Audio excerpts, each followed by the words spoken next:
Like that little old lady.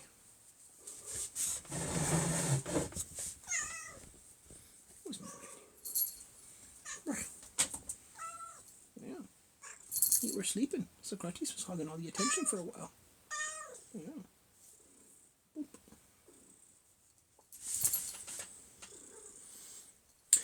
People are coming in. Hello, humans.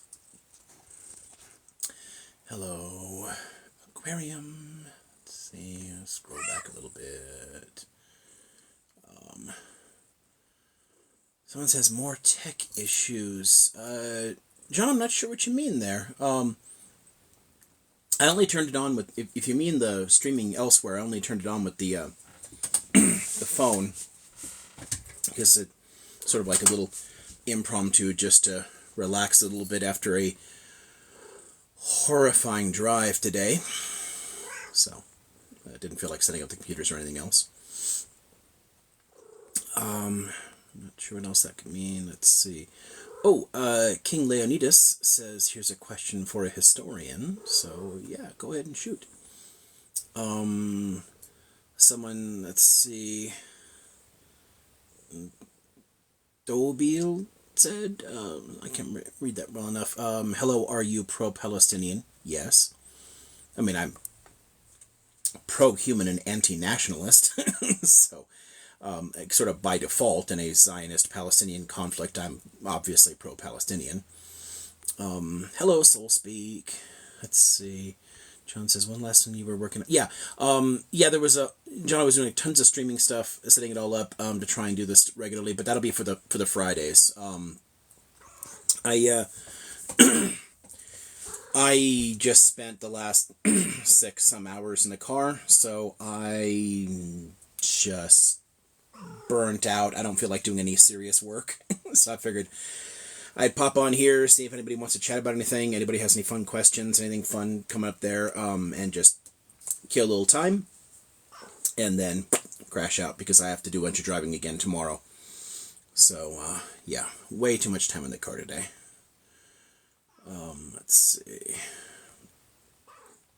SoulSpeak asked about the drive. Yeah, it's now so it's 20 to 19 for me. So that's, gosh, yeah, more than that. So I left class 8 hours ago.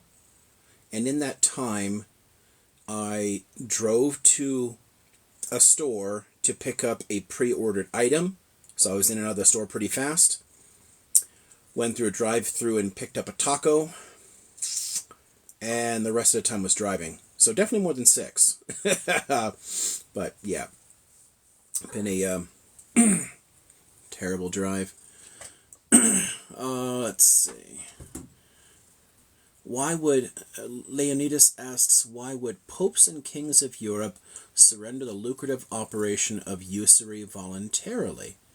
So I'm assuming you mean during the period when it was a violation of canon law, i.e. that brief period where European Jews were pushed into it, and that's largely because it was an interpretation from the Bible.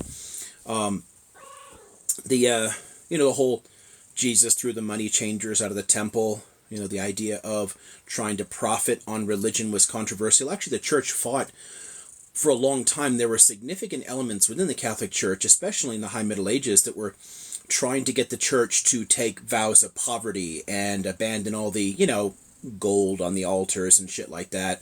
The church had become a feudal monarchy and owned tons and tons of land and was making tons of cash. So this was controversial to a lot of people who actually, go figure, read the Bible. And Jesus, when he starts his ministry, is saying that he's abandoned everything and calls upon people to give up all of their possessions. Leave behind everything you own, leave behind your family, and follow me. And they survived by begging for 3 years. And anything that they had at the end of the day, they just gave away to other people, and they stayed poor. And that's what he was actually telling people to do. And the Pope's positions were always, we can all be as perfect as Jesus and the apostles, so they rationalized keeping money, but there was always tons of fights within the church about vows of poverty and the need to take vows of poverty.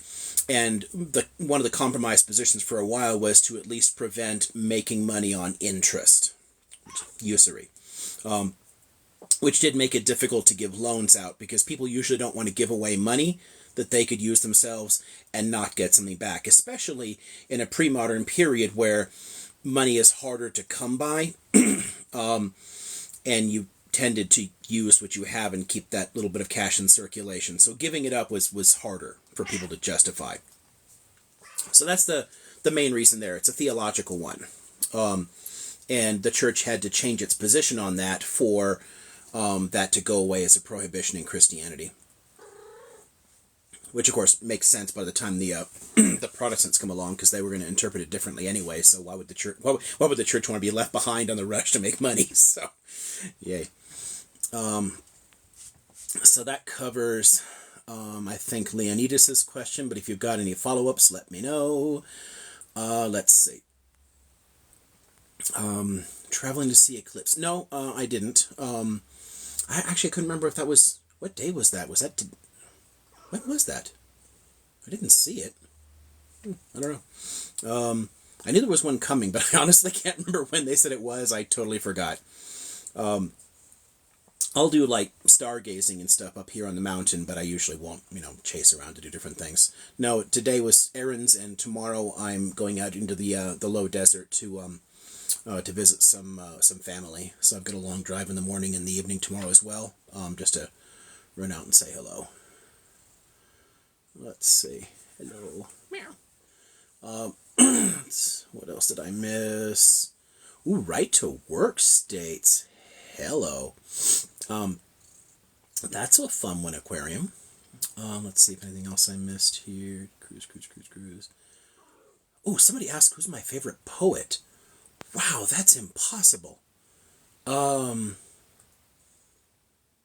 think with more contemporary poets, I was always really into Ginsberg. A lot of the beats were interesting to me, actually. Gregory Corso, and a bunch of that stuff was great. Gary Snyder. But yeah, Ginsberg's work I really liked. In other poetic modes or moods, I would say I liked Rimbaud and Baudelaire for French poetry, and this sounds like very generic favorites, but and I liked Rilke as a German poet. So I like the kind of racy, provocative stuff. I like the romantic stuff, and I like really political free verse. So I guess my poetic taste. Bukowski. I have a shitload of Buck's books. God, I've got a huge section of those. So, I like, again, there's a lot of like the darker sides of humanity, all these like left behind kind of characters. I guess it's kind of why I like Tom Waits' music too. It's all these like little character portraits of, people in the gutters. I've always liked that sort of thing. So I guess there's a handful of big poets for me. Let's see. There's the right to work question, and I think, are people saying April 8th is the eclipse? Okay, cool. I didn't miss it. All right, let's see. Oh, interesting. Somebody got in a fight with Ginsberg's godson. That's neat. What did I think of Piketty's Capital? I quite liked it. There's that, and the companion, Capital and Ideology, I think, are very useful in the sense of marshaling tons of the data to show that neoliberalism is a fantastically stupid idea, and that what it's done over the last half century is send wealth and income inequality skyrocketing and recreated, a kind of techno-feudalism. So, yeah, I think in Capital, he is laying out tons of the statistical evidence to demonstrate that, and in Capital and Ideology trying to show the transformations over time that took us into it. There are some flaws in there because he had tons of research assistants doing a lot of the historical work on it, and some of their work was better than others. Like the sections on South Asia are quite good. In other areas there was a few weaknesses, but it's a nice update in some ways to what Wallerstein was doing. Or a few other people that tried to do like the longer term history of economic transformations. So it's in the same sections here. So with Brodel's 3-volume here, Wallerstein's 4-volume here, it's in the same kind of general category of like trying to look at the historical development of capitalism as a system. Minerva, minime.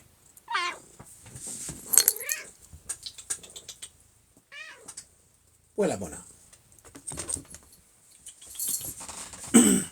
Let's see. Let's see. I think that. Oh, geez, I'm falling behind already. Am I staying on for a bit? I don't know. An hour or two. Not a hugely long one. No, I have to get up early in the morning, but I just want to unwind a little bit, and I figured chatting would be nice. Oh, look, a request to come up. I'm gonna do that since 41. I'm falling way behind on these little chat things, and I still have the right to work one to do. Let me do the accept here. Find something to scribble on. I don't need this anymore. Hey, look, it's a pen. Oh.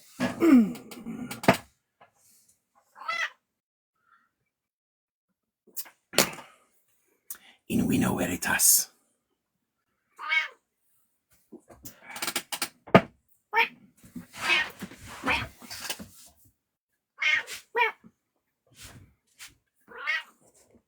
What are we talking about? What?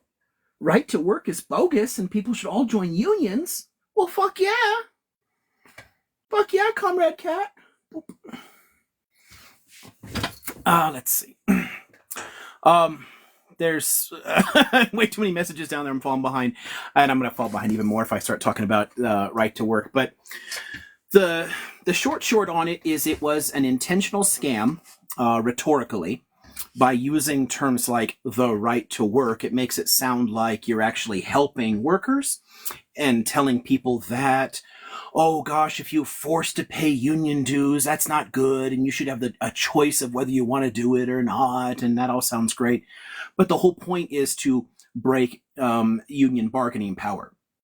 If somebody doesn't want to be part of a union and a particular industry has unionized, then go work somewhere else. It doesn't seem difficult. Although why people would be ideologically opposed to trying to get better wages and benefits, I can't wrap my brain around. But if you're like so super into the idea of making less money and everyone having less money, then cool, work somewhere else. But the idea is a great scam. There's a lot of unions do really good work, that do presentations on this. I've sat through a number of those where people have, gone through and they got their little slides and they talk about the history of right to work and how it develops there. And a lot of it actually is tied to the way that leftists and civil rights movements worked together. And it's trying to break a lot of worker solidarity, build this whole rugged individual kind of bullshit myth that they've fed people. It's honestly insane that people are still swallowing that rugged individual, rags to riches, Horatio Alger bullshit here in the 21st century. But, here we are. Humans are nothing if not gullible. But the idea of trying to tell people that they'll do better on their own and having free choice is just nonsense. But one of the cool things about that stuff, and one argument that I frequently made to people in terms of framing arguments for your audience, is telling people to exploit all of that energy around freedom, because a lot of these right-wingers have been convinced that they stand for freedom when what they really stand for is submission to power. But they believe that they support freedom. So cool, exploit that somehow and show them how policies of the left actually increase their freedom. Where when people instead try to make moral arguments about helping other people and the misfortunate or whatever, they don't give a shit about that. They're ultimately selfish people. That's why they're right-wingers in the first place. So appeal to their selfish interests, like fluff them a bit, tell them that doing something will actually increase their freedom, and oftentimes that's helpful. But yeah, it's a nonsense strategy. It's shocking that it works as well as it does. I'm gonna turn that other light off. There we go. Go. There we go. That should look a little better. That glare was driving me nuts. Okay, look at that. 66 things. Oh, hey, look at that. Mateo. Okay, let's see. Cruising down through the list of things I missed. What's up, bro? Sup? What you're just saying right now reminded me of a video that I posted a little while ago. I was responding to this I don't know, he calls himself a monarchist or whatever, right? But Okay. yeah, those guys are the best, right? Well, I was arguing with him about, like I said, that libertarians are actually not libertarian at all. That they're that they're actually authoritarian. Mm-hmm. And he's like, "Well, that's a gross misrepresentation." And it's like, no, I don't misrepresent them. They misrepresent themselves, because if you the ideal world for a libertarian is that basically market forces dictate everything in our society, and there's no real centralized federal authority or anything like that, no real state, and that basically we have neo-feudalism where the landlords. I even use George Soros because you know how the right wingers think he's like Senator Palpatine or some shit, right? And so imagine if George Soros owned a huge swath of land, the size of a country, and on his land, his private property, when he owns and operates it, anyone who lives on his land has to abide by his terms of service. And his terms of service can be any draconian thing he could dream up, because there's no democracy, because we know how democracy is mob rule. So there's no democracy to regulate him. He rules with an iron fist. And if you oppose that, then he can invoke the NAP to use violent force against you, put you back in line, right? So you end up just living on the Lord's land as a serf, and if you don't like it, he can unalive you. And that's at the very least, if not full on, central, one authoritarian ruler, you'll at least have a conglomerate of giant lords, what was the word that he used? I don't know. Anyways, I forgot what I was gonna say. But pretty much plutocracy is what I was gonna say. Yeah, it was just a group of a plutocracy split up between a bunch of rich dudes. That's it. Like George Soros, Mark Zuckerberg, and whoever else gets to be the lords, kings. Yeah, the problem with a lot of that, and this is where, again, the language is important. The reason that they use things like free market and freedom and all the rest of that is because it's a con. If you poke at it just a little bit, it doesn't take long to find out what they really care about, because that idea of the lords of the land, that's what they want. They really don't care. If somebody else is richer than you, that's because they're smarter than you, and we're more predatory than you, and we're clever, whatever else, and they deserve what they get. It's a moral argument at the end of the day. It's just a shitty morality, but it is literally a moral argument. And when people try to challenge it on their terms and argue about the whole question of freedom and free markets, you're falling into a trap. The right libertarian movement was founded during the civil rights struggle as a way of pushing back against federal regulations mandating desegregation. That's the origin of it. It's literally propping up white supremacy. And it doesn't matter if you're talking about Murray Rothbard for the so-called anarcho-capitalists, or your Ron Paul for the libertarian wing of the Republican Party. They're both literally white supremacists. They're both supporters of David Duke's politics. That's what started it. So it's their moral commitment to hierarchy, to white power to the power of wealthy individuals, that's what they want to be true. They just use all this language about choice and freedom and whatnot because they know if they tell you what I want is feudalism, it's not appealing. No one wants to think they're the bad guy. So they cloak it, and oftentimes even for themselves, like it's a way of like psychologically rationalizing. But if you like walk through the stuff with them, what they want is what you're describing. That's it. They don't care. You're never going to get them to pull back from their positions when they hear you say, well, what if somebody has all the wealth?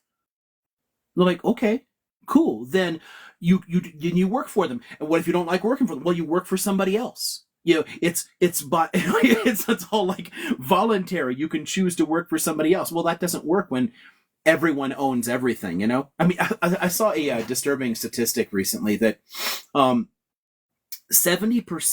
of the land in Great Britain today is still owned by you know like 2% of the population or something like that. It's some crazy low number. Actually, almost all of it is owned by a fraction of 1%, like 0.3%, but I can't remember the larger one. The 2 or 3% of people share a few percent of that total, but 0.3% of the UK's population own almost 70% of the land, and they are almost all descendants of the Norman conquerors, which is just insane. Why would we still be putting up with that shit 1,000 years later? They still get to own most of it. Like, what the hell? But this is the kind of stuff that those right libertarians would never actually complain about. Even though they might make certain noises about freedom and choice and voluntary and stuff, it's the emotional commitment and the moral commitment to hierarchy that drives them. So this is why they're not on my side of the aisle. They're not anarchists. They're not libertarians. They even have their own like secular version of divine right. Instead of divine right, it's the invisible hand that grants them their sovereignty or whatever. Right. The market has ruled that I am a worthier man to rule than you. Whoever has more effectively exploited other people, yeah, exactly. It's a new kind of divine right, and it's very much like divine right. So it's a good parallel to it because they don't care if it's inherited either. So you tell them, what about, okay, so cool. What if I accept your premise that people who work really hard, and again, I'm not going to agree that that's actually work, but let's, for the sake of argument, say, okay, being an exploitative capitalist is working hard and you earned your money, right? How about 100% wealth tax at the end so their kids actually have to do the same thing and work hard? Like, no, they earned it. They have the right to do whatever they want. So what you've done is you've created an aristocracy. Because now some kid is going to be born with billions of dollars that he didn't do a damn thing to make and might be a complete moron, but he gets to sit on that dragon pile of gold and rule. And that's totally fine with them. Yeah, pretty much one-to-one compare. Like I don't see how people. It's obviously a neo-feudalist system that they're describing. I don't see why people can even fucking look you in the eye and tell you it's anything different. But I'm gonna jump off though. I wanted you to say hi to my wife. I don't think you've ever met her before. Oh, hey. Her name's Tiffany. Say what's up. Hi. Yeah, it's my wife. I don't know if it's the last time we talked. I don't think I was married yet. So Yeah, I don't think so. No. So yep. hello. It's nice seeing you again, man. See you later. Have a good. Oh, it's really nice meeting you. Oh, hi, Liam. I was so surprised to see you on. Hey, yeah, I just spent more than 6 hours in the car and was kind of like, there's no way I'm going to get any work done after sitting through that. So I figured I'd pop on here, kill a little time, relax a little bit with some people, and yeah, and then just go to sleep because I have to get up early in the morning anyway. But I figured it might be a nice way to relax and unwind after sitting in the car for so long. Yeah, it was perfect. I'm gonna have to drop down here and get on my other account if you want me to super mod, but because I got to get little one in bed. But it was just so perfect because I'm sitting here after doing a long like landscaping day and sitting by the fire, and then saw you on. It was perfect. Yeah, I think I saw a fire flickering in the little box there for a bit. So I think you Yeah. put the Oh, it's picture on gorgeous. it. Kind of cool. Yeah. Aw. Well, I will drop down to my other account. Oh, Aquarium saying thank you from her um, in the comments. But I'm so happy to see you, and hopefully once I get little one in bed, maybe I'll pop back on. Yeah, But I figured I'll be on for about an hour or so. I'll be around for a bit. Oh, there's the fire again. sounds good. Do you want to say hi to Liam? There's a little fire. Hi. Hi. All right. Yeah, Oh, we'll see you in a bit. Let me see. I don't know if I can let guests up. I don't know. Can you? Let's see what we've got here. Oh, there's the jitter.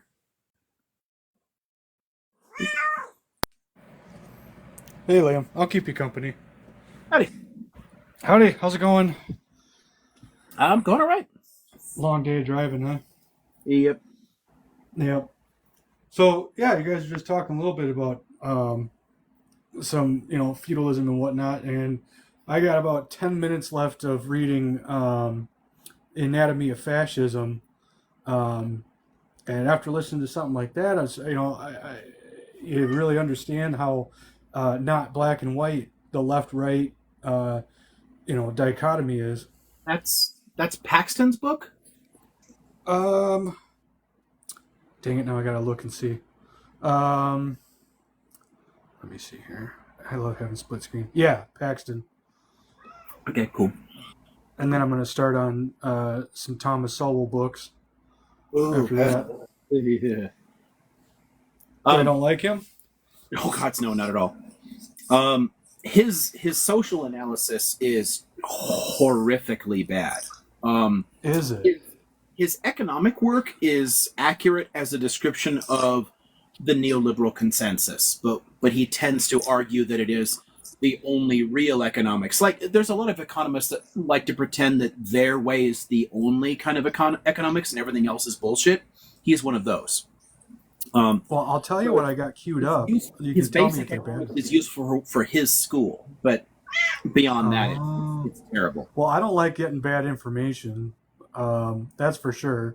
But I have Dismantling America, black rednecks, black rednecks and white liberals, and then Marxism teed up. But if they're not good, I won't read them. Oh God! I mean, read them if you want to study the psychology of the modern right, because that's the kind of stuff that's been that there's a I've got a shelf and a half of like shit like that is specifically about, it's aimed at conservatives to try and radicalize them into far rightists in a sense. He's basically arguing that liberals are the real racists, and it's about controlling people and controlling minds, and if you vote for the right, then that will actually really free people because free markets and the rest of that shit. He's terrible. He fits into the category of a black white supremacist, and because his rhetoric is indistinguishable it's indistinguishable from people on the libertarian right who made literal white supremacist arguments, for control. He won't say it that way. He's taking an end around to get to exactly the same spot. Oh God, yeah, I don't like that kind of stuff, because if I'm listening to a book and I know it's trash, then it just throws the whole thing off and I can't enjoy it. Or at least even finish a book. Sorry for ruining it, but yeah, no, that's okay. I'd rather hear it now. I'd rather hear it now than get 2 hours into a book and I'm like, what is this nonsense? Yeah, do you know Ann Coulter's books at all?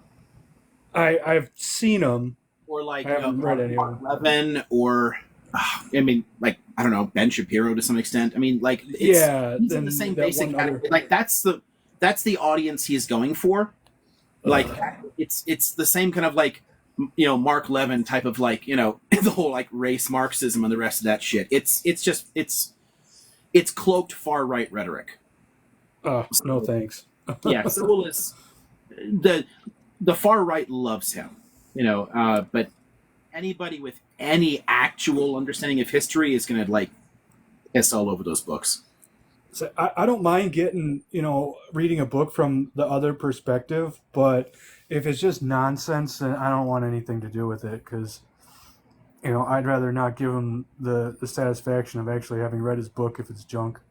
Well, I mean, again, Um, I've read tons of stuff that I've known is garbage going into it. Like, okay, Dinesh D'Souza, for example. Dinesh D'Souza works on the same ground as it, too. I mean, oh, yeah. they're terrible. They're horrifying books.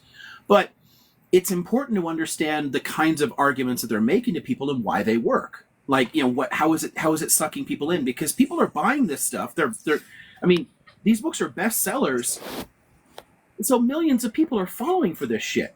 So it's important to understand the whys of that to argue against it. But if you read books like that without enough background to understand why the arguments are bad, there's a danger of falling for them because they're actually very good. They're well written for that. They're deceptively convincing to certain people. So That's a very fair point because I've always struggled with why do these people think that the way they do, or how do they come to these conclusions that are just absolute nonsense. So yeah, maybe I will give them a shot. yeah, it's worth it if you really want to try and understand where they're coming from on this, And he's not a terrible writer, but he literally works for a right-wing think tank that pays him to crank out social propaganda to get people to swallow neoliberalism. And I got you. his particular brand of neoliberalism is the same one connected to the white supremacist libertarian movement. Eesh. What do you recommend for like your political ideology? I got my split screen going right now, so I'm actually in my Audible right now as I'm talking to you, and I could look some of these up if you have any recommendations. I mean, for as in my economic views. Yeah, or like something that you would recommend in terms of like Marxism or anarchist. There's not going to be theories. much of anything on Audible. Audible will have some badly read sections of like classic stuff, and also like the Bread Book and stuff like that will be available there. But they're not going to have any contemporary works on.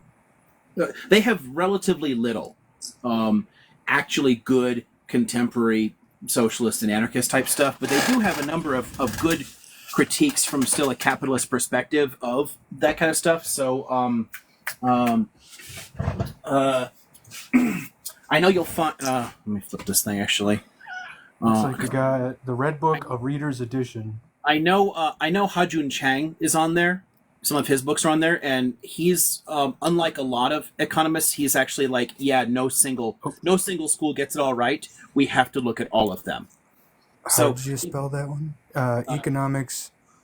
Ha-Joon Chang. Okay. The user's guide. Chang. And somebody mentioned Piketty's books earlier. They're both pretty good, and I think that they're on Audible as well. So that might be. What else might be on there? Now let's see. There it is. This is again from a more like, centrist kind of cappy perspective. I know this is on Audible. I've seen that there. What is it? Utopia for Realists. Okay. Yeah, it's like social democracy and UBI and stuff like that.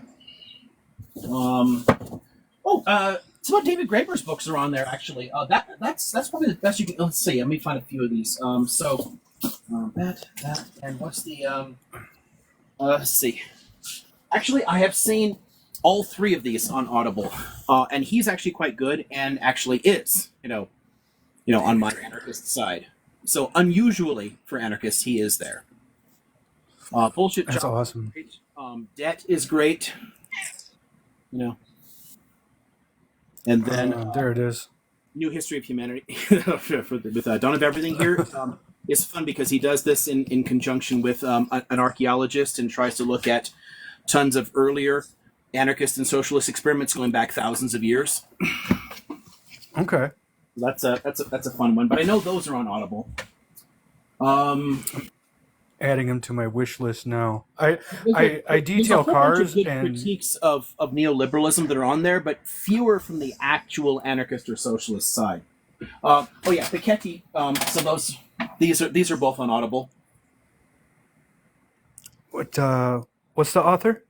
Uh, Thomas Piketty. He's a French economist. Thomas Piketty. Got it. This one's hard to do on Audible, actually, I think, because there's so many charts and tables in this that you're missing too much of it. But Capital and Ideology you can totally do in audio form. I got Common Sense by Thomas Paine. That one was pretty good. Oh yeah, that's fun. If you really enjoyed the way Paine writes, try The Age of Reason sometime. I got that. I read that one too. I detail cars, so I listen to audiobooks literally 8 hours a day. And so I just blaze through them. I've read a lot of real classical books. The only one I couldn't make it through was Ulysses. No. That's hard to do without an annotated edition. Yeah. I could not follow it. Oh, you might really enjoy this one, and I know this is on Audible. Age of Acquiescence. Age of Acquiescence. And this kind of fits. Oh, the earlier question about right to work. If you want to understand like why Americans have been rolling over for capital for so long, and we've lost our will to fight back, this is nice because it walks through the rise and fall of our challenge to oligarchy. So, this is well done. It's a well written book. There's actually quite a few good ones on there. I think I could give you tons of them. There's a lot in the econ section that are on Audible I've seen, but not really in this section. You're not going to find a lot in anarchist or Marxist economics on there. They do have a number of like classic stuff, so you can get audio versions of like Rosa Luxemburg, Marx and Engels, that kind of stuff. But yeah, oftentimes they're older translations and badly read too. I've had a couple of them that were really badly read. Yeah, anytime you're dealing with 19th century thought in translation on things like this, usually they're using the totally in the public domain early translations, and those are often just not good. I tried listening to one of theirs on Marx once. I'm like, what the fuck is this? It's not right at all. So yeah, no fun at all. No. There's a couple of readers that are really good, and some are just I couldn't make it through. Just because the reading was so terrible. Right. Yeah, I mean, you can get bad readers, but I think the thing that hurts me more is just bad translations of things, especially if I know the original on a lot of things. So there's a lot of things I've tried putting on, like and just hopeful. I'll hunt through them and try to find places where they might possibly not be using an older one. Like if it doesn't say the translator, I'm hopeful, so I'll take a listen. Nope, that's bad. Like, if anybody is ever curious about learning something about Nietzsche, don't do anything through Audible, because all of the stuff they have on there is the old Thomas Common translations from over a century ago, and they are trash. Like, you will walk out of there knowing less about Nietzsche than you walked in with. He is so bad at the way he renders that stuff. Do you think that there's going to be, or possibly is, like a new, great political thinker out there? Do I think that there's what? Because we rely on like Marx and guys that died like 100 years ago. Is there going to be anybody new? No, there's constant newer people. This is one of the reasons that I think that a lot of the obsession with Marx is completely misplaced. When people try to debate Marxism and they go back to shit from the 1840s to the 1860s, I'm like, are you kidding me? What happened in the last 150 years? I mean, most of the stuff I have on Marxism is not Marx. It's tons of other people that have been writing in the last century. So it's just okay. Yeah, there's tons of great stuff. And honestly, if you want really good applications of Marxism to issues that we would better recognize, honestly, people shouldn't go much further back than like the maybe the 40s, 30s and 40s at earliest, with like the Frankfurt type people, because they're already recognizing the birth of consumer economies. Because consumer economies began in the 1920s. Marx couldn't really have anticipated them. Consumerism was in its infancy in the Victorian period, but the United States in the 1920s became the first actual consumer goods economy. Like the entire, our economic growth is entirely based on consumerism. And that, I mean, Marx didn't anticipate the way that would work and how that would play with people psychologically. So the Frankfurt folks are already in the 1940s saying, yeah, the working class is not going to lead a revolution. It's never going to happen. Here's why. And they start really analyzing how consumer society works. So there's tons of really good stuff in the last 80 years in Marxist literature. And again, I read this stuff as an anarchist. I'm not actually a Marxist, but I think that there's a lot of really good analytical stuff in them. So I take a lot of value out of it. But I think that's really the farthest back you can go and have it still be relevant in any way to the contemporary world. Trying to apply Marx to the contemporary world is a job for specialists. It's harder to do.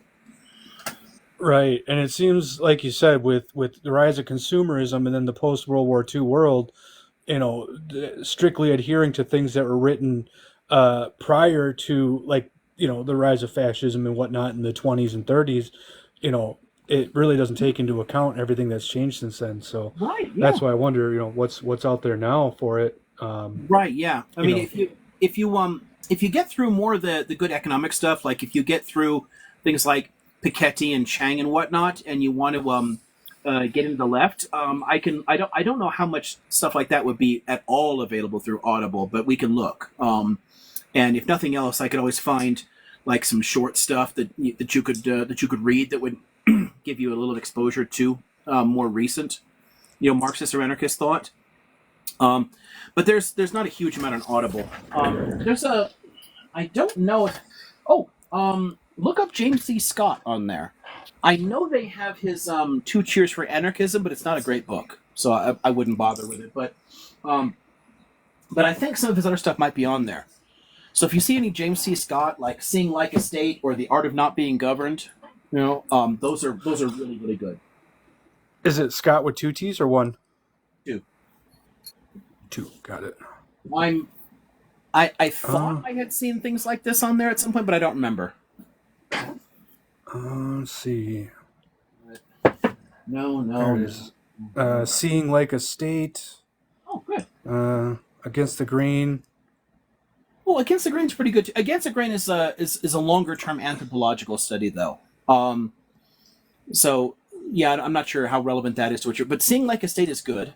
It's a good critique of modernism.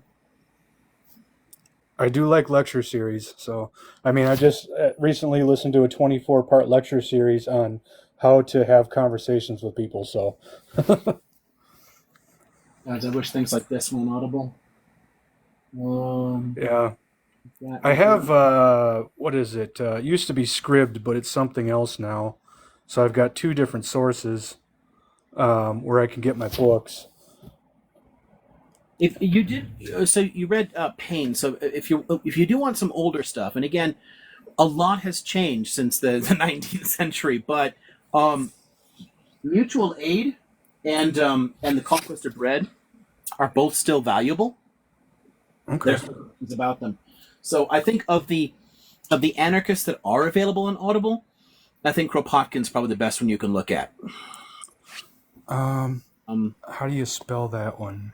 Let me flip this around.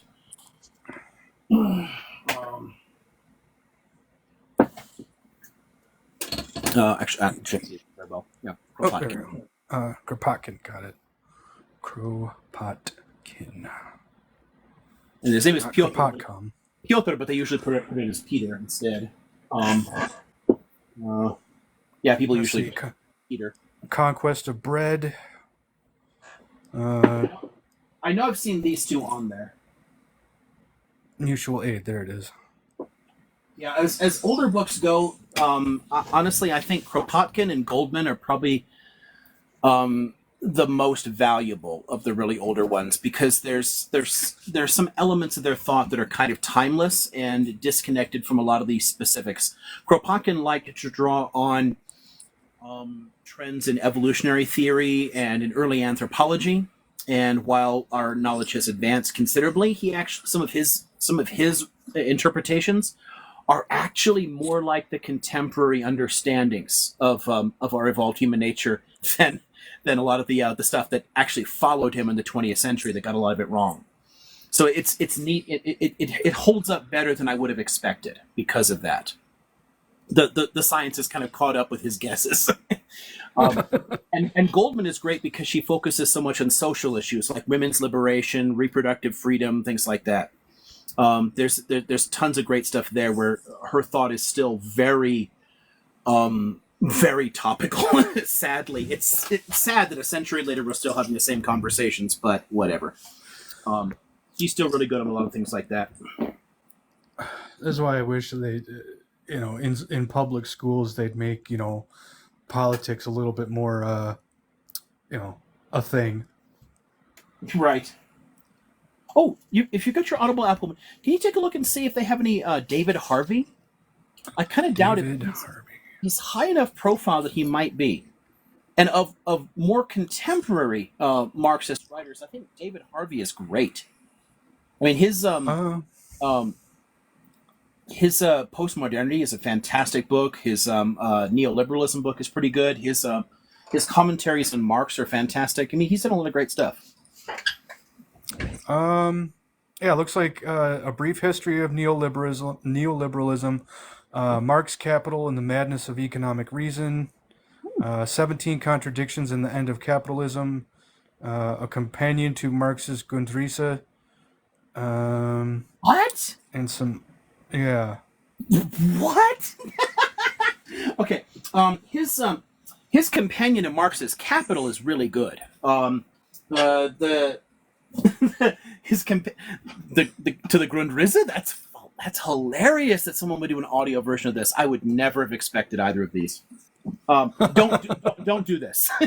just don't, especially if you don't know the Grundrisse. But is The Limits of Capital in there? This is one of the. Don't think it. This is one of his. I don't think that one's in there. This and The Condition of Postmodernity are, I think, his two best books. They got David Harvey's Anti-Capitalist Chronicles. It's a podcast, actually. Oh, neat. Yeah, he did a lot of stuff like that. Yeah, he's one of those people that are actually decent to listen to as well. I always found him more. A lot of people tell me that they loved like David Wolf for that. I always found Harvey more interesting, but I think it's probably because I knew more of his work. Yeah, it's a shame they don't have those two though. Yeah, his Condition of Postmodernity was fantastic. The Brief History of Neoliberalism is not bad. I think it's too brief to be super useful to somebody like me, but it's not bad at all. So that can easily go onto your economics listening list, I think. Boom, there's some really great digs at Thatcher and Reagan in there too. I'm always willing to listen to a good Thatcher and Reagan dig. Hello, Dr. Lamb. Hello, brother. Shut up. How are you guys? Hey, good. How are you, sweetheart? Biscuit. Abu Ubaida, how are you? Good. How's Just, Ramadan hanging out with in you? Are you fasting? Good. Yes. Good? Oh, I'm proud of you. Yeah, it's not too bad. I got some practice in the month before, so now it's not too bad. MashaAllah, you are very charming and very handsome. Dr. Lim, I'm proud of you. I listen to you every time. I have more information from you.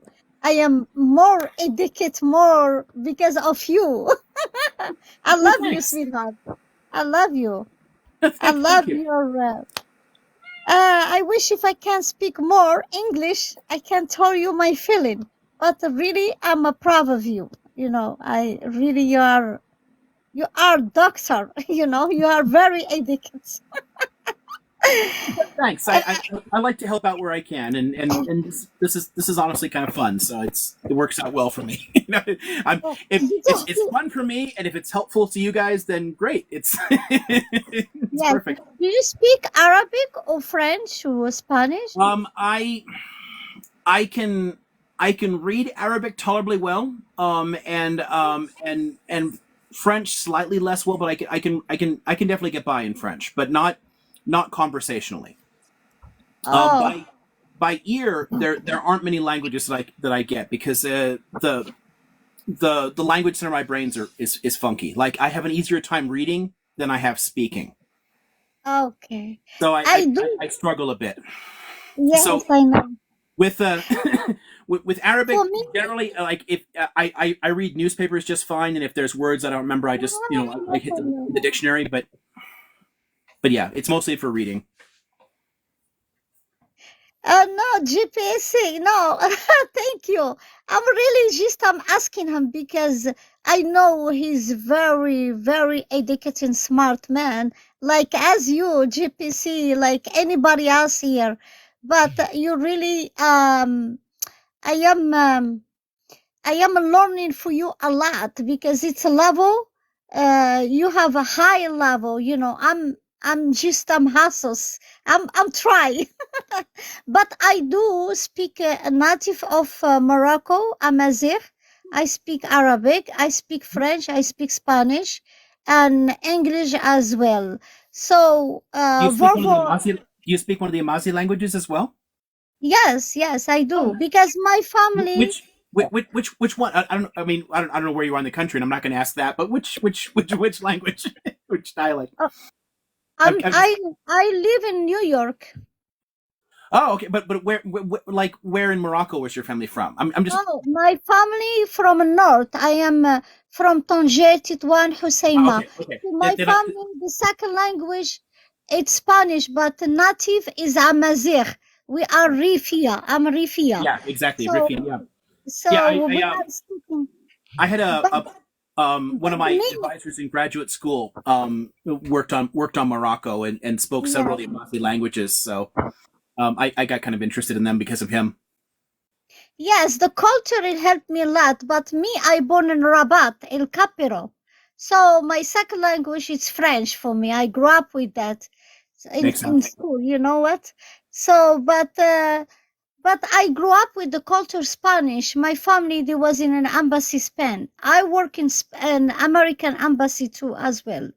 I worked there for 10 years. So the language for me, I love it. I was little. I do communicate verbal speaking more.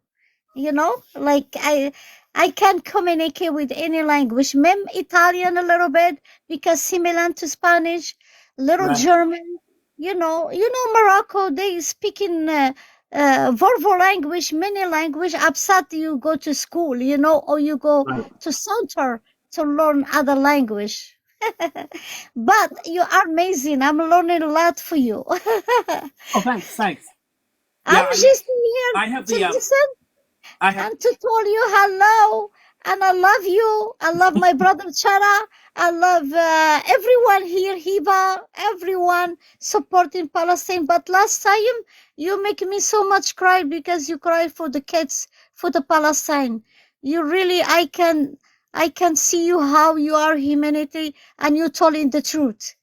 And all what you resourcing, what you studying, you telling the truth. That's the one I love you so much because I love the people honest and they telling the truth. well, So thanks. thank you so much. Thank you for your supporting the people of Palestine for any humanity in the world.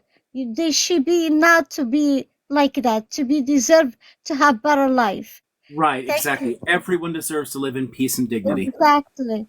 We don't hate anybody. We don't hate, like, the culture in Morocco. We don't hate any Jews. But now they causing so much problem in Morocco. They think it's a royalist, Zionist. It started there. You believe we support them for three people, and they want to take our culture. We open the door for you. You living like our family. They're lying so much about us. They told we unalive them, we kick them. Go to look in videos. Unbelievable. They're lying like cockroach. This is not humanity. Yeah, This is. Yeah, it's insane. I But mean, I'm not gonna tell other Jewish, normal Jewish, they have a love for the country. I'm gonna put on bad. There is a lot of people very good. I'm not gonna dump in anybody. I'm not like that. I'm I, going with the people not fair. They're I not appreciate telling that. the Yeah. truth. Thank you, doctor. I love you so much, brother Shara. I love you. Happy Ramadan. Happy everyone Ramadan. Thank you so much. I love you too. Bye bye. Bye bye. Peace. Oh, I just noticed something funny about where I'm sitting in the room. My one of my kipot is sitting on top of my kefir, which I think is a funny contrast right now. this is this is an interesting mental image. Uh, what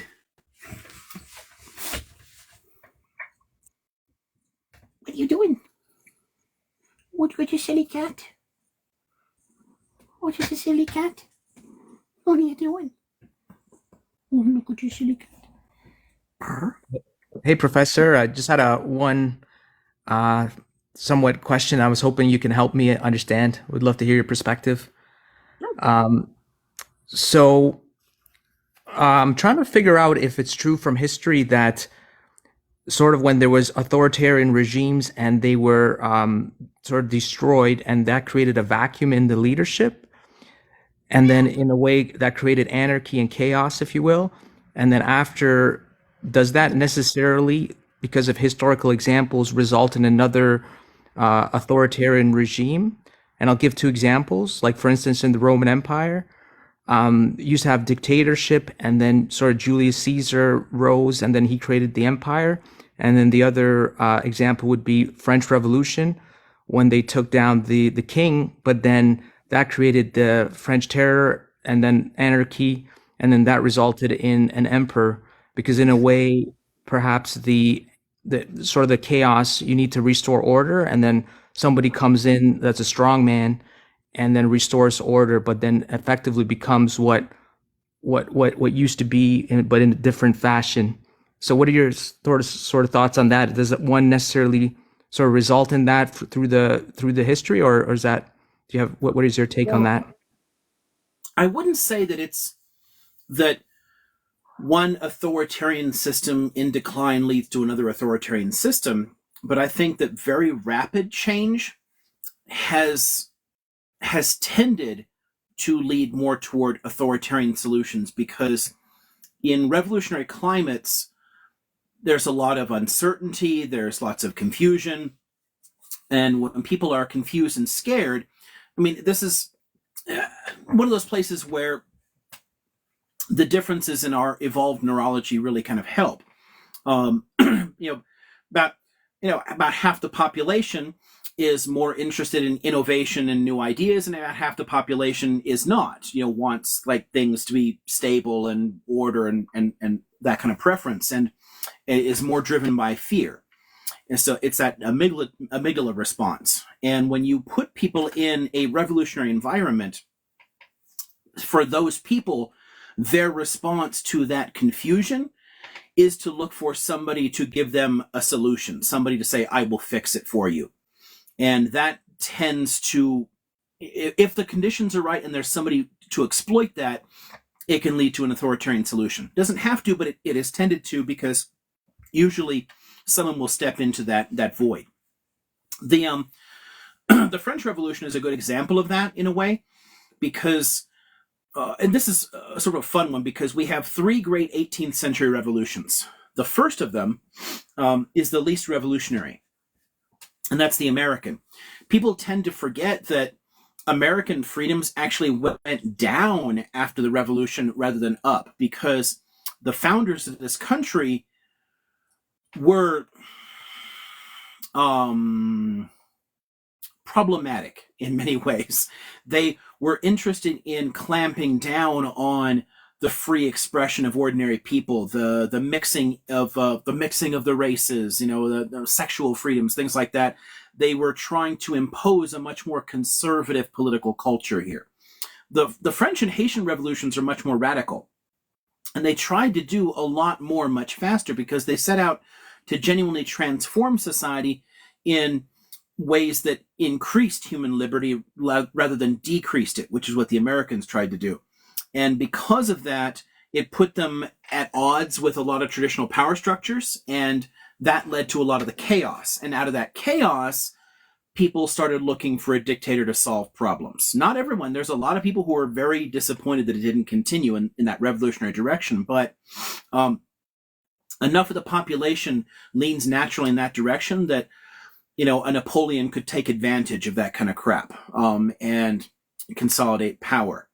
So that's a good example. The Caesar one, not so much, especially since Julius Caesar did not in any way develop the Roman Empire. He was dead before it came into existence. And the Roman Republic was actually a lot more democratic than people tend to think. It wasn't actually dominated by the Senate. The laws actually came from the tribal assemblies. The Senate was an advisory body. And they counted on the fact that Roman culture is traditionally very conservative to mean that people would generally follow the lead of the Senate. In the period leading toward the empire, there were people who consciously chose to ignore the traditional way of doing things and tried to pass laws directly from the assembly in order to, say, break up big land holdings and give people land, redistribute wealth, that sort of thing. And that scared a lot of people, and that helped to set the conditions for the collapse into dictatorship. The Roman Empire is actually better understood as a military dictatorship than anything else. It was never truly a monarchy until centuries into the process. It's much more of a military state, which makes it a little bit more like Napoleon stepping in to say, hey, I'm going to solve all this chaos and all this craziness going on there because people are demanding more wealth for themselves, more land for themselves. We can't have that, all this chaos, and there you go. So it's similar in that way. But it's not a question of going from, in either case, it's not really going from one authoritarian system to another. It's going from the confusion and chaos of a revolution. Because the period that Julius Caesar is around, and it goes back before him to like Marius and the brothers Gracchi and things like that, it's a period we call the Roman Revolution. And it's the same thing. It's a constitutional crisis. It's an attempt to expand liberty to more people and to spread the wealth around. And in both cases, it was economic. Where the French Revolution freaked people out was in its attempt to redistribute wealth. And in the Roman Revolution, the same thing was trying to happen. And that got enough people on board to support an authoritarian system that would preserve those traditional hierarchies. So it kind of gets back to one of the beginning topics today about that, you know, with Matteo on here, this question of like hierarchy, and some people prefer, you know, having people in charge. So it's pandering to that. Right. And then perhaps another example would be in Russia, it was the Tsar, and then the Tsars were taken down. So that system ended, but then it did result in another dictatorship through right, but it Lenin didn't go right from one to the other. There's a number of years in between, and actually the years of there's two revolutions in 1917 alone, and then there's several years of civil war, and in that period, you know, all the way up to the mid 20s, there's tons of experimentation. You know, Lenin is trying to be very pragmatic about a lot of things because a lot of their early policies didn't work. There's a lot of chaos. Out of that chaos came the support for Stalinism, but not from Tsarism. Tsarism doesn't lead naturally to Stalinism, but the revolutionary ferment, the chaos. This is one of the reasons, as a leftist, I tend to prefer evolutionary approaches that replace the institutions rather than trying violently to topple it and change things all at once, you know, but building it kind of like inside the bones of the existing system. Because when you seek really radical, especially economic change very, very quickly, it tends to push people toward an authoritarian answer. Because for some people, the authoritarianism is a way of preserving the economic gains of it, and others it's a way of opposing it, of reversing it. But in both cases, whether the right or the left wins, you end up with an authoritarian state.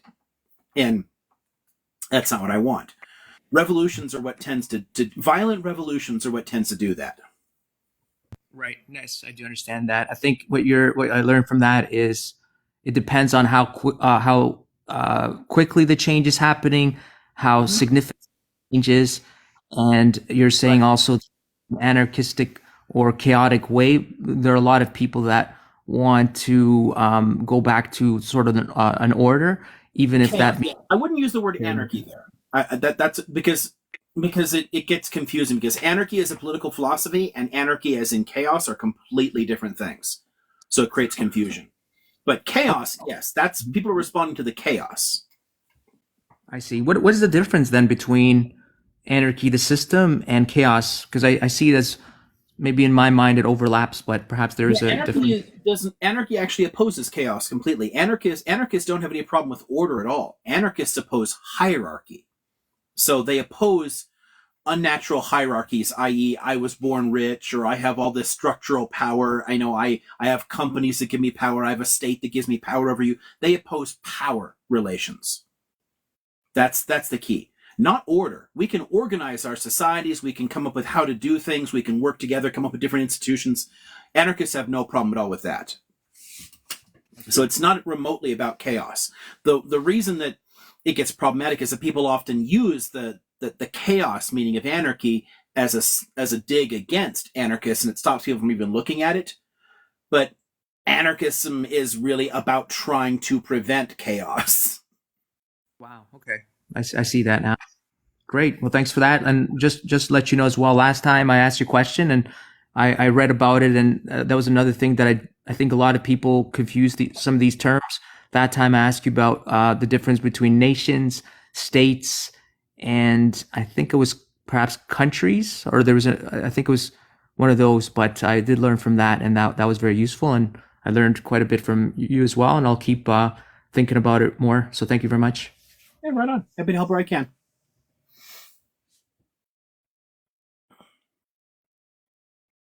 Let's see. Okay, anything else? Oh, Kubla Khan's up here. That's cool. Hello. Hello. Howdy, howdy. Well, that was some pretty deep topics there. The French, Haitian, American revolutions, they all happen very near each other in time, so they're pretty comparable in terms of where things are at Influences, yeah. logically. And Yeah, all the structural things are the same, and tons of the ideological influences are the same. Yeah, they really go together, but they get progressively more radical, which is the interesting thing about them. you find characters are actually in more than one of them too, right? Like there are human beings who participated in two out of the three. I can't think of one offhand who was in all three, but an example of a Yeah. person who was involved in both, because the French and the British were in both, was John Graves Simcoe, who was the leader of the Queen's Rangers, derided as a T group by the Americans because of his mixed race, native, colonial, and freed slave unit working behind American lines in the Revolutionary War, and then he gives a fiery speech in the House of Commons that he will never make laws that differentiate between native European and African citizens of his new country, Canada, where he gets to be the more or less the founder, the first governor of Upper Canada. He starts the phase out of slavery in 1793. But interestingly, the British, when he's finished with that, he more or less sort of sets up the Underground Railroad. Um, but then the British, in classic British fashion, send him to join the French to suppress the Haitian Revolution. Just part of your job as a British officer, and he actually um, disobeys orders, kind of deserts, gets on a ship back to England, and starts chewing them out that they're on the wrong side, which is something he could have been court-martialed for doing. Yeah, no, So yeah, no, it's a great story. There's a yeah, number of people that really take good positions and participate. I mean, I think probably the most famous example is the Marquis de Lafayette, who's in the American yes, French, and much more radical in that. I mean, he was the one that he actually followed along behind with his gun just in case they got in trouble, but supported the Women's March on Versailles. So a genuinely interesting person in that way. Or Tom Paine, also involved in both the American and French. So Yeah. there's a number of people who overlap in both cases, you know. So And yeah, it's interesting, but I don't know anybody who's in all three. No. the infamous case of Napoleon, of course, who is involved in the French, takes over and arguably railroads the French Revolution, and And tries to reimposes reimpose slavery slavery on Haiti. Yeah, yeah. Really, I mean, oh, you tried to abolish slavery? No, we're having none of that. But one of the things that's interesting about when you're talking about the leaders as opposed to the generals or somewhat lower level participants is I think something like whatever it is, 3 or 4 sigmas worth, 95, 98% of what political leaders have to do is highly constrained by circumstances. There are very few decisions they get to make that they get to make from some theory of their own. So just because Stalin made the decision, I think it's not Stalinism necessarily making the decision, right? It's a constraint that he's under. And so we tend to over Yeah, personalize the yeah. That's why I people tend to who say carry it out. Stalinism, though, and not Stalin, because nothing he did was him alone. It's always the people that he put in the Politburo as a whole. There's always tons of functionaries involved. There's tons of structures and power hierarchies that he's dealing with. It's not him per se that's doing all of this. And people have a tendency to just blame the person. Oh, Stalin bad. But without Stalin, it would have been fine. Like, no, it totally wouldn't have been because all the other pieces were in place to head in that direction. Yeah, and when you consider that from its very founding, the Soviet Union is under this hot war pressure, and I would argue it's under hot war pressure from its formation Yeah, right absolutely. until the end of the Korean War, really. Even you could say there's a lull after World War II, but there isn't because they're suppressing resistance movements in Eastern Europe. And you can argue that war is their fault and civil, but there's some shooting going on Yeah. in these places. So you really aren't free of armed conflict, and then the Korean War kicks up. So really the entire time through Lenin and Stalin period, they're at hot war and it doesn't really end. I guess you could argue it does a little bit in the 20s, but th- they're still under this constant threat. The West is always messing with them and so on. Yeah, I was gonna say the late 20s and the early 30s. There is a period where they don't have a lot of foreign issues to deal with much with. I mean, once the wars had wound down with Poland and everything else, and they defeated the incursions and whatnot, and managed to suppress all the internal stuff. The late 20s and early 30s are relatively calm, but it's so recent that they were under foreign attack that the same mentality is there. And then next thing you know, the rise of Nazism, and it pushes them right back into the meat grinders. So And famines right in there, like multiple of them, one in yeah, Kazakhstan, one yeah. I centered mean, in Ukraine. right, exactly. I mean, you've got the war communism stuff that happens, but then obviously, yeah, under early Stalin's collectivist policies, yeah, you've got multiple famines building up. So there's internal struggles, but thinking in terms of like hot war, I'm thinking external forces. There's a period where they don't have a hot war, but they do have a really complex, political situation and a security situation internally. You can argue, I think, that now I'm not going to say the policies caused the famine because, as far as I'm concerned, that's kind of a propaganda meme. I think it was a place where there always were famines. Likewise, in China, there always were famines.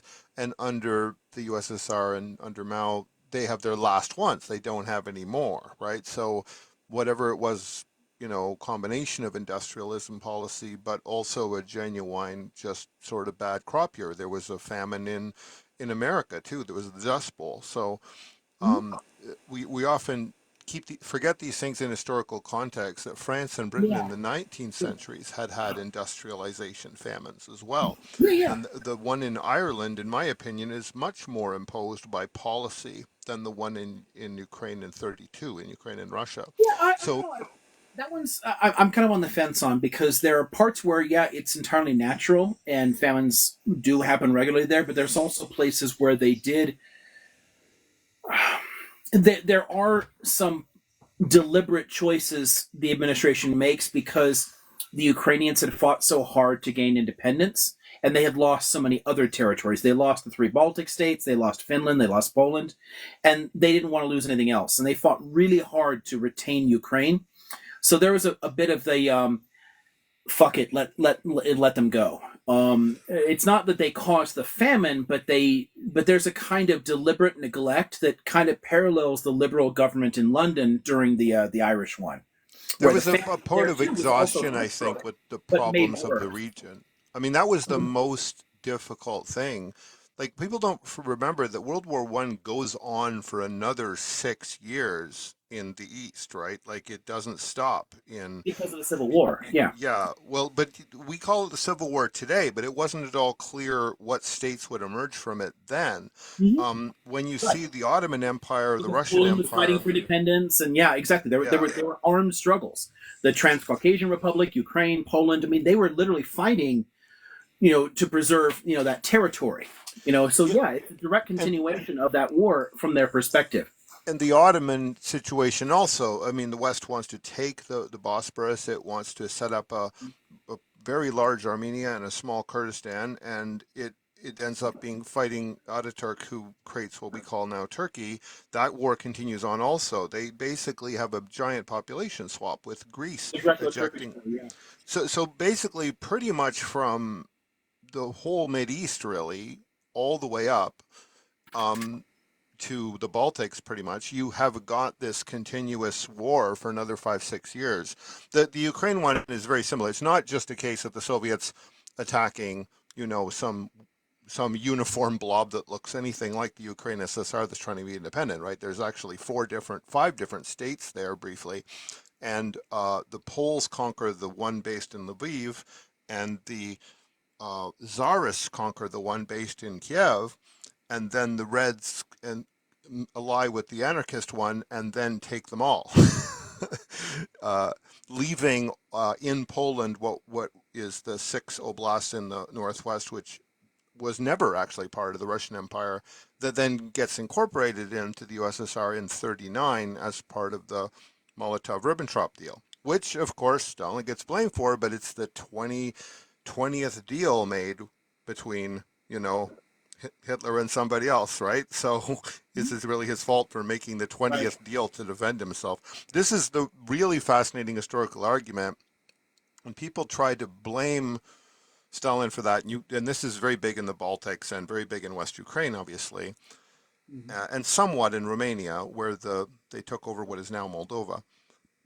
But if he hadn't done that, and he'd allowed, you know, the Germans to just take all of it, including reconnecting the Baltics, which were German sort of states at one time, then his starting point in 1941 is so far east that he wins. So you're Well, really saying, if you're resenting Stalin doing that, you're saying you kind of want the Schmazis to win the whole war. Like, you can't kind of, separate yeah. those issues. Yeah, I mean, kind of, yeah, but we also, I mean, so that's accurate, but it's a little bit of ex post facto reasoning because, from his perspective, one of the keys here is restoring the borders of the Russian Empire because the Baltic states, all that eastern Poland.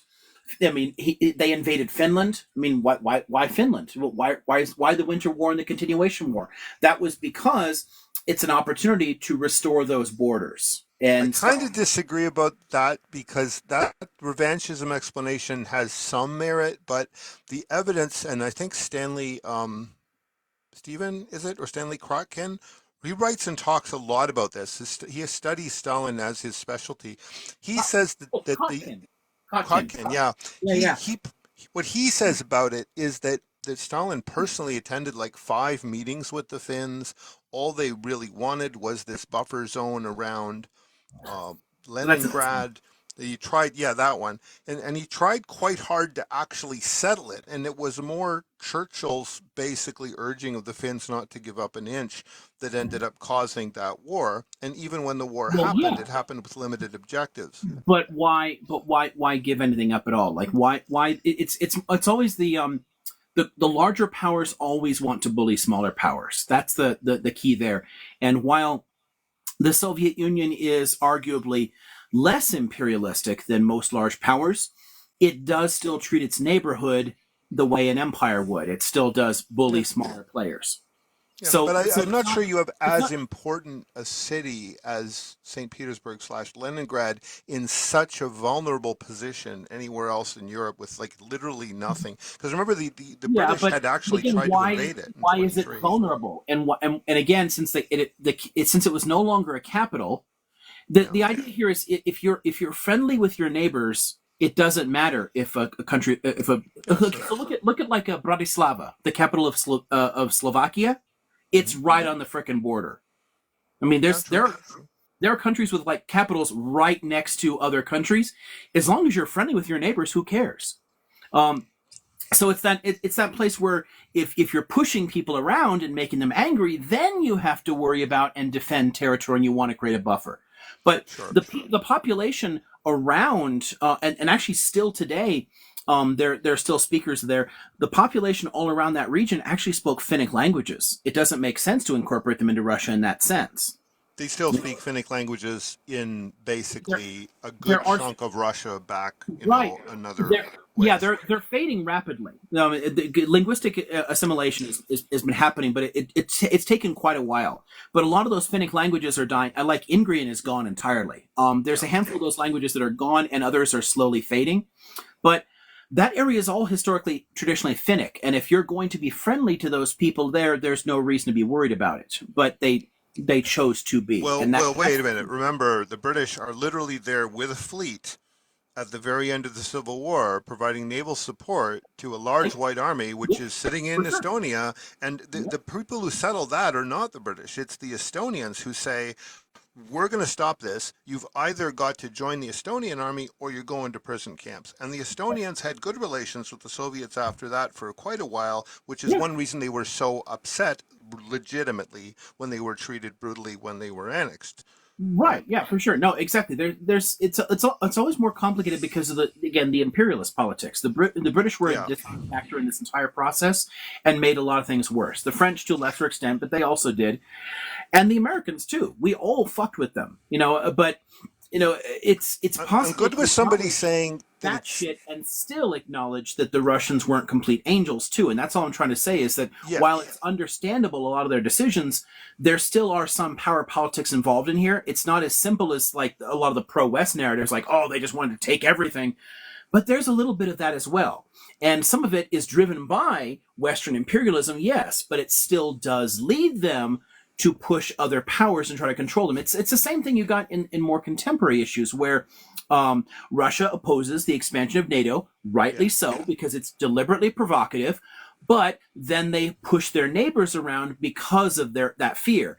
So there's people caught in the middle. And that's the fear Yeah. there. The main push is still, yes, the Western imperial forces, they're driving a lot of this. But it doesn't mean the Russian side doesn't fall into that same kind of trap. Of And course not. As a historian, you always want to say you want revanchism, reactive reaction to imperialism, any imperialism of their own, economics and tactical and military. You want all of them in there, and you want to say none of them is absent. So like each one of them is driving like 1 to 5 yeah, exactly. percent at least of the It's problem. never a single answer. It's always several different motives driving major changes. When Yeah, people and try to it like boil complex phenomena down to a single cause, they're missing a lot. one of the things that's fascinating about that region is the flat European plain is so flat and is so vulnerable that it tends to only be stable for long periods when it is divided among three powerful empires, like the Germans, the Russians, and the Austro-Hungarians, or the Warsaw Pact NATO period for 70 years. So, like, stability there may not serve the idea of ethno-state nationalism at all. That might be an idea that works better in West Europe than it does in the East. That it may Honestly, just I don't think ethno states work well anywhere. I am hardcore opposed to them on principle, because even in Western states, none of them are homogenous. I they mean, can't be. I don't know, maybe, oh, God, shit, not even Monaco is homogenous. It's a fucking quarter mile. It's the entire country. Even that's not homogenous. It doesn't make sense, to aim Yeah. for ethno states. Some They never made sense. something like 36 states are kind of formally identified as ethno states, and like six of those were created by the arguably NATO breakup of Yugoslavia. So it's not really a popular mode of organizing, and maybe it is It going is away, and though, maybe there are places can't do it. but it is unfortunately it's actually the global norm. It's just that it doesn't work in most places because the nation state as a model is still a kind of ethno state. It just tends to assume a Yeah. particular artificial ethnic designation. I mean, Italianness is invented. It doesn't exist. There's no such thing as an Italian until it was invented in the late 19th century. Yeah. So But there then are are we saying places where it then seems to work, it doesn't work. did the post-colonials get it right by drawing border lines right through ethnic groups in Africa and the Middle East? Because that Well, causes no. problems too. I mean, the imperialists fucked a lot of those countries by carving them up that way, but then they imposed on them the nation state model, which is then inherently problematic. And people's attempts to push the domination of one particular ethno-linguistic group over others has led to things like the G-sides in Ethiopia, where Or whichever Rwanda. group is on top is going to attack the other because they've been taught that that's what they're supposed to do. That's the package deal of modernity that they were sold. And it's bankrupt. It has to go away. So yeah, while I don't approve of empires per se, I think larger political units that are not based on ethnicity are a genuinely good idea. Well, then he gets back to the question of is empires necessarily an inherently bad thing because they do create stability over wide areas and they do tend to have ways of dealing with multi-ethnic problems, and by definition they kind of just want to make money and defend their borders, and the borders are fairly far out and the money is there to be made. Like if you look at the Mongols, they unified Asia for a long time, and they kept it trading. I mean, their way they imposed the rule was very brutal, but the way it was maintained was, in fact, arguably in some ways more benign than a continuous squabble and warfare like you might see in other regions like Western Europe. Yeah, I always when I get something really interesting in like a discussion, I tend to miss all of the comments. I just saw Benjamin is asking, have I read the Hart Negri trilogy? I didn't know there was three. I have Multitude and Empire. There's a third one? Then I missed it. So what's the other book? I have Multitude and Empire. So if there's another part to that, then so yes, but no. I only have two of them. Commonwealth. Cool. Yeah, I somehow totally missed that. So let me make a note. Are you familiar with Innes writings? Harold Innes? Harold Innes? Innes, yeah. No. He's one of the pioneers of the view that you have to look at the infrastructure and communications methods of an empire to understand it. Oh, That neat. he was actually kind of the mentor to Marshall McLuhan, who took his views in a very much more media and sociological direction. But Innes's basic thesis, and he's kind of similar to more right-wing people today would be considered right-wing, like Thomas Sewell, who looks at that same infrastructure, communications, navigability of rivers and stuff. And these guys are kind of early on in the understanding that says that a big land empire has to operate and think in a very different way than like a sea empire. Then there's just Absolutely. basic differences between how they have to be managed, and they will just never agree on what constitutes a fair or good polity because Oh, of those differences. that makes a lot of sense. Um, and you can see some of that in the as a fun one. Think about the major differences between the way France and Britain approached their colonial empires, because they both had large colonial empires in the late 19th, early 20th century. They ran them completely differently. The British preferred decentralized, using like local elites, find some, local cuck you can put in power, and then usually a conservative person that would then focus on, I don't know, how people dressed or whatever, so they wouldn't pay attention to how they're being screwed. So it's like looking for local elites you can put in power. France wanted direct centralized control. And that has a lot to do with their history as a land power in Europe as a highly centralized state. And they're trying to apply similar land-based models to their control of territory, where Britain is much more of a maritime empire, same as the Netherlands. And they're thinking much more in terms of how can I make money with the least actual expenditure. Yeah, and you can see the signs of this on the map. I mean, France, formerly metropolitan France, legally includes the former French Guiana. It did include Ivory Coast for a long time. It included Algeria from the 1840s until 1962, and it was all very directly managed. But if you're a sea Even the rest of empire, it, it's still very directly controlled. I mean, like, Senegal, tons of other areas are still very directly controlled yeah, from the metropole.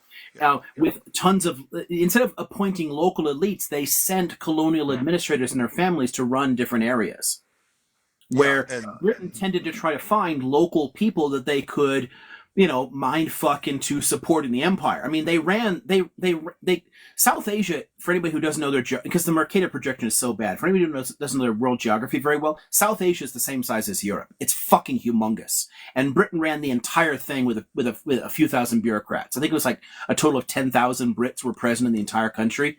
Most of the people were actually Indians oppressing themselves, the that they French, found put in charge. Where you're the you're French right. always wanted to have colonial administrators running things and didn't trust the locals to do the job for them. Well, they actually had a method to do this, which is hilariously French, and that it actually involves their sexual sociology as well. When Champlain arrives in where the river narrows to build Quebec in 1608, he gives a very famous speech, which you can read about in John Ralston Saul's A Fair Country, where he says, this is literally a quote, "Our sons will marry your daughters and we will become one people." And everybody just had to Catholicize, and then intermarriage was on. And the French proceed, they got there by invitation, by the way. It was the Wabanaki Confederacy, the Inuit, and the Huron that invited them there to basically create a fort as a barrier for their war against the Mohawk. This is history that colonizers don't like to tell. They actually met Member 2 and Champlain on a beach in now Risser's Beach in Nova Scotia in 1604 to discuss it. And member two already spoke French. Well, that's not a discovery, right? That's because he'd been there in the 1580s. So that was an equitable sort of opening for the relationship, which went very well for certainly for the Mi'kmaq and the French, and then later for the others. But it was much harder to sort of pacify the St. Lawrence. But what the French did was by a combination of this very brave missionaries, constant conversion effort, intermarriage was a huge part of it.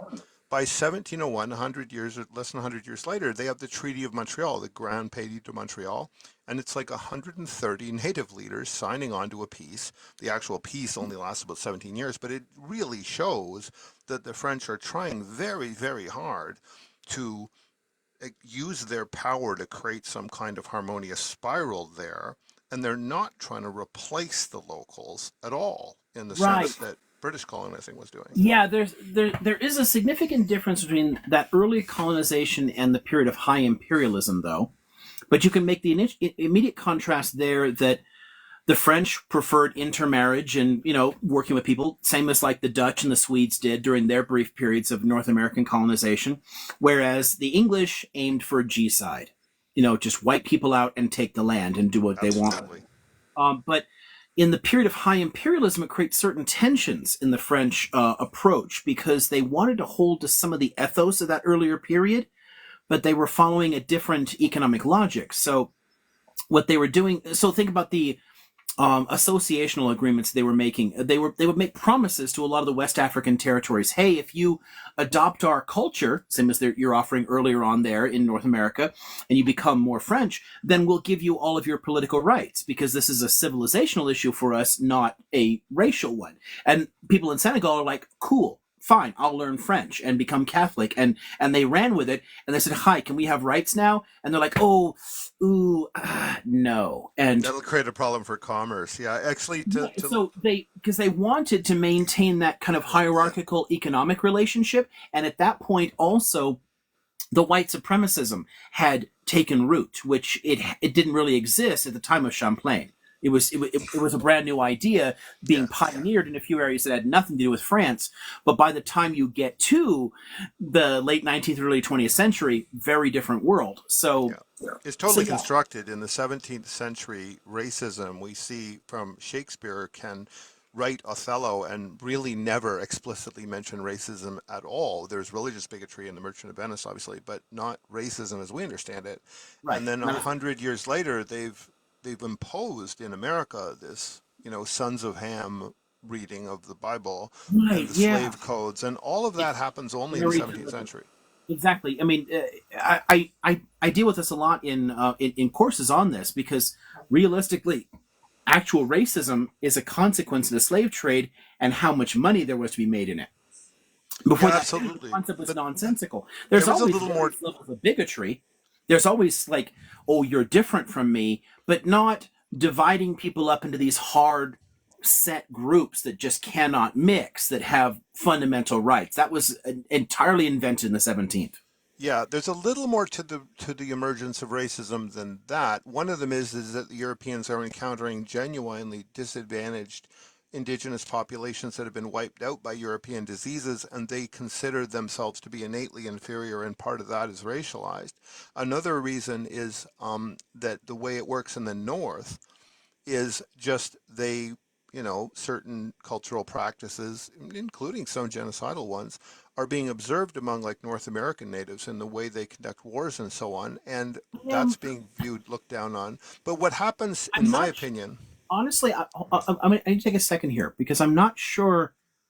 I'm not sure the degree to which I can agree with that one because the if you think in terms of the disease, especially Europeans at the time were consciously arguing that peoples of African origin were physically superior in certain ways.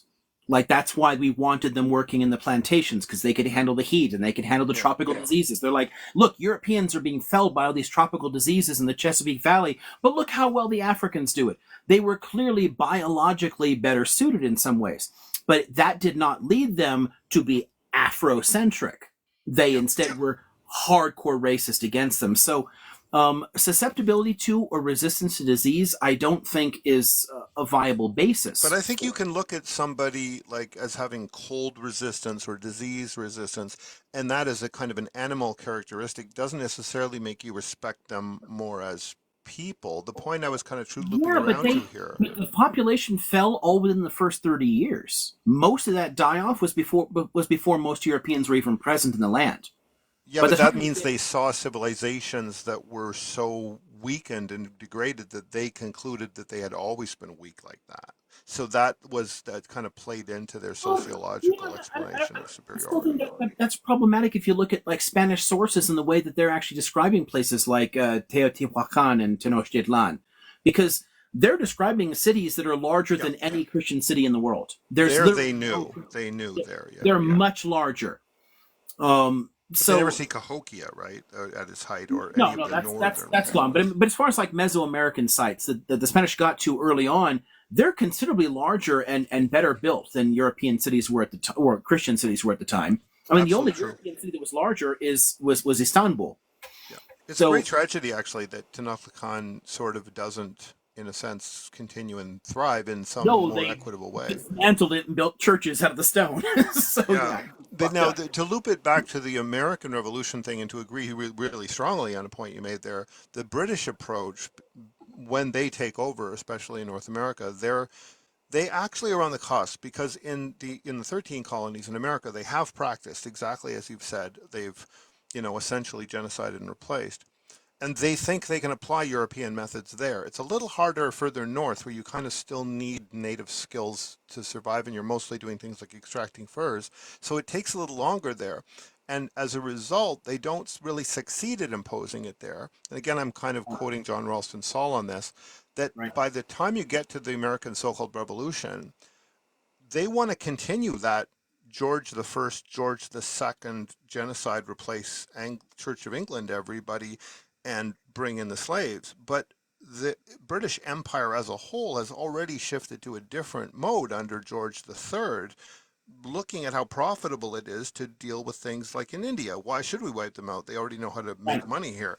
And so the tension, arguably in American Revolution, you could say, is really between continuing the genocidal, ugly policies of the war with the French the and of George II, versus shifting to this more hands-off, more George III role, and you can see it in the policies. Yeah. You can read directly the 1763 Royal Proclamation. We're not going to let the colonists go any further. We're going to use the Quebec approach all the way down the Mississippi River. We're going to We're going to organize them. They even sign a copy of the Grand Peace of Montreal called the Treaty of Niagara in 1760. They're really trying to copy that successful French approach, not just in the North, but in the West.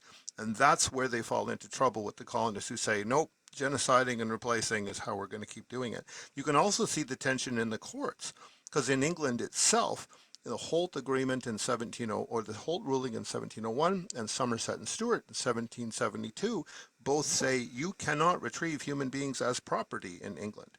If you have a statute that allows slavery, okay, but then those statutes are different per colony, so if you want to go retrieve someone in a different colony, you go through a very complex legal process. And most of the colonies made it very, very hard to take an escaped slave away because they all wanted population. So there's this huge tension legally, sociologically, agriculturally, everything between what the British Empire now wants to start doing and what the Americans want to keep doing. And that, I think, is where you get the American We Revolution. inherited a lot of that, the genocidal approaches earlier on. But yeah, so it's the same thing with the Brits. Both the French and the British changed considerably their approaches to colonialism from, if you look at them in the 17th, 18th century versus late 19th and early 20th century. The High Imperial period is markedly different. They're not comparable at all. And there's a ton of lessons there. So thinking in terms of like how to use people, sometimes it's not just using their skills too. That this is an important point for South Asia, because they actually didn't exploit a lot of the skills that were there. They consciously deindustrialized South Asia, because if you go back to the 15th, 16th century, South Asia is clothing a significant part of the old world. They're Muslin is the worst example, isn't it? Cloth.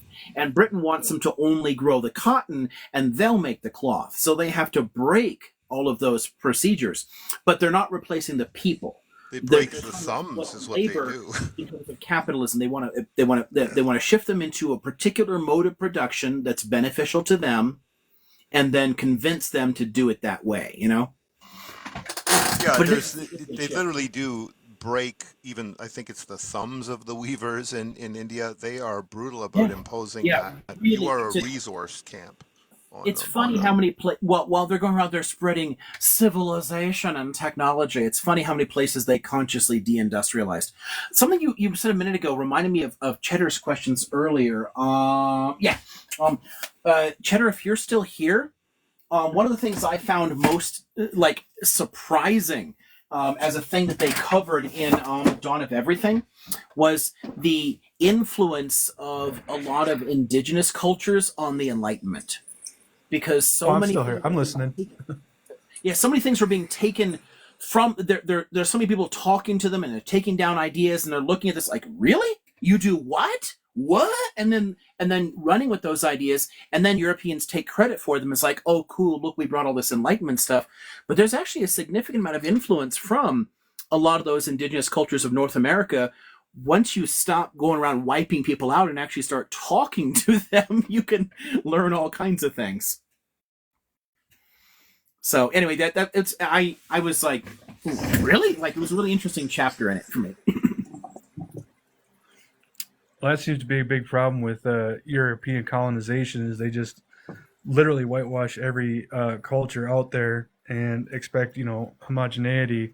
And then we're left with, seasonless raw chicken breast of the world, and it sucks. It just takes a lot out of the world. English cooking, anyone? Who the hell eats boiled meat? What the fuck? Are you kidding me? I don't know, but the 2 weeks my wife and I spent in Scotland were just absolutely horrible when it comes to breakfast. Super bland. Except for like haggis and this American-owned burger joint. It was really delicious. But haggis is terrible still. It's not. I mean, that's just me though. It's not good. It's different. I loved haggis. I had haggis every single day I was there. Yeah. I know your name is Irish, but come on, the Gaelic Brotherhood, Liam. You're really doing us a disservice, my friend. It's not good. Hey, they deep fry chocolate bars too. Who the hell came up with that idea? Like, what? But I mean, come on. They colonized the world for spices and then ended up using none of them.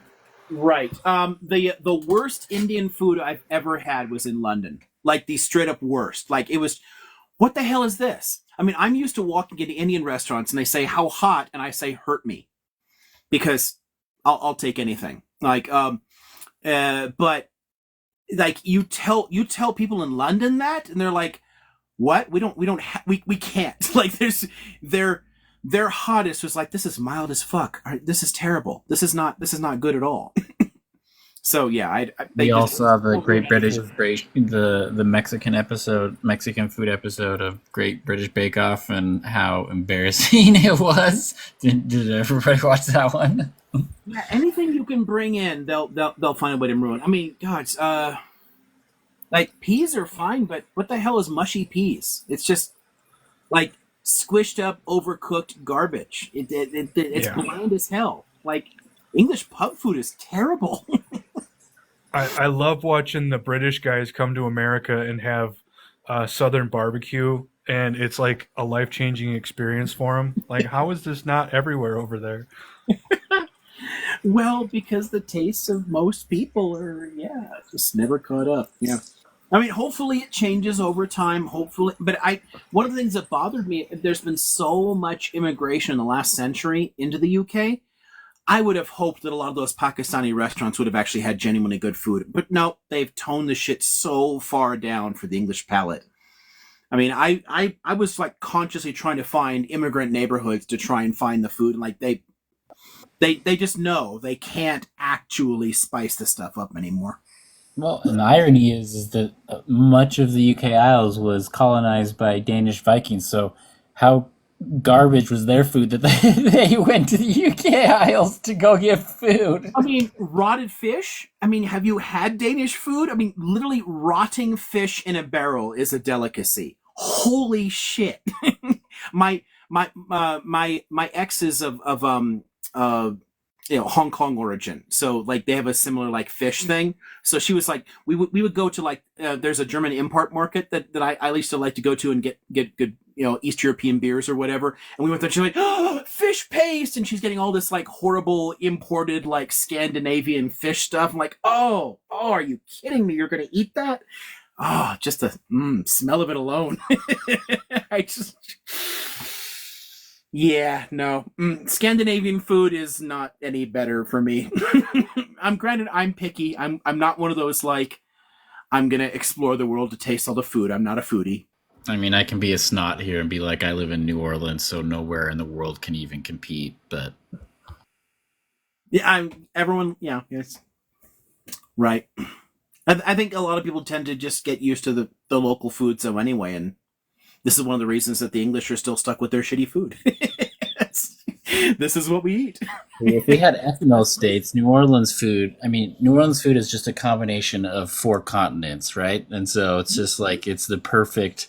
I mean, it's the only place that's a true salad bowl in America because it is truly a mix of 4 continents of cuisine tradition, and that's why it's so dang good.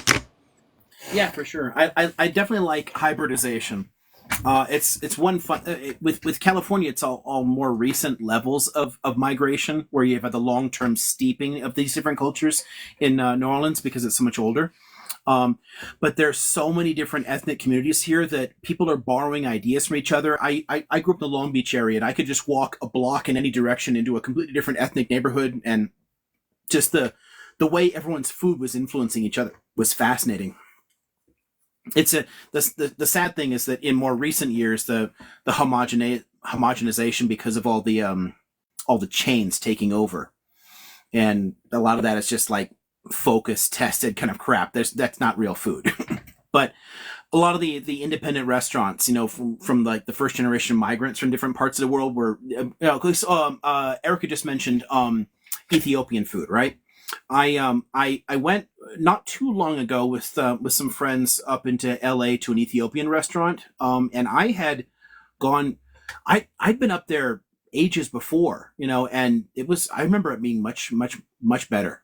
I mean, I think that we're losing something. The longer people have been around, instead of like coming up with something more interesting like what you've got there, everything is just kind of like, I don't know, collapsing. Well, something that I've thought about, it seems to be that like the two sort of like unique food that seem to be really popular, especially among the West, is Thai and Ethiopian. The two, the Asian and the African, the only two places in Asia and Africa that weren't technically colonized, although there was plenty of self colonization in my opinion. But like that they maintained their sort of their cuisine without without a ton of hybridization and stuff. And is that why it's so massively popular? Because it's just they're both so unique to their neighbors. Maybe because they're different, yeah. I mean, but even with the hybridization, there are differences. I went to a Ghanaian restaurant recently, and the way that the way that the rice dishes tasted was, I've never had anything like this. What is in here? I had no idea. I mean, there's still distinct variations everywhere, but the longer you'd spend time blending these things together, you lose something as well. It's neat because you get something new, but you also lose something. But if done right, I tend to think that hybridization of cuisines is not necessarily a bad idea. I like the blending together of different tastes. I think we can often come up with really interesting things, but you got to be careful not to completely lose the originals either. Yeah, it's interesting because I ran a couple of Thai restaurants with some folks back in my old home, and one of my biggest problems actually is hybridization because I feel like it dumbs down the quality of the food. Because my experience of hybridization is white people food with anybody else's food, namely Thai food, in my experience, and the dumbing down and the massive sugar upload and other kinds of things to make it appealing to a Western audience always kind of irked me the wrong way. But that's a little different, I guess. Yeah, when you're talking about mass audiences and trying to appeal, that's like the Pakistani restaurants in London are trash. That's why it's you're aiming to sell something to people who already have a particular taste, rather than genuinely borrowing one idea from a different culture and coming up with new things out of it. It's just, how can I dumb my food down to their taste buds rather than actually organically exchanging ideas between them? But yeah, the kind of homogenization you're talking about is trash. Yeah, that's what's destroying a lot of California food at this point. Is everything's trying to, it's coming out tasting the same. At this point, a taco is a taco at this point. They're all the same garbage. I mean, I can't find a good burrito anymore. You got to go way the hell out of your way. Hi, look at you. Oh, silly cat. Oh, silly cat. How are you? How's your spring break? What was that? How's your spring break? What spring break? I was surprised to see you on office hours today. Well, it's more because I spent more than 6 hours in a car and knew that there was no way I was going to have the emotional energy to do any work when I got home. I needed to somehow unwind, and I figured, some fun conversations, like, Kublai Khan talking about, like the Russian Revolution and people asking about all this. I mean, it's fun, Yeah, it'll relax me a little bit so I can actually get some rest. Definitely a mental break for you. Yeah, it's fun. It's sitting in the car gets so tedious for a while. I get so sore in it. So this is at least stimulating in a way. Very cool. Hey, Cheddar, everyone on the panel, what's going on? Heyo. What up? French, nice to meet you. Oh, you guys haven't run into each other? I don't think this is the first time. And Cactus. Fascinating. But I know everybody else. I've been playing lots of video games late at night now instead of TikToking because I'm just doom scrolling on Palestine and it's not healthy. So, yeah,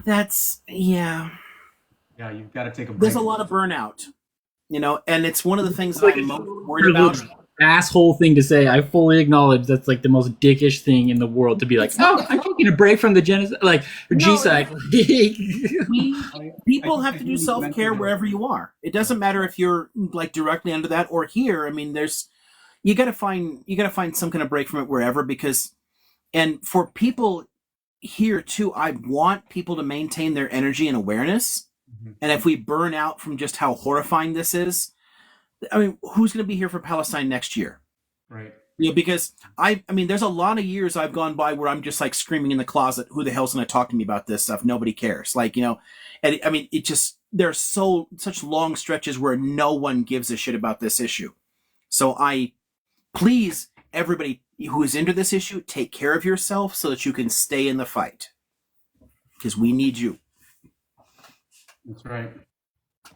Yeah. Whatever it is that makes you re-energize and come back stronger. I'm going to go and refill this. And then let's see. It's okay, cool.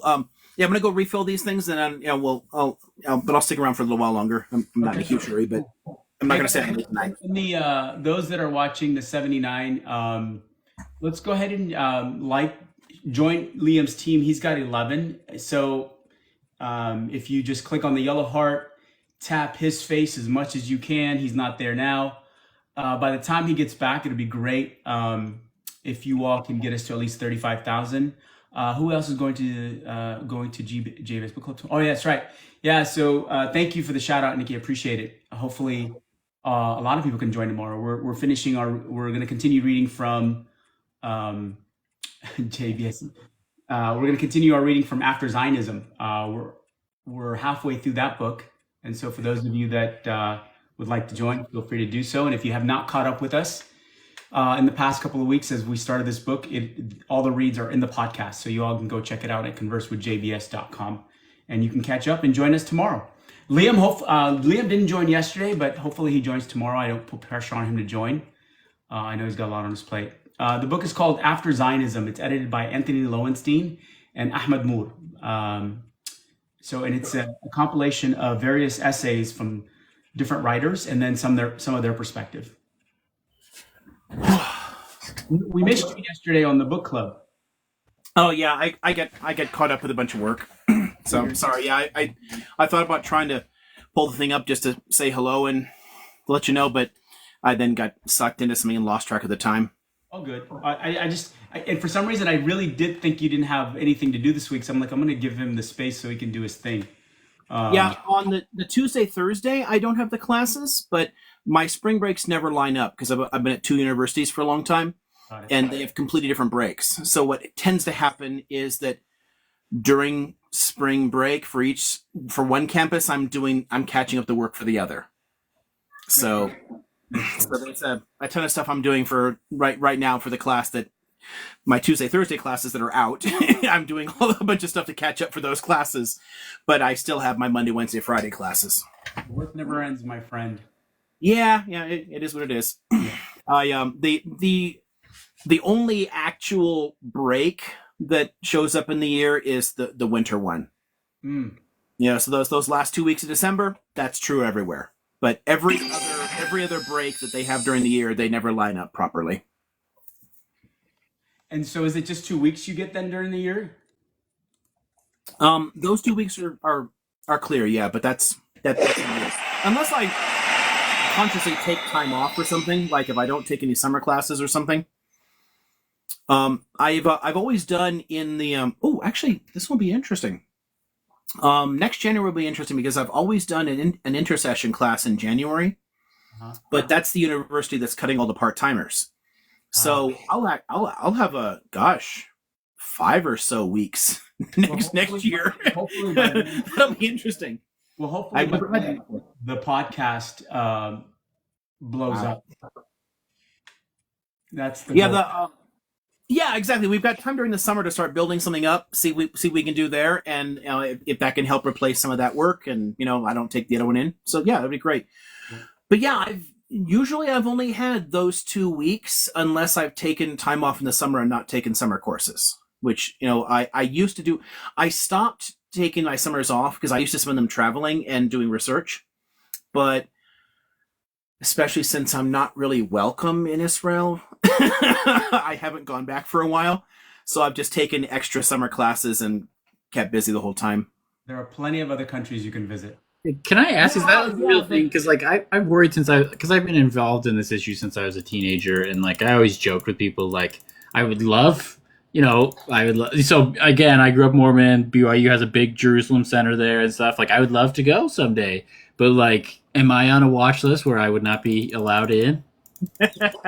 Is that a thing for you? There is a watch Are list. the you? only places that I have, I mean, in the U.S., perfectly clean record. The only places I have criminal records are in the Arab world and Israel, because I've been in a lot of protests where I shouldn't have been.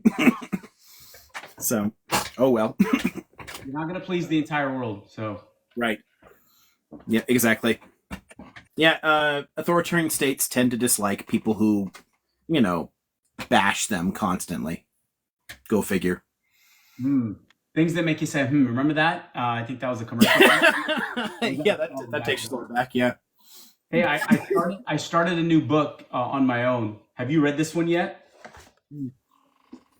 The Hero Code by Admiral McRaven. Nope. I got this book 2-3 years ago at an event where a police officer came and talked about active shooter responses. And he gave me the book. And I put it on the shelf, and it's been calling me this last week, just like, hey, read me. And I finally picked it up and started reading it.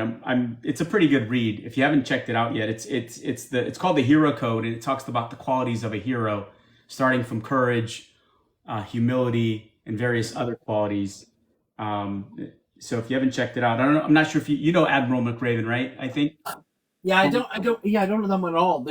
I've got a couple things on like the heroic ideal, but the things I run into there, it's more the attempts to apply lessons of antiquity. That's more the lessons that the ones I have. Got it. I'm sure some of it might align. This guy's a former 37-year Navy SEAL, and one of his famous speeches was given at the University of Texas. Talks about BUDS, the training of SEALs, and it is one more book, Gail, that I'm reading. And then he talks about the qualities of an individual that make it through BUDS training. An interesting commencement speech, but you would, if you ever watch it, it's about the first 8 minutes are probably all you need to watch. It's pretty cool. Someone's saying, can I ask a question? Go for it. Cactus, go for it. A random one, but it's just came to They're mind. fun. I honestly, that's why I like Tubla hopping up on the panel. I love the random. I love where we go. So Yeah. Why do you think the Ethiopia Somali conflict has been going on since like the 14th century? Do you think there's something intractable? Do you think it has something to do with geography, or is it sort of a little bit more coincidental and just having to do with the different states in the region over the years? Part of it is the physical geography, part of it's demography. So I mean the populations overlapping on both sides there, and then the and part of it also is religious. For a long time, Ethiopia's had explicitly religious states that were not Muslim, so it created complex relations with their neighbors. So there's several factors, but I think that the single biggest one is that the borderland between them is essentially porous. It's sharing the same. It's the same physical geography and the same populations on both sides of the border. So it tends to create like conditions for either state to make claims against the others. But going back further, a lot of it was religious. Like the explicitly Christian states in Ethiopia tended to lash out at a lot of their neighbors for a while. Mm-hmm. Yeah. Yeah, that was really the only one I had in mind today. So I gotta go. But yeah, I think one trick with things like that, and one interesting thing about questions like that, is that once a conflict has gone on for a while, people tend to forget the original reasons anyway, and they come up with all kinds of new bullshit reasons to hate each other. It just that's where we are now. Like there's a lot of that, but because do we really give a shit about what people were doing in the 14th century? No, but people have been fighting each other so long, you lose sight of it and you keep those tensions up. So Do you think that, I mean, ideally there should be a unification though, like, Ogaden and the part of Djibouti and Kenya? Do you think that there's a case to be made that it is, essentially a nation split up by other countries? Well, there is that case, yes. It's tricky. On the one hand, I can sometimes say, yes, it would be better if we changed all borders to create countries that actually better reflected the demography, because the imperialism was intensely unjust. On the other hand, I would rather we have larger political bodies that are not based on ethnicity at all. So rather than changing the borders, why not unify the entire area into a superstate that's not based on an ethnicity, and instead just tries to improve people's living standards and lets people speak whatever the fuck language they want? Yeah. So the anti-nationalist in me doesn't like giving into that let's carve the world up more. But on the other hand, it is wildly unjust the way those borders were carved. Yeah. Yeah, I think I have to go, but thank you. I was kind of like going off of that point is something I kind of want to bring up earlier. It's like why. So I've had a lot of time in Southeast Asia, and I speak a little bit of Hmong and stuff like that. Why do we favor certain, or why is it acceptable for the establishment of certain ethno states such as he who shall not be named versus the Hmong or the Romani or any other number of people that did have ethno states historically, and fairly recently, frankly, for that matter, too. What is the distinguishing? It's just special interests, whether or not a superpower deems it worthy or not, basically. As far as why the Zionist movement was supported, but not other. Yeah. Yeah, that has everything to do with European racism. Yeah. Honestly, support for Zionism is founded in anti-Semitism. It's European hatred towards Jews. That's it.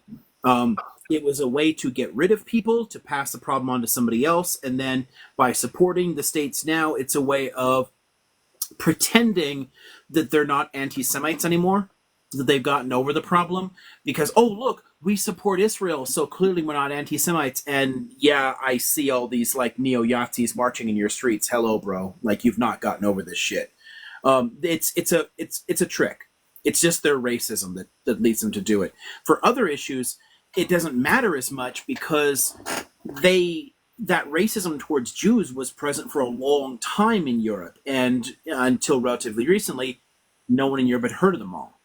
So they're not they weren't historically relevant to them. So there's no sympathy group, there's no lobby group, there's nothing to push toward people giving a shit.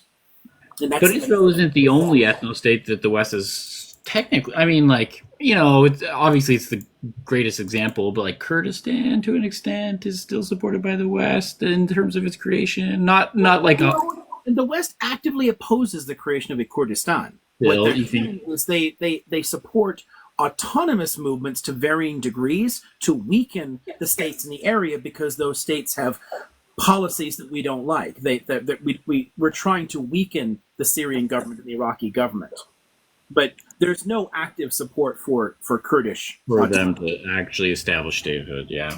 There's realistically no chance of them doing so. But if we can keep manipulating the situation and keep those countries on edge, then they're not a threat to anybody. They can be pushed around more easily. It's all about power politics in that case. But there's tons of the Kurds, the Balochis, there's tons of populations that are quite large and have a distinct identity and no possibility of a nation state. But to me, the whole idea of turning to those groups and saying that they should have one is, I think, going in the wrong direction. Right. But while I think it's wildly unjust the way they've been treated relative to other populations, I still don't think we should be heading in that way. Right. Interesting. But how do you convince the world of that? That's the $20,000 question right there. And we can't even get countries like France to stop G-siding its own population. Yeah. I mean, France is one of 3 countries in Europe not to even recognize any minority languages. They're consciously destroying their own internal diversity. They're destroying their own nations. The Gascon nation, the Breton nation, they're ceasing to exist in our lifetimes because of active policies there. So, no, we can't stop the nation-state project already. We have to, though. That's the thing. It's been, for 2 centuries, it has been heading us in the wrong direction, and it has caused tremendous human misery. Yeah. I mean, the Turkish War came up a little bit ago. I mean, and realistically, the one of the reasons it was so bad, and those massive population, 2 million people being uprooted from their homes, just tons of deaths, horrifying shit. Well, the root of that is that Greece was one of the earliest nation states, beginning with its independence drive in the 1820s, and then Turkey developed a radical nationalism in the late 19th century as well. 2 competing nationalist movements that caused them to wipe out tons of their minorities. So who suffers in that? Armenians, Syriacs, Assyrians, all the Pontic Greeks, the Ionian Greeks, the Muslims of Greece, there's tons of populations that all suffer from this. I mean, nationalism's a freaking disease, and we have to find some way out of it. The fact that it's difficult to get out of is a separate point. I don't know how we survive this, but I don't think that we're helped by continuing to carve the world up.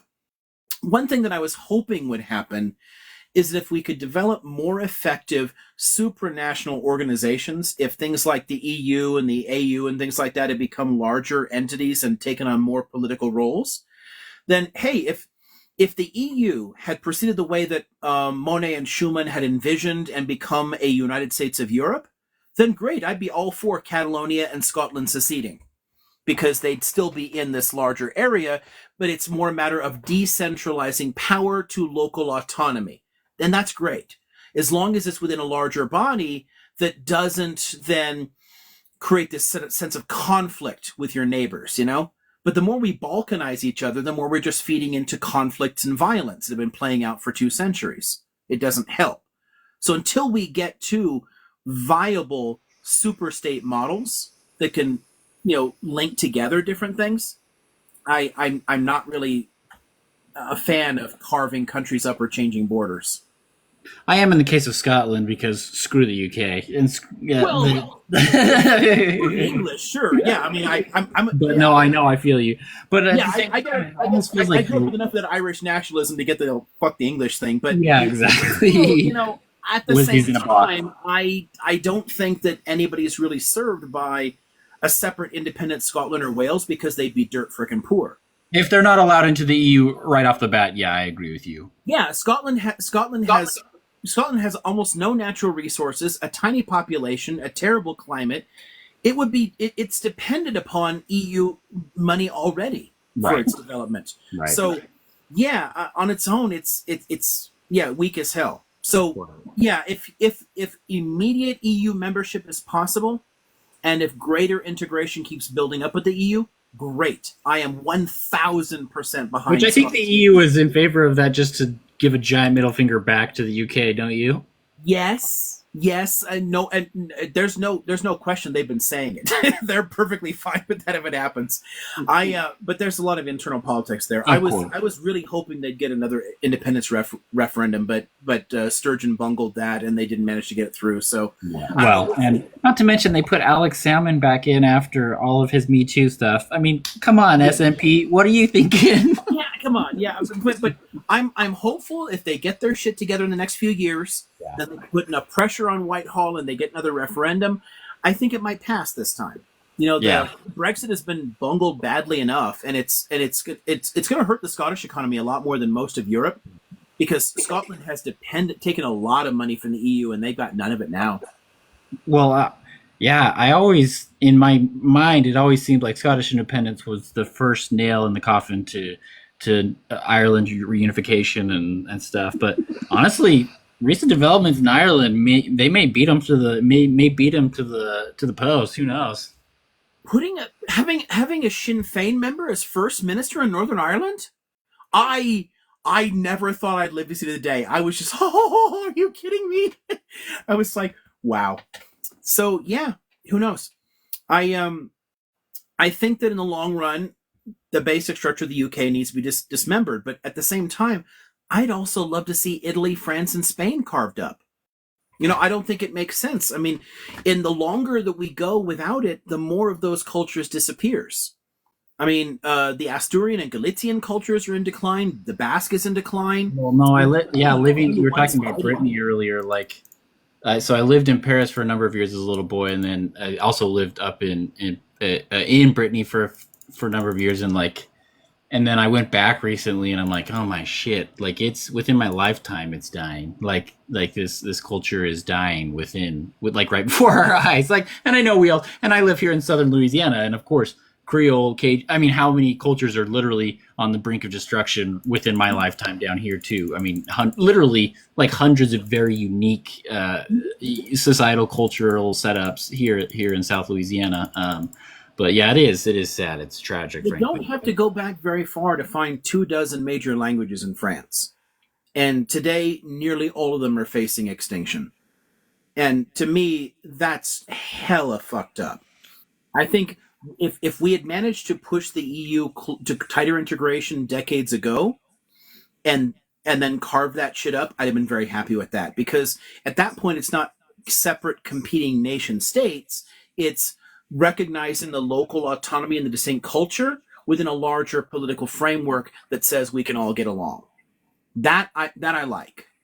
But yeah, I mean, France is fucked. But Italy, honestly, there's still a significant amount of diversity there. The language is there. People are more comfortable still with code switching, where the French government policies have very aggressively targeted the minority languages. So there's still a lot of Venetian speakers, a lot of Friulian speakers, a lot of Sicilian speakers. There's still the possibility of, again, resurrecting some of these. I'm not a French hater like most Americans, but though I went to school as a little boy in France, and it always I just have to laugh when they were like, it wasn't just their own unique languages that you're talking about, but any language. So instead of instead of saying snowboard, like du snowboard, as everybody says in France, they're like, no, in school, like the teachers like hit your fingers with the rulers if you didn't say like planche à neige or whatever bullshit French colloquialisms that they forced on you, as opposed to allowing you to speak any form of any other language. It was just hilarious. Yeah. It's I share that with you. Not a reflexive France hater, but I have serious problems with some of the cultural imperialism that comes through there. So France is a benevolent racism, whereas the Brits are just openly horrifically racist, right? They're openly genocidal. The French are more sly about it, but in some ways have gotten away with more. We'll sleep our way, as was mentioned earlier. We'll sleep our way into integration. Like that's. Yeah. They were horrible in the colonies too, but they in some ways get away with more of it. Like people are less aware of how horrifically racist they were, which I think is a real testament to some cultural propaganda, to the way that they talk. It's easier in some ways to hate the English for what they did, but they were both horrifying imperialists. I mean, honestly, I don't know why the Dutch get away with so much. All this like, we love human rights, come to the Hague, all this bullshit there. When the Dutch controlled, Indonesia, they were pretty horrifying. It's only once they lose power that suddenly they discover their moral compass somewhere. Yeah. Well, I think it's all. I don't know. To me, it feels like at least the Dutch, not the Belgians. The Belgians are frankly the worst of all of them. I think is undeniable. The Belgians were the worst ones. I mean, the Belgians honestly tried to correct a lot of the horror. It was a corporate. That's what I felt about the Dutch too. Is I feel like the Dutch. Yes. Leopold personally owned the entire Congo basin and formed a corporation to treat people like shit. So it was capitalism doing that. The Belgian government eventually said, "Holy shit, you're doing what?" And they seized control of it and started outlawing a lot of those abuses.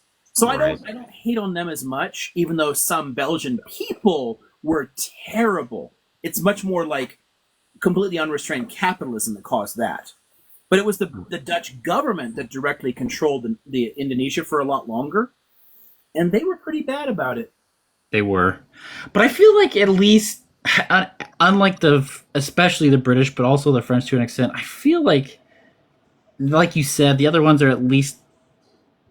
They have not done enough yet, obviously, in terms of reparations, but at least there was an acknowledgement that there was wrongdoing, as opposed to the French and the British, who were like, "No, we just gave them society and culture. Like, what do we have to apologize for?" Yeah, some. I mean, in both cases, I think that some work was done, or more work was done in the Low Countries than was done in Britain or France to deal with their colonial legacies, or in Germany. But still, there's a shit ton of racism in the Netherlands toward, like, Indonesians coming in afterwards. I mean, they never really dealt with all of it. But they did do some work, so I'll give them some credit. But Can I I think butt in to add to the Dutch, Liam? If you don't. yeah, by all means. I was recently in Waffle, I love it. Curacao, and it was really interesting because if you've been to other former colonies out there, you know that a lot of them have come quite far from. They don't kind of feel like they're still colonies, essentially. Like when you go to Jamaica, when you go to you just get a different feel when you go to Curacao and you see kind of the destruction that has been wrought on some of these small island nations by the Dutch, particularly, and just the lack of now is it's right still a now. colony. Right now, it's just right now. They basically the Dutch use the island as kind of like an odd tourist destination, but also brain drain and completely take all of the resources that everyone is so incredibly impoverished, and there is just nothing to come back from, and they've really done very little to rehabilitate the island, and there's been so many colonies that are like that. And you're saying everyone thinks of the Dutch as being so progressive because their own policies in the Netherlands, for sure, great, they have but they come Amsterdam's from beautiful, a colony. but yeah, they're still an active colonial power. It's wild to me. I didn't even. It's Yeah, wild. yeah, it's the same thing. Any place where you find continuing colonial control in different areas, you find that there's still shit stains about it. The Brits are still terrible, and a lot of their continuing colonial possessions.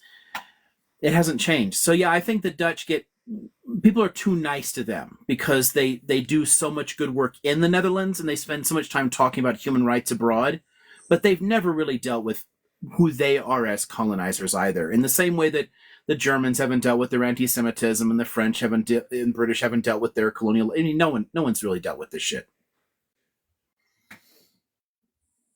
One excuse after another.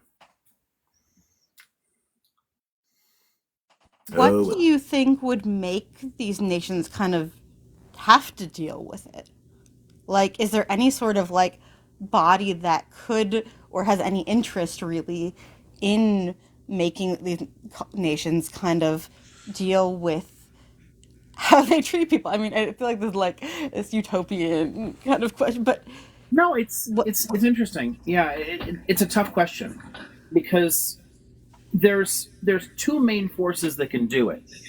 One is a cultural and social change inside the country where people demand it, or outside powers forcing them to do it. Because counting on market forces and local politics and all kinds of other things to do it is never really played out well. But outside powers have sometimes forced it. So, for example, in East Germany, they unalived a lot of Nazis, but not in the West. We put them all back in charge. We put them all back where they were after the war. Like, we claimed we denazified, but the degree to which we denazified is the degree to which the Soviets were at the table as well. Since they weren't there, we did nothing at all and put them all back in charge. But in East Germany, they unalived a lot of them. But in the we'll give them their kudos for that. But even there, it's not like they dealt with their own problems too. It's not like that dealt with, history of Russian imperialism, only dealt with like the legacy of German nationalism. And honestly, the East Germans, because of some of those policies the Soviets put in place early on, they took a real stab at trying to build a socialist economy.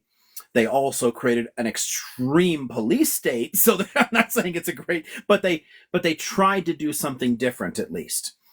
because they were forced to change. So outside pressures can force significant changes at times. And there were some good things about the East German society. For example, women were a hell of a lot better off in many ways than they were in the West. Overall, people had fewer freedoms and were spied on in a far more intensive way than in the West, although it happens there too. But there's a lot more social freedoms that people had in many ways than they had in the West. So a lot of the reason that those experiments were so thorough was they did a lot more denazification. If you take away outside pressures that can force changes, then you're left with the kind of like people power cultural changes, people choosing to do it differently and demanding their governments do things differently. And that happens at times. I mean, you can actually change a society, but it takes a lot of consistent pressure, a lot of like civil disobedience, a lot of significant work over generations to do it. But I think that could do it if a lot of ordinary Germans had gotten their shit together and actively worked to change the culture itself, because elements of their racism are cultural. They're very deeply rooted, especially anti-Semitism, because it's rooted in Christianity, and their understanding of Christianity is deeply anti-Jewish. There's no way to get rid of that without examining that history and the cultural legacy of it. And hell, they still haven't effectively dealt with tons of that stuff, or with their prejudice toward the Roma populations or anything else. There's a lot of those things that they still just won't deal with. Ordinary Germans could do that. And I give props to people in those countries who are trying, but it needs large, sustained mass movements over a while to do that. And there's just not enough of it. And oftentimes it's because the countries themselves, the governments, give people a bullshit excuse. Like, oh, we've already solved this. Look, we gave up the colonies. We've solved the problem. It's similar to like the Israelis trying to say, oh, look, we gave up land for peace. Look, we gave up the Sinai. You should let us take the rest of it. It doesn't solve the problem. It's just an excuse. A lot of European governments have been actively opposed to that kind of self-examination and have given a portion of the population enough of a reason to think they don't need to care. So it's hard to build those mass movements. So that's it's been a severe limiting factor on it. Got it. Thank you. I thought I saw that. The picture's here. Let me push this up a bit. I thought I would throw on my East German military cap for this discussion. Oh my gosh. That is something. And I've got a Soviet era tank helmet or artillery helmet as well. So. Okay, so now I got to get my Stinger missile. Yeah, right. Yeah. Oh, that's great. Yeah, I'm in discuss. I'm always on both sides of this. Like on the one hand, I'll show people like, yeah, you know what, women genuinely had better sex under socialism in East Germany, because the social policies actually gave them a far greater freedom, and by taking away a lot of the power dynamics, it forced men to actually pay attention to what they wanted. They couldn't just do what they wanted to do. Wow. So there's benefits. Like I mean, there's a great book on this if anybody's interested in that, like, doing like serious studies of like how this affected ordinary people. There's a lot of good stuff there, but at the same time, hello, the Stasi. Like in my class on political violence, I actually use Das Leben der Anderen, the Lives of Others, is one of the films in this, because it's a really good portrait of just how into your lives the Stasi could get. As bad as policing powers are in a lot of Western countries, the degree to which they could just fuck with people at the drop of a hat was definitely greater, because the power dynamic was more centralized. So it's like there's good side and there's bad sides to it, and the trick here in history in general is how can we find all the good elements to use and leave out the bad shit. I definitely hear that. I mean, it's true what you're obviously saying. One of the things that a part of my job ends up being requesting a lot of old records from police, old KGB archives in post-Soviet states like Lithuania, Latvia, etc., for parts of my research. And people, their mind would be blown if they knew the level of detail that are in these records. When they let you get them to them, of course, which they still, don't. But I but for all of that, I live in Brooklyn, and the amount of women who I've spoken to who are from all these post-Soviet states will talk about how they actually didn't. It wasn't for them under the USSR. They got an education, they had jobs, they had freedoms, and that was the reality for various reasons they left. But there were absolutely those pluses there, and especially for women particularly. Absolutely. When people try to like claim that it's all bad, I'm like, what the hell are you talking about? Like, there's tons of empirical areas where they were a hell of a lot better off than we were, and areas where they weren't. So it's like trying to find the combination. It's not like Western spy agencies aren't bad too. I mean, some FBI files are extraordinarily. You look at like the FBI file of MLK, and holy shit, it's like they were like glued to his back of his head, like they're everywhere. But they didn't spy on as many people, and it wasn't as and it didn't have like some of the very direct connections to like party politics that you can see in some places like the Stasi uses. So yeah, it's not like any version of any society has been all good or all bad. They all have places where they screw up, and all the places where they can teach us something. Sorry. No, you can go. I had a quick question. Didn't they also try to like make their own type of bank and make interest rates illegal during that time? There were attempts. Yeah, I think that would have made a huge difference for the people if there were no interest rates at that time, and businesses as well. I am a huge proponent of public banks. If we had interest-free loans for things, instead of having to pay back tons of money to investors, or instead of having to go to like investors in the stock market or to banks for loans and pay these exorbitant interest rates. Hey, I want to open a hot dog stand. Okay, cool. Here's some cash. Go and do it. And if the business fails, okay, I don't owe anything. If it succeeds, just pay back exactly what you took. The economy would grow much more rapidly. More people would be better off. So they did make efforts to try and do that. The problem with a lot of these, and one of the flaws in looking at a lot of the socialist economic experiments, is that none of them actually escaped capitalism, because capitalism is a world system. Like the Soviet Union was forced to participate in capital markets the entire time. You couldn't completely get out of it. It was when the Soviets early in their history like wiped out the Russian imperial debts. They just like defaulted on all of that stuff. It made it very difficult for them for quite a long time, because then they didn't have access to the foreign cash that they needed, and they didn't have enough resources internally. So it slowed down some of that growth. It's very tricky to get out of the system once you're forced into it. Socialism has never existed in a way.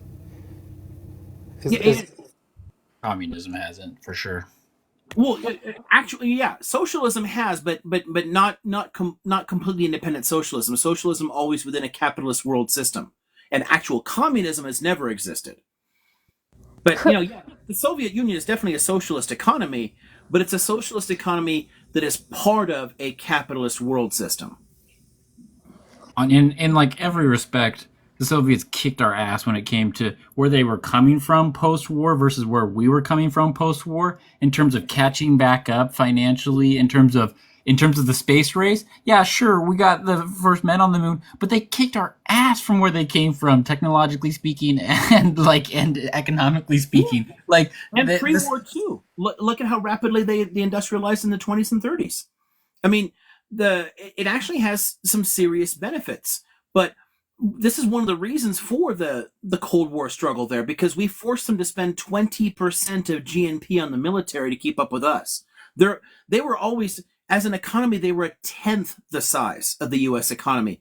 So if you force them to compete in the same way militarily, they're fucked. You know, if we just left them alone, that economic system would have done all right. I mean, the political system's a whole different issue. I got serious problems with like party structures and, you know, like the authoritarianism, all the rest of that stuff. I mean, I'm a severe critic of things like that. Economically, though, they were not that bad off at all. Their economy notched up, which is why there's a whole shit. Which is why there's a whole shit ton of Russians who support Putin. I mean, like, there's a whole lot of people who hate him, but there's a whole crap ton of people who have it way worse off under the Federation than they did under the Soviets. Like, way worse off. Yeah, exactly. It's. I mean, some people are better off. Many people are worse off. Yeah, it's really problematic for sure. Oh, Cheddar, are you still here too? Oh yeah, yep. Just remind me of something else. Okay, so when I mentioned Ha-Joon Chang earlier, right?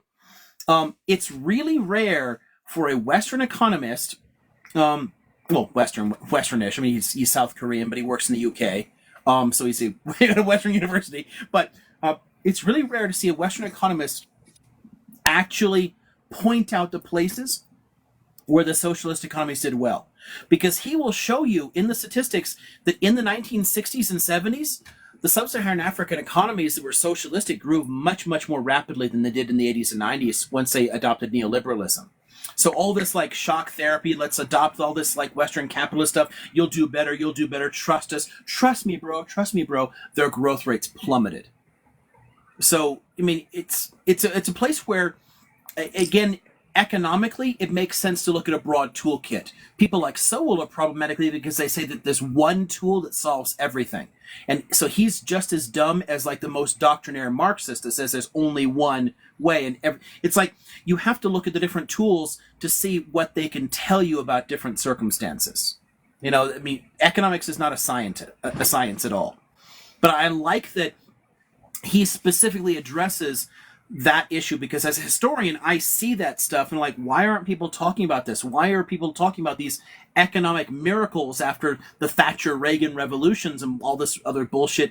And I was like, hello, they were growing more rapidly in the 60s. Granted, they were farther behind then, but that's true for the Soviets as well. You know, the fact that you're not comparable in your starting point is irrelevant to the actual rate of improvement. That's the important part. And that's what gets left out of a lot of these discussions. I think that's why we saw a lot of Germans still in post-war Germany pine for, you know, the early days of the Reich because of the economic growth that happened. You know, a lot of people. But even there, that's falling for a little bit of propaganda, because in many ways, what the Nazis did economically was going to destroy the German economy completely. So it's a very short term bump. Right. It was a very short term gain to gain support, and then Right. And people are remembering only that short term gain coming out of some of the chaos of the late Weimar period, like, oh yeah, things are getting better, and they don't know that they're actually being screwed too. But yeah, exactly. People looked at that, and you look at opinion polls 10 years after the war, and the same third of the population still approved of the Yazis. It didn't change at all because of that same issue. Most people who did support them supported them for the economic issues, not the racism. Hey, that's on. Well, no, that's just it. I mean, it's the fascism doesn't show up every time in goose stepping and military uniforms. It comes in a lot of different forms. So I mean, it took 20 years, 10 years or something. Mustache Man came to power. What was it, 1933? And so it took a good 10 years to really kick everything off hard. But like you said, there was some improvement, but the average person didn't see what was really happening behind the scenes. That they needed support of the elites and whatnot. So and they could blame a lot of could blame a lot of the later decline on the changing political circumstances, but in the latter stages of that period, even before the war, living standards were actually going down because, like with the Italian fascists, their corporatist model actually crushed what workers could expect. Like the pay levels went down, protections for workers went down. But that takes a while for people to catch up to and notice the problem. And because the war came so quickly after that decline, in people's minds, it became like a factor connected to the conflict and not to the fascist economic model. But the fascist economic model always lowers living standards. Yeah, especially when you have to dump as much money into the war machine as it took to start that problem, and then Mussolini trying to play catch up with Mustache Man dumped a bunch of money into their war economy. We all saw what happened to him, and what was that, 43, when he was strung up at a gas station by his heels. That didn't last as long as he thought it was going to. Where he belonged. Yeah, oh gosh, there was I once got in a Twitter tiff with his granddaughter, like who was very angry that people were attacking him. I was like, bro, you're defending him because of family. I would, if he was my grandfather, I'd have been urinating on the corpse. I mean, come on, seriously. It's funny. Stalin's daughter actually lived about an hour from me here in Wisconsin, in Spring Green, Wisconsin, until she passed away. So that was kind of interesting. It's like the Larry David when he does that. Who's the guy?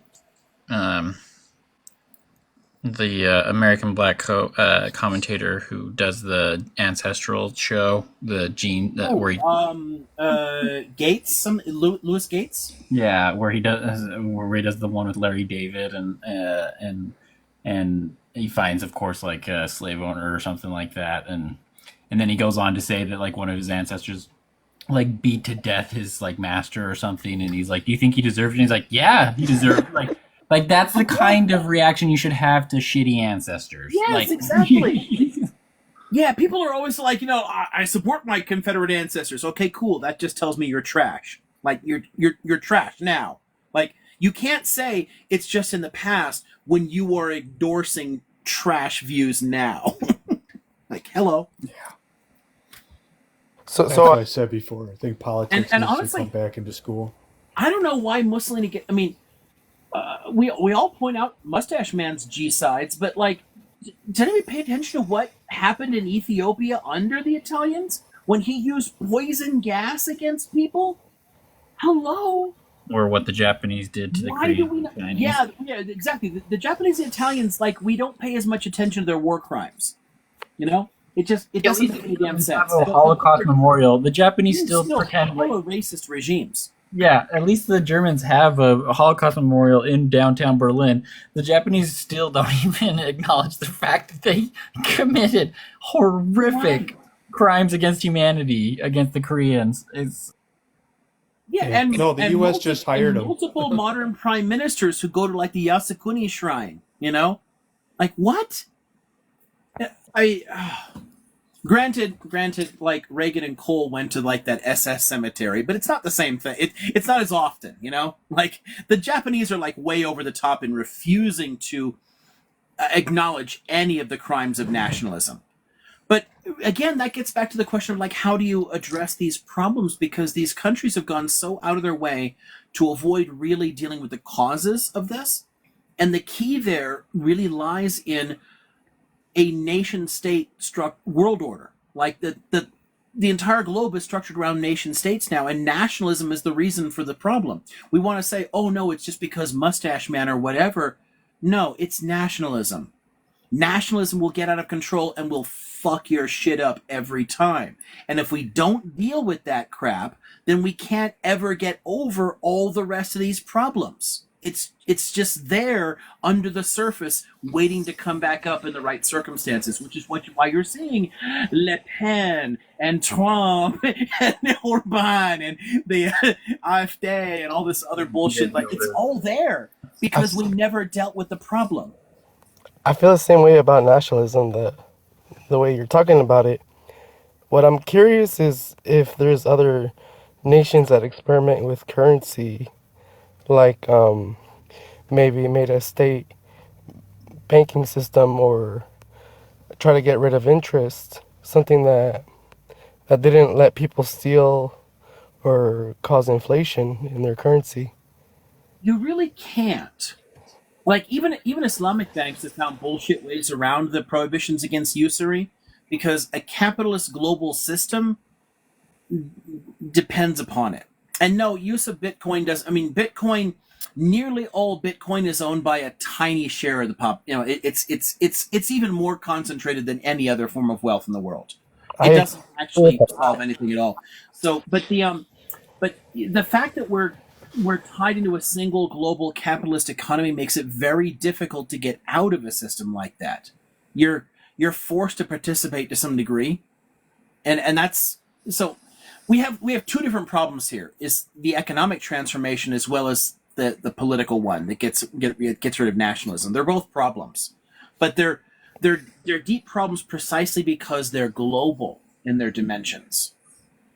So one of the problems is that you're saying that people think of humanity and don't think of humanity enough, and they think about their own country more so. Yeah, sort of, but you're always going to have an element of that because there's an element of tribal wiring that's hardwired into us. But you can come up with ways to create a kind of meta identity that links together different people. So you can recognize, yes, I have my people with my culture and my food and my language, but I also don't dislike any of those other people and I can exist in the same state with them. That we need to come up with a way to get around the tribal wiring where a lot of our modern politics is consciously exploiting it for division and hate. You know? Oh my God. Yeah, like I'm sorry if I'm sharing a personal experience, but my dad is Mexican and I'm born in the US and I'm not accepted by either cultures. So I don't feel like I even have a tribe in a sense. I feel like I'm lost. So I really care about humanity as a whole, and I wish more people would think that way. Right. And I really don't like this nationalistic point of view of the world because it hurts other people. We're always stealing from people and hurting other people to benefit our own tribe. Yeah, and the thing that's neat about the tribal wiring is that because of the way our brain's built up, it's flexible in a sense. It's not. People tend to think that tribe is about blood or ancestry, and it's really not. It's about a particular cultural aesthetic. It's about a particular shared identity. You can join tribes. We can build on that. Tribal identity is in part a choice. And if we can come up with these larger meta identities that can sort of sit above that, like I've got some distinct cultural elements here, but I also have this larger identity that links me to all these other people, and I don't have any reason to hate them at all. But instead, we tend to focus on the specificity. And if people aren't just like me, if they don't sound and look like me, then I have to hate them or something. You know, it's using that tribal wiring wrong in a way. But we can't get rid of it. But we can use it more effectively, I think. Well, that goes back to what you were saying before about, using self-reflection and seeing where we screwed up in the past and admitting it and addressing those problems. So instead of doing that, we look at the other or the internal enemy and point our fingers and say that's the reason things are the way they are. It's has Right, nothing yeah. to do with me. I'm a model citizen, blah blah blah. And it's looking at the Everything was others' going problems. fine in the everything was going fine in the Great War until the Jews and the commies sold us out. Ooh. Yeah. Well, and, It's and look in Europe right now with the migrants coming through. Suddenly they're the problem and they're the reason. The EU economy is the way it is and why England is the way it is. Blah blah blah. It's nothing to do with the elites that actually run things. It's the poor right. brown people that are coming over on a boat. Yeah, and the fun thing about that, and I do this in my modern Europe class, when you talk about the rise of the modern welfare states, No one likes talking about this dirty secret in the entire welfare state structure is that they depended entirely upon migrant labor. And it wasn't just labor from the former colonies, although that was starting to trickle in the 50s already. But it's people displaced in Europe, tons of people moving around, moving into different countries. There was massive, massive migration. And the welfare states were built on the backs of that cheaper labor. It's always dependent upon it because that's the economic model. That economic model depends, and since populations in Europe don't have the birth rates anymore, even in the East, to supply that labor. So before it used to be like, oh yeah, Poles and Belgians are moving into France and they can provide the labor. Well, that's not happening anymore. So now you got to get them from somewhere else. So now they're going to come from Senegal and Algeria. But it's the economic model that demands it. If you change the economic model, then you don't need that shit. But all the racism is a direct consequence of the capitalist drive that needs that cheap labor.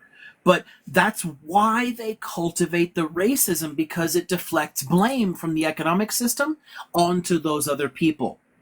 So you can get people hating somebody else and not paying attention to the elite that's fucking you both. And that's the core of this.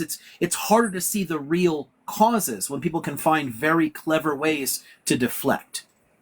Yeah, Kings used to do like blame it on anybody else before they stormed the castle.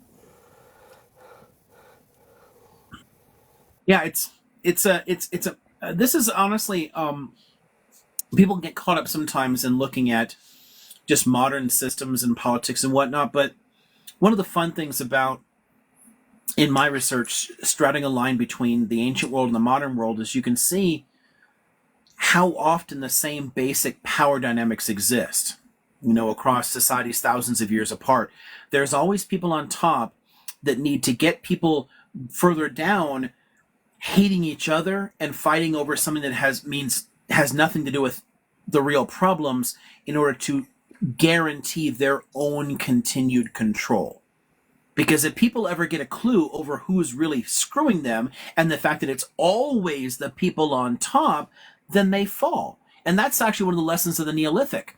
In the early process of creating states, over and over again, people rose up and tore the states down because it was too recent. They could see it. They could see, oh shit, you have better land, so you have more wealth, so now you're pushing me around. Well, shit, the land is the problem, and then you unalive that guy and change the system.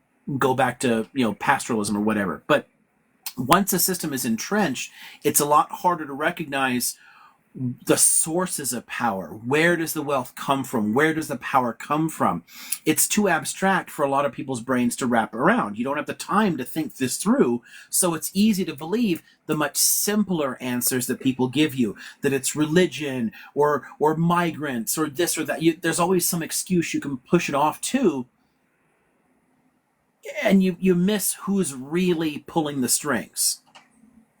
It's so frustrating, but it makes sense why we can't see it, because at the end of the day, we're just mostly hairless apes.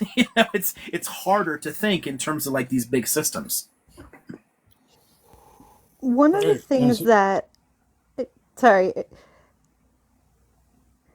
just on the topic you were saying, that one of the things that I've been recently quite nervous about in terms of like people kind of having like the rug swept under them, not realizing like where the power structures really are with the wealth of mountains, etc. One of my understandings always has been that the best way to kind of counteract these types of things is a free press, and maybe that's naive, I don't know, but I was recently reading an article about kind of how all of the local news kind of in the U.S. and in larger places has been kind of bought out by syndicates and lobbyists that are trying to kind of push certain viewpoints, particularly very conservative viewpoints, which kind of that, I'm getting my point, that push people kind of, they use these local news, which used to be kind of out of the media group, is that what it is? They push these kinds of what used to be real issues where people could talk about these economic problems, and you could kind of see a more local level these kind of power structure differences. Now you just have propaganda on all sides and every resource. There's no real free press anymore because it's all just been bought out. So how do you wake up people to these realities you're talking about? Like, that, what outlet is there? Is it just kind of TikTok? I don't think there's ever really been much of a free press, especially when we look at how complicit the media has been in all of America's exploits around the globe. Like, our forays into South America in the 60s through the 80s, and how they were complicit with the messaging with Vietnam until they couldn't really address, they couldn't hide the stuff anymore until the cameras started rolling. That's a big. I mean, yeah, there's been more honest reporting before the fairness doctrine got done away with, but I don't. Newspapers started off really as the opinion pieces of an elite person saying, this is what I want people to know, and they've been pretty complicit with government agendas ever since then. Really, Yeah, so in the modern period. So I think that there's a good point to make here about the value of a free press, and you can see over time that the profit motive is what ultimately destroys a lot of it as they get bigger and bigger. Because if you go back into the 18th century heyday of a free press, the barrier to entry was so low. Like, I could buy the equipment to be a printer myself and put it in, like a room in my house and produce a newspaper. The cost to entry was incredibly low for people to start up. You weren't dealing with massive conglomerates. I did one of my earlier areas of research actually got me sucked into the 18th century Britain. I was looking at competing media images, actually. And I did a fun examination of a particular British political figure and looked at how he was viewed in different newspapers, and found that the papers were so different in the way that they characterized him that he could have been multiple human beings. There was no way to synthesize him into a single person based upon the media, because there was so much diversity in media. It all showed different biases. It all had different perspectives in it, but it wasn't the same basic capital perspective and profit perspective that drives so much of the current media. And I guess things are in current conglomerates that, how do you get honest reporting on the military-industrial complex when the newspapers are owned by people that also control defense industries? It's the same freaking businesses. Exactly. There's no way you're going to get honest reporting.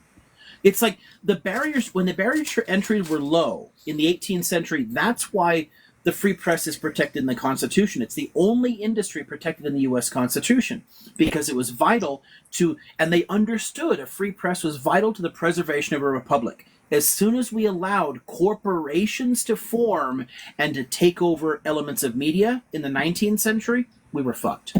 And it slowly built to where what you were mentioning earlier about that consolidation. By the time you get to the 60s, again, yes, it's better than post fairness doctrine repeal, but it's still trash. It's trash in the late 19th century already. The 19th century press is garbage compared to the 18th in terms of how much diversity there is in views. In terms of biases, it's always been trash because humans are humans. But if you can get good ideas out there and no one they can consolidate the market. So, for example, if you take away all that current stuff and you go back to like the 18th century model, I could produce a zine or whatever. I could produce my own independent journal and publish it, and people could read it, and they could take in my ideas. Why do you think there was such a thriving socialist press still in the 19th century? The media was less consolidated. But the more consolidated it got, all those options disappeared. Right? No one can get the Daily Worker at the corner markets anymore. It's just not there. New York used to have tons of Yiddish socialist newspapers. I was gonna say you had 100. Yeah, I mentioned you mentioned Brooklyn earlier, right? So yeah, there are tons of socialist papers, but they're all gone. They're all gone, and yeah, I guess I just this constant eroding of people getting the knowledge that of who's really sticking them, who's really the person that's sticking you. It's not your money, the owner of your corporation, your billionaire is not going to save you. These people are not. They are not. They do not have your interests at heart. No matter how much money they donate, no matter what, they have absolutely nothing to do with your no interest.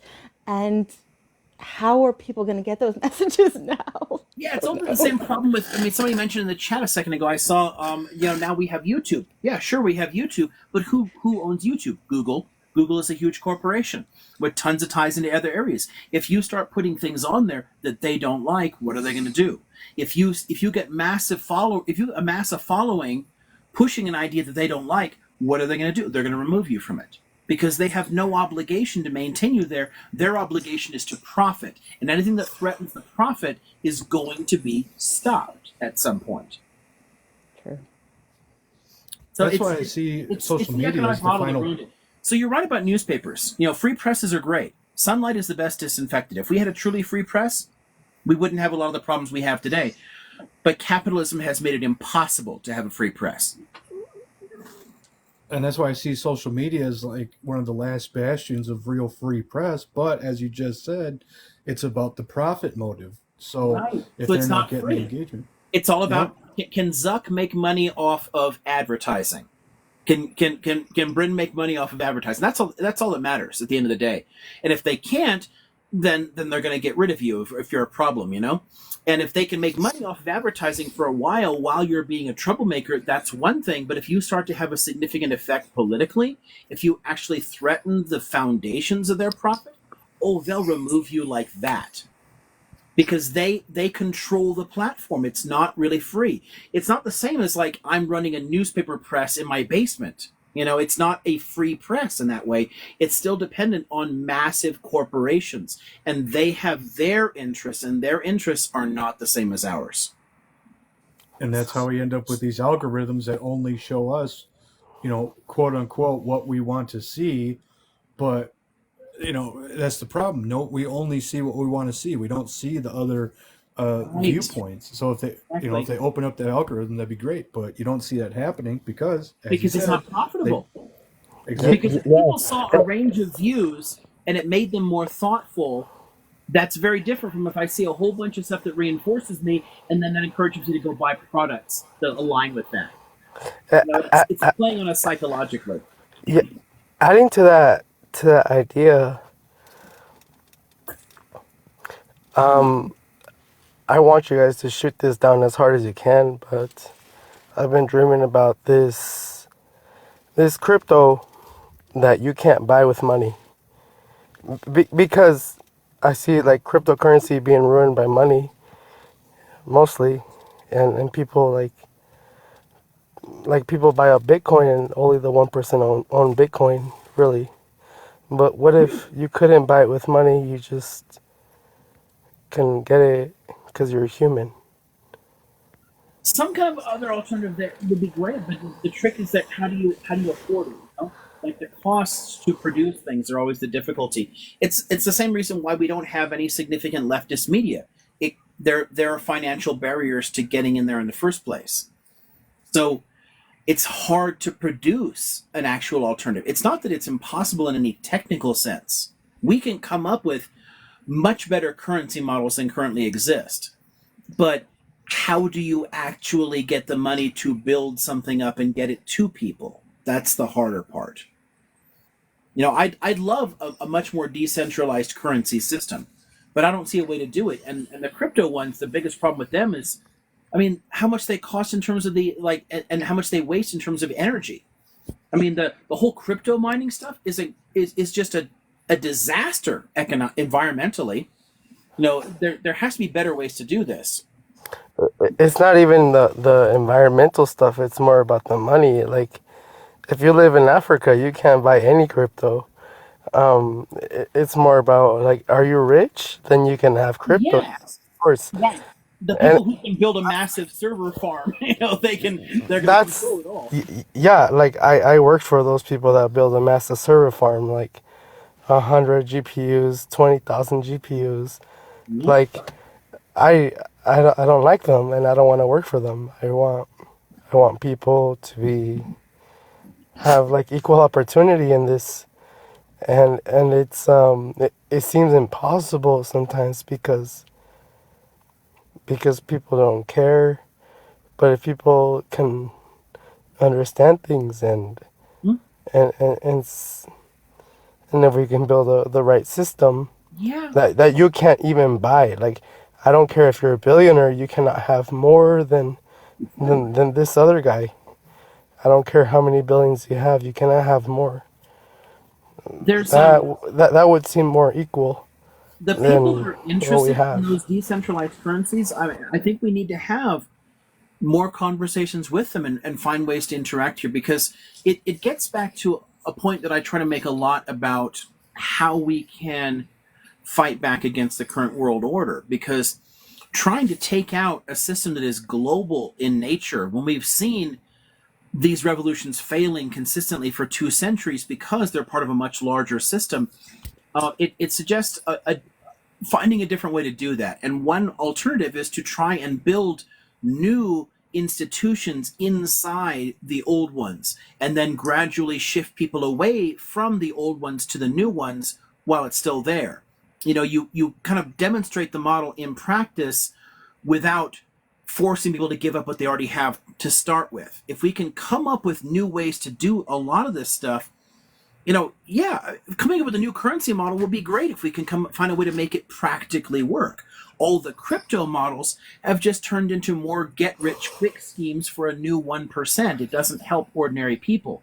Coming up with a way to do it that actually helps people, that's an actually interesting question. I don't know how to do that.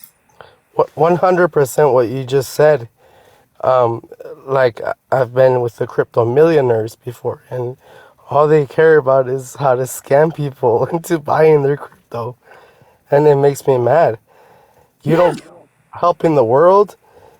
And by the way, I was in a crypto farm like 2017, like before it blew up, or like right as it blew up, and it's sad because that's when they made all the privacy-based cryptos illegal. They made all the good ones illegal to use. So Mhm. when it really began, we already lost because the good ones were already illegal to use. You would go to jail if you use them. Yeah, yeah, Uh, it's Those the are for, world has gotten really complicated. I mean, and once you get yeah. governments involved, once something looks remotely threatening, people are going to jump on it. But somebody mentions the decentralization part. I saw briefly in the comments. Yes, it is one of the great things about it. And honestly, in terms of the blockchain technology, there are some genuinely good things about it. The problem is, people with money stepped in and seized control of the entire process. How do we find ways to use that same basic architecture for good? That's the real trick.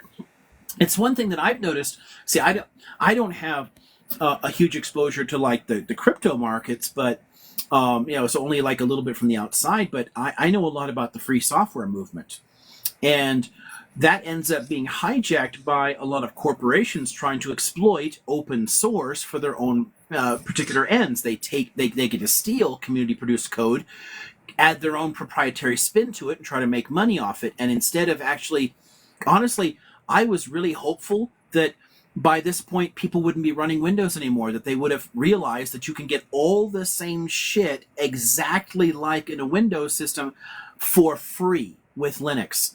But no one's doing it. They basically took control over the movement and steered it in a direction that they could still control. So it's hard when people have more money. They can step into an environment that seems like it has all the right principles, like it has an ecosystem. The ideas can be worked around. There's all these communal mutual aid stuff involved in the free software community. We can build the stuff for ourselves. We can do it. But then the corporations step in. They seize control over it, and they just dismantle the ethics of it so they can make money. And it's hard to shout over them because the money gives them a larger voice than we have. So, people that like me that were in the free software community for a long time, our voices disappear, in the rush to like capitalize and corporatize open source instead. Yeah, I would go to these Linux festivals for the exact same reasons that you just stated, to improve the world and to Yeah, stop. it's the ethics of it. I mean, the ethics of the GNU model was It's great. I so mean, beautiful. yeah, we'll Like, all work together. Many yeah, hands make light work. We can produce all the stuff ourselves. It would work. it's extremely beautiful, and I loved it, and I fell in love with it. And like, I only make money because of that. But it's sad how people took over it, and I see the same ideas in crypto, and people already took over it. Yeah. Which is why I mentioned the idea of, like, can you make a currency that people cannot buy, which seems like rather hard, honestly. If that is successful, then maybe we would be closer to a non-nationalist movement, Right. like you would perpetuate. Yeah, at the end of That I the day, a agree lot of with. it does still come down to us. And while we can't control the media space that allows you to reach more people faster, if we communicate with each other more effectively and start building alternative institutions, one of the reasons that I again think that the mutual aid is still useful, even though it's quite an old book, one of the ones I pointed out to Cheddar much earlier, trying to build up a lot more of the cooperative institutions, more of like the sharing economy, helping out, lending things to our neighbors. There's people coming up with apps that allow people to, like, trade things in a neighborhood. Like, hey, I'm not using my lawnmower, you can use it this other day, so you don't have to buy one. Like, finding ways to build alternatives like that aren't based around it. Libraries, yeah. So libraries are a beautiful idea. But what if we did that for everything? What if instead of needing to, like, I don't know, I was in a Facebook argument recently with somebody about, well, a bunch of people on a page about the people buying those giant ass trucks. And, like, yeah, there are definitely times when people really need a big truck to haul shit around. Great. But if you're mostly taking your kids to soccer practice and buying groceries and commuting to the office, then why do you need an F-350? What the hell's the point? What if we had a way of easily getting one whenever we wanted one, because you could just go down to, like, the library and check out a truck to haul your shit? So then, instead of, like, oh, we all have that friend truck, like that friend who has the truck, we need it for, like, moving stuff. Well, that person has to drive that every day with its low gas mileage and the larger space and everything else, all the downsides to it. What if that truck was sitting there waiting for people who needed it for moving, and everyone else just had more efficient vehicles? It makes no sense the way we do a lot of these things. If we could build a lot more of these kind of cooperative models, and that again is something that we can do without a significant revolution. It's something you can build up on a human level, build within the bones of the old system. There are people trying to do that, build these kind of, like, sharing economies today. The more of that we build up, the more that it shows that we don't need the world to be structured the way it is, and that there are better ways to do it. But it has to kind of be normalized in a way. And there's so many things that, like, you keep mentioning not needing money. There are so many things that you really don't need to put a lot in. Libraries don't cost a whole lot to exist because you're spreading that cost out among tons of people. It's the same thing with anything else. If I want my neighborhood to have access to a big truck for moving, then maybe we're all pitching in like $1 every few months. It's like nothing. It spreads across an entire community. Like, the costs go way the hell down. If we can find ways to get people to do things like that without depending on the state to do it, on depending on, like, large organizations to do it for us. And one of the biggest con jobs governments have done over the last century is convince people that you can't do things for yourself. You need the government to do it for you. But we can do all these things on our own. We can build the institutions up. And I think if more people do that, then we can start changing the paradigms, moving away from the way this kind of stuff works. Because, obviously, for most of human history, we've done this for each other. We've worked together. We've built things together cooperatively. It's not like we couldn't go back to that, but you got to show people you can do it. Hi, what are you doing? Oh, and remember, the stuff we consider valuable is only valuable because we consider it valuable. You know, people used to use like gold rings or jewels or, you know, aluminum chunks for payment. Like we don't need dollar bills. If I write, you know, this is $5 on a piece of paper, if it's $5 because that value is assigned to that piece of paper. Right. So, you know, it's such Why a was simple gold idea. valuable? Gold is just a rock. It's not even a particularly rare rock. I mean, it's an idea. We gave it a sense of value, and that again, it's a trick. You know, and somebody came up with it at a certain time and convinced you that this thing has money. I don't think we need to go back to straight up barter, but we could come up with a different type of model, a different way of understanding this thing that isn't dependent upon, you know, some rare resource that's harder to get, like gold. Honestly, this is one of the things I hate about right libertarians that are out there, like say we need to go back to the gold standard. I mean, the only people who benefited from the gold standard were the banking class. There's a reason that people hated the idea in the 19th and early 20th century. People campaigned to abolish it. And it's hilarious to me that so many working class people now want a gold standard again. They don't understand that it fucks them completely. We don't need to go back to something like that, but at the same time, we also don't need governments completely controlling it or wealthy people with like server farms controlling it. We need something that's more accessible to everybody, that's easier to get. So I kind of like the way that Gail's putting it, that makes it more like something that even people in sub-Saharan Africa have access to, you know, that it isn't out of their reach. You know, and state-run currency and cryptocurrency are both too expensive, and gold even more so. Yeah, like if you have $1 billion, you cannot buy it. Like an idea close to that, maybe not that exactly, but something close to that would be amazing. And we would watch as how populations react to that kind of situation, because I know how sometimes populations get tricked into schemes.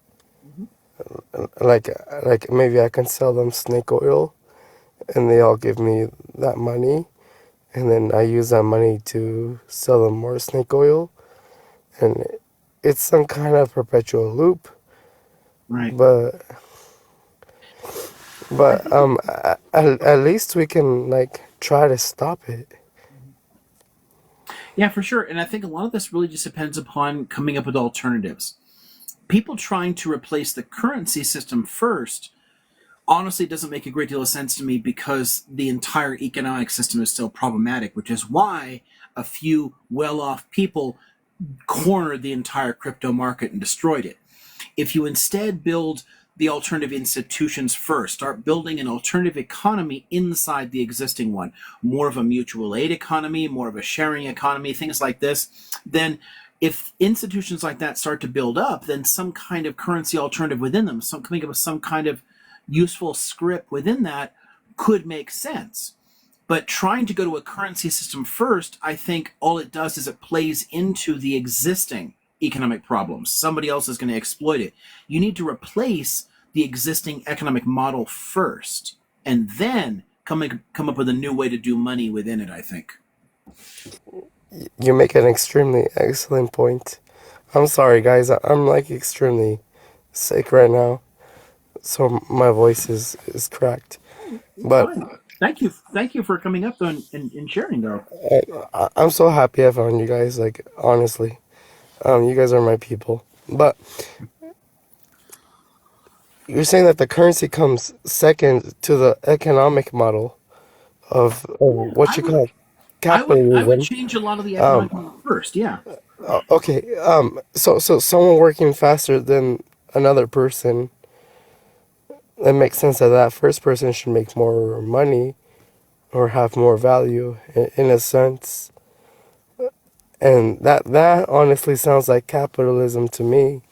How do you interpret that idea? I'm curious.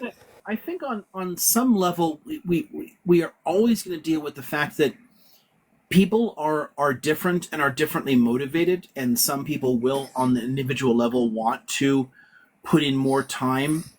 I don't know that there's a way to completely eliminate something like that. What you need to do is make sure that there's no way to gain any sort of structural power or advantage over that, so that that doesn't become generational wealth. That's a huge problem in itself. And that the way people make money has to be out of their own actual labor. So exploiting people to make money shouldn't be possible. So I own this business, y'all work for me. We need to me, again, I'm an old wobbly. I want to get rid of the wage system. So if you take away a lot of the exploitative stuff, honestly, it doesn't matter if somebody is a little bit more on the grind than somebody else. If they don't have access to all those structural tools, they're not going to be that much more ahead of you, right? It's gonna be there'll be tiny differences. And if, as a society, we guarantee a basic standard of living to everybody, then if somebody is at the far extreme at the other end there, and they can't work at all, maybe they're disabled or they work very little, that their capacity is a bit more limited, you make sure that they actually have a very comfortable standard of living still. Everyone deserves a comfortable standard of living because enough wealth is produced. This is one of the things about automation. We now, our productivity levels are so high now that we could afford to give everyone on this planet a great standard of living, but we concentrate most of that wealth at the top. It just doesn't make sense. I think that so for me, I would deal with a problem like that with a guaranteed comfortable standard of living, not like just barely get by, but you're actually fine. You know, I don't know, go back to like FDR's second Bill of Rights kind of stuff. You know, like everyone deserves, you know, like a good standard of living to be comfortable with. And then make sure that none of the structural power things are there that make somebody actually able to climb way ahead of the curve, because you can only do that through artificial means. No one's individual labor can ever put them way the hell ahead. You have to have all the advantages that states and laws give you, that the corporate power gives you, that the all this profit, incentive, and employment give you. Take that shit away, and then if somebody wants to work 60 hours a week, great. They're gonna be able to afford, you know, an extra bottle of wine than the next person. But they're not going to have like multiple yachts out of it. You know, it's a whole different ball game. Tiny differences, I think, is just normal. You know, I don't think there's a problem with that. I mean, I think there's natural variation among all mammals in terms of both their capacity and what they would want to do. But it's the social structural factors that turn that into an actual power dynamic. That I want to eliminate entirely. To give it an entirely different point of view, if I made a cryptocurrency and a hacker hacked it and stole people's money, like an insane amount, because he hacked it, he should get some reward for showing this exploitation in the system. And that question that you're like begging to in some sense is how much he should get rewarded for exploiting the system and showing the exploitation to the right individuals, because I know people hack Facebook and Google and MacBooks and Apple, but they don't tell Apple that they hack their computers. They tell other individuals like, hey, I have this hack to this system right here. Will you pay me $2 million instead of Apple paying me $1 million? And that's an interesting question to me. Do you have any thoughts on that? I'm not sure I'm not sure I understand all of what you're after there. I mean, other than like, I don't think that anyone should be rewarded for coming up with a more clever way to hack the existing system. I think that's there's nothing good about that at all. When people say that that's a measure of success, to me that's a sign of systemic and social failure that we tolerate it at all. But I'm not sure I understand the rest of the point you're raising at all. Yeah, like a bounty program, in a sense. Like I know Apple pays a certain amounts for to their computers, but there's government officials that pay like 10 times more. Oh my God, Nathan, Little thank you. brachiosaurus. What the heck? Oh my God, thank you, Nathan. Um, I know there is existing systems, like maybe the Israel government will pay you $10 million for that hack on iPhones, and Apple will only pay you 2 million. In a sense, is what I'm saying. Oh my God, these are cool guys. Yeah, they're neat. Yeah, get a little jelly moving across the screen. That's sort of cool looking. A lot of the stuff that's on the screen doesn't show up in the recordings, but I like that at least those do afterwards. So when these things get saved afterwards, you still get to see the little animations across them. That's cool.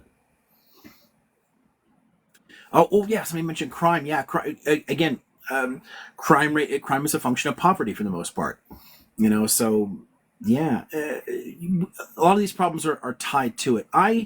It's tricky, I guess, in the sense of people taking advantage of those kind of offers from the companies, all the headhuntery type stuff, trying to offer the most incentives. On the one hand, it's hard to blame people for it. On the other hand, it's actually a significant part of the problem. One of the reasons that we're now at gosh, if you go back into the 50s and 60s, the bosses and the corporations made 10, 15 times what the average worker made. And now they're like 300, 400 times. It's insane because all the companies are competing against each other to offer more and more exploitative deals like that in the end actually harm not only the workers but the economy as a whole. It's deeply destructive. So the more that we accept that system and play along with it and look for our own advantage within it, the more we're perpetuating a system that is ultimately harming everybody, including us. It's a terrible idea, but it's hard to break out of it. It's again one of the traps of the system. Why should I turn down the great pay rise if somebody else is going to get one? Like everyone wants to go for that, but as long as we all keep doing that, it just keeps the system going. I don't know a way out of that because just psychologically, there's no way to stop it. I can't blame people for making those choices. It's perfectly reasonable to do so, but it's also illogical in terms of the systemic issues. So it's they're two different problems, and one of the reasons again why I don't think tackling these things head on is as helpful, and I prefer instead to come up with alternative models and build those up so that people can find a way to turn away from these existing systems. Because everything on our current track, we are literally recreating feudalism. There's what's his name?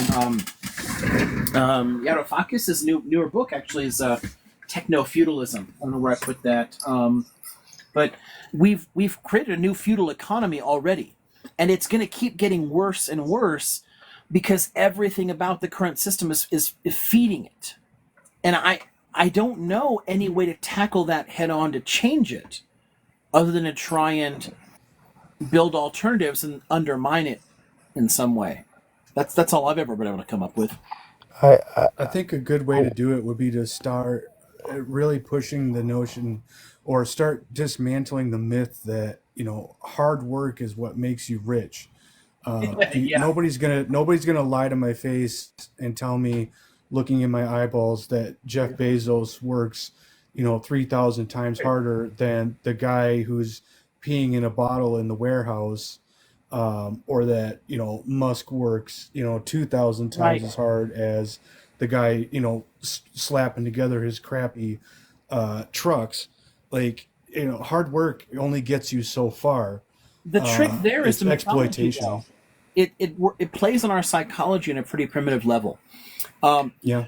We have 2 centuries of evidence, and it's changed nothing at all. The Horatio Alger myth works because it plays on a very primal element of our psychology.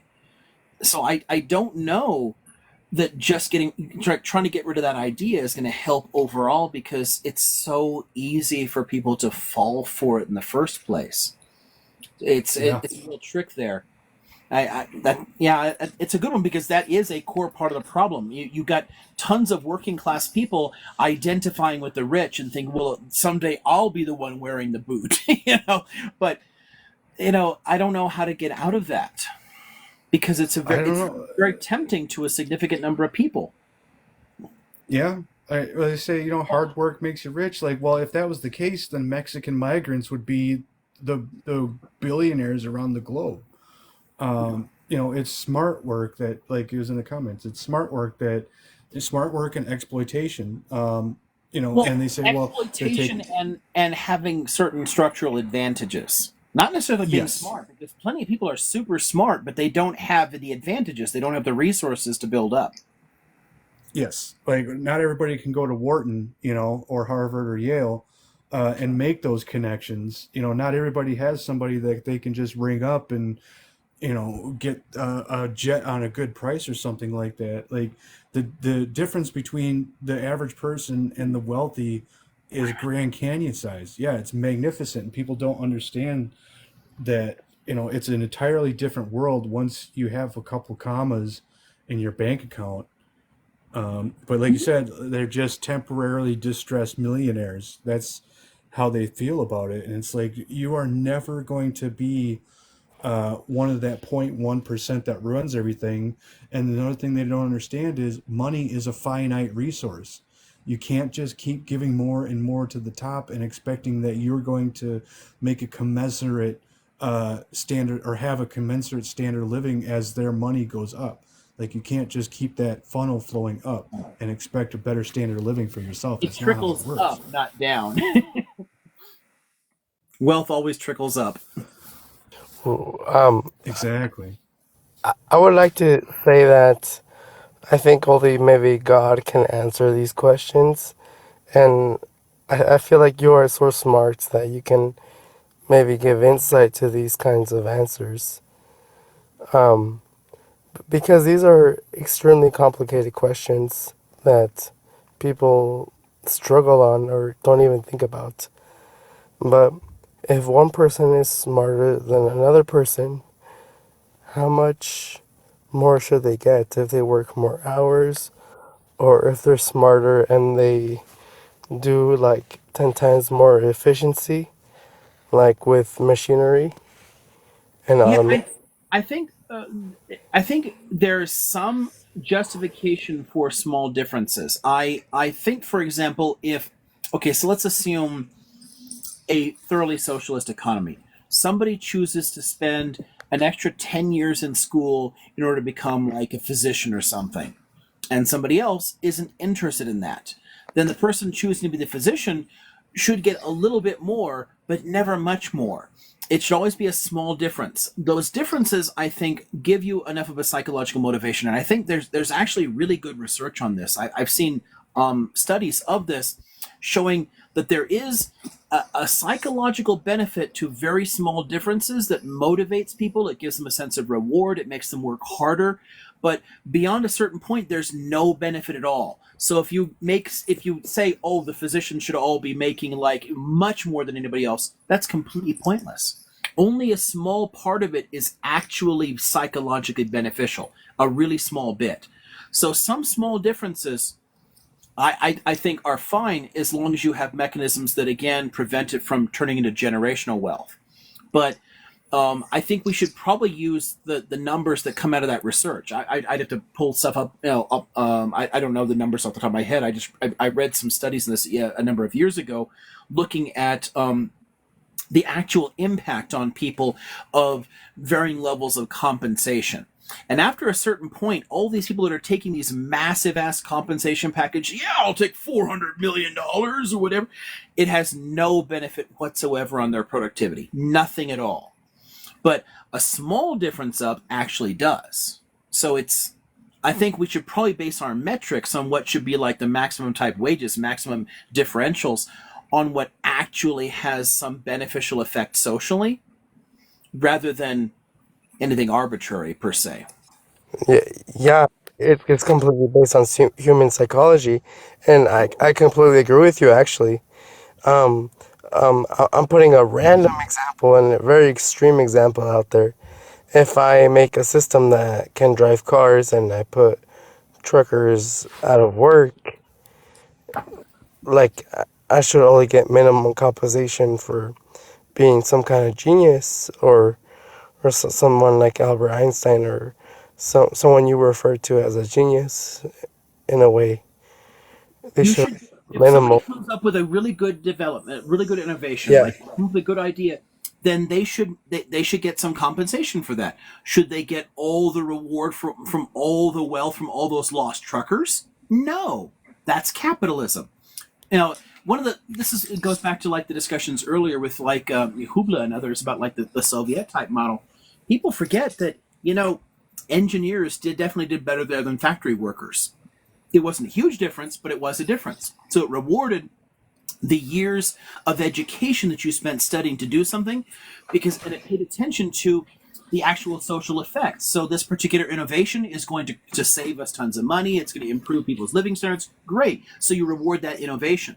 Where the capitalist supporters are right in saying that reward is important in driving innovation. Where they're wrong is in thinking that capitalists are the ones who should get that reward because they didn't do any of it. They just invested money. Your Elon Musks do nothing at all to make their money. They hire other people who do that work. They are the people who should have a slightly better living standard. Like they should get a slight bump up, not the people who are just making money off all that exploitative productivity. The capitalist part. That's the bullshit. I've got no problem rewarding physicians for working harder to learn how to be a good physician, but I have a problem with capitalism as an investment model and making money for doing nothing. That's an extremely good point that you just made. Like I think Edison made probably millions or billions off of Yeah, Edison did nothing. Edison hired other exactly. people to do all his work. So those inventors should have done well, but no, he exploited them. That's the problem. And we keep thinking, and everyone's like, well, you need a profit motive to incentivize innovation. Well, it doesn't. The profit should go to the people actually doing the socially beneficial work, not the people who made some money. Oh yeah, Edison did do some stuff, but not most of what he did. Most of what he made money off of was other people. Yeah, he did invent a handful of things himself, for sure. So yeah, fair is fair. Good call. Oh, there. But yeah, most of the patents he held are not for things that he came up with. The other people, he paid other people to do that, and he controlled it. So that's a matter of exploiting a legal framework, and those are the frameworks I want to take away. I would like people to be rewarded for the work that they actually do. I want people to own their own labor. I want people to make money from what they do.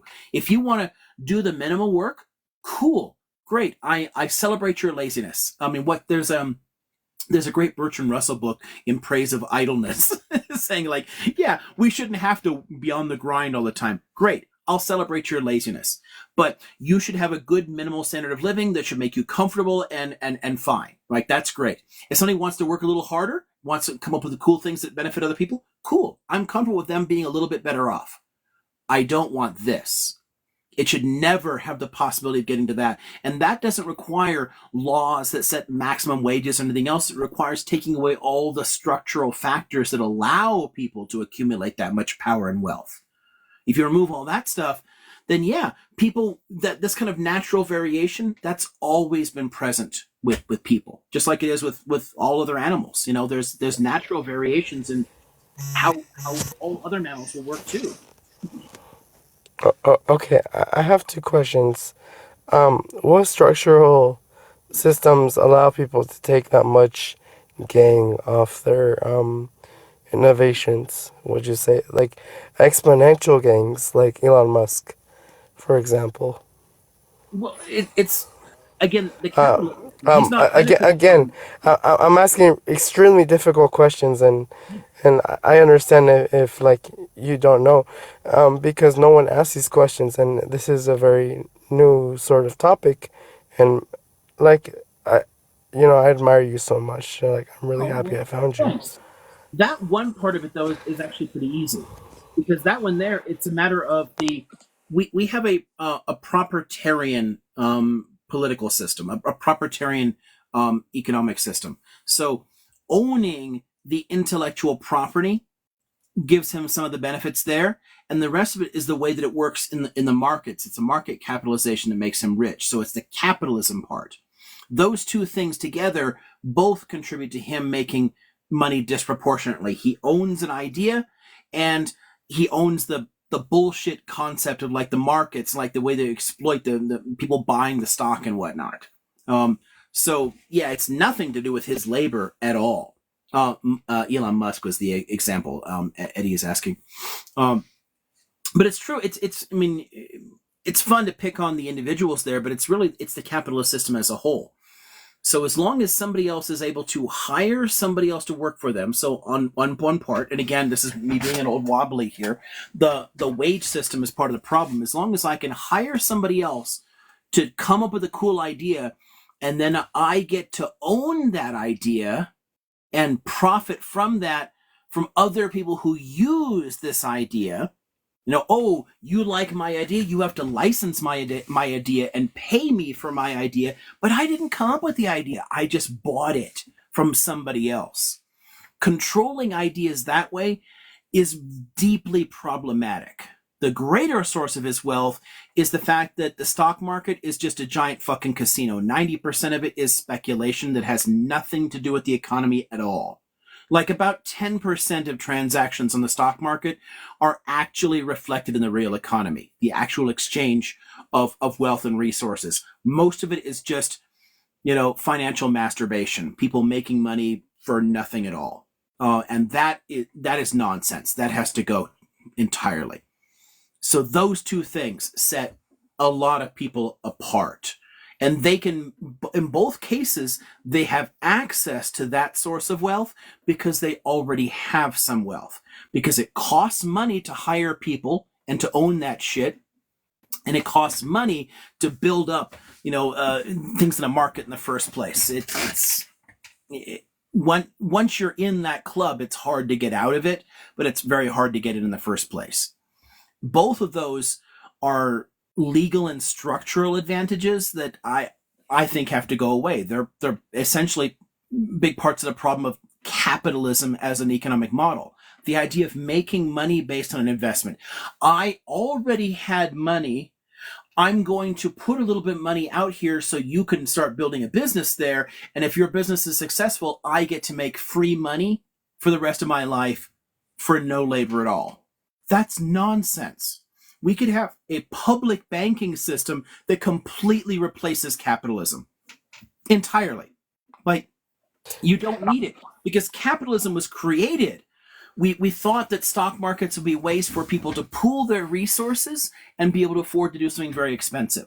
And yeah, that was true in the 17th century, but it's not how it's developed, over time. It's trended in a very harmful direction. Most of the stock market is no longer about raising money for businesses to invest and build the real economy. Now it's mostly just making money out of thin air that has nothing to do with the real economy at all. So the original purposes of stock markets, we surpassed that a long time ago. It's no longer part of it at all.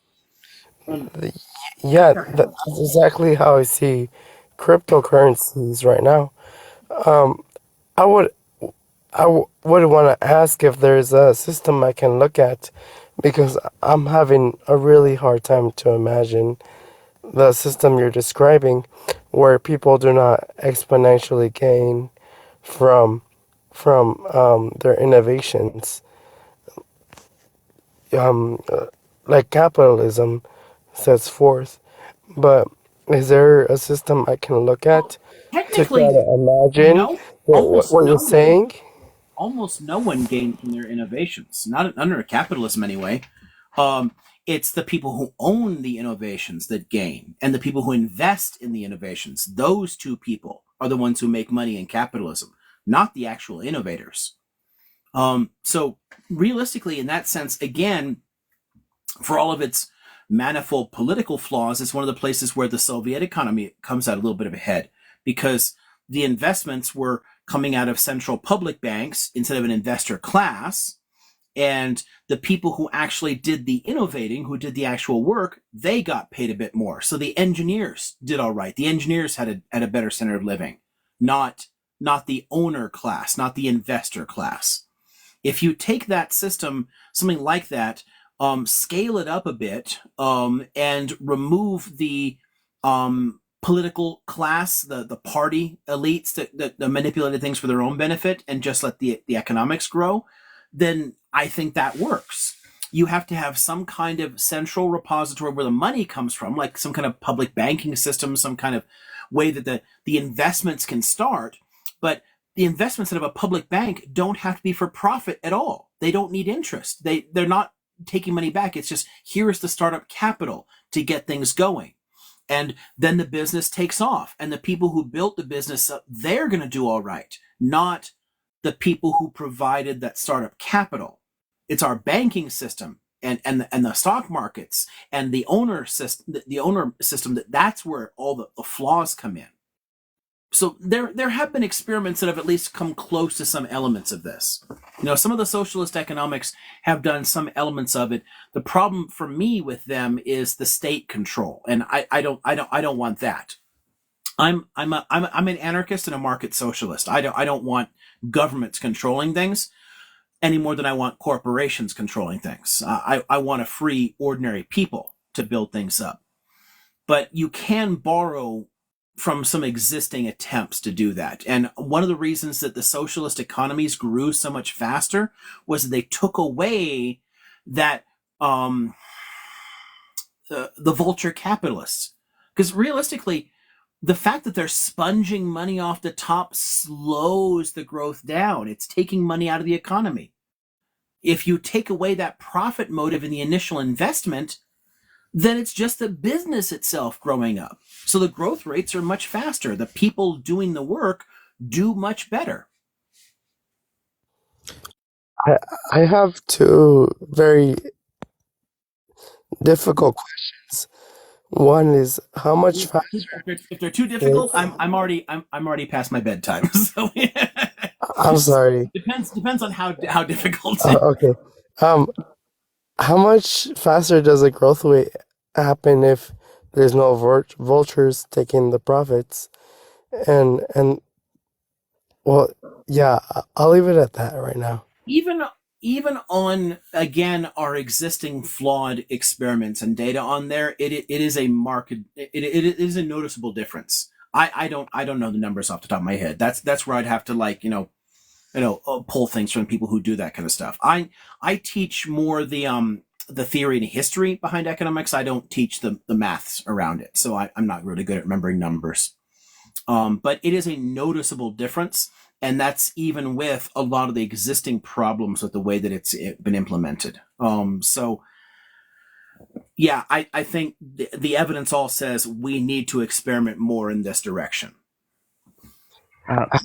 Been killed for trying to mess systems. What was that, David?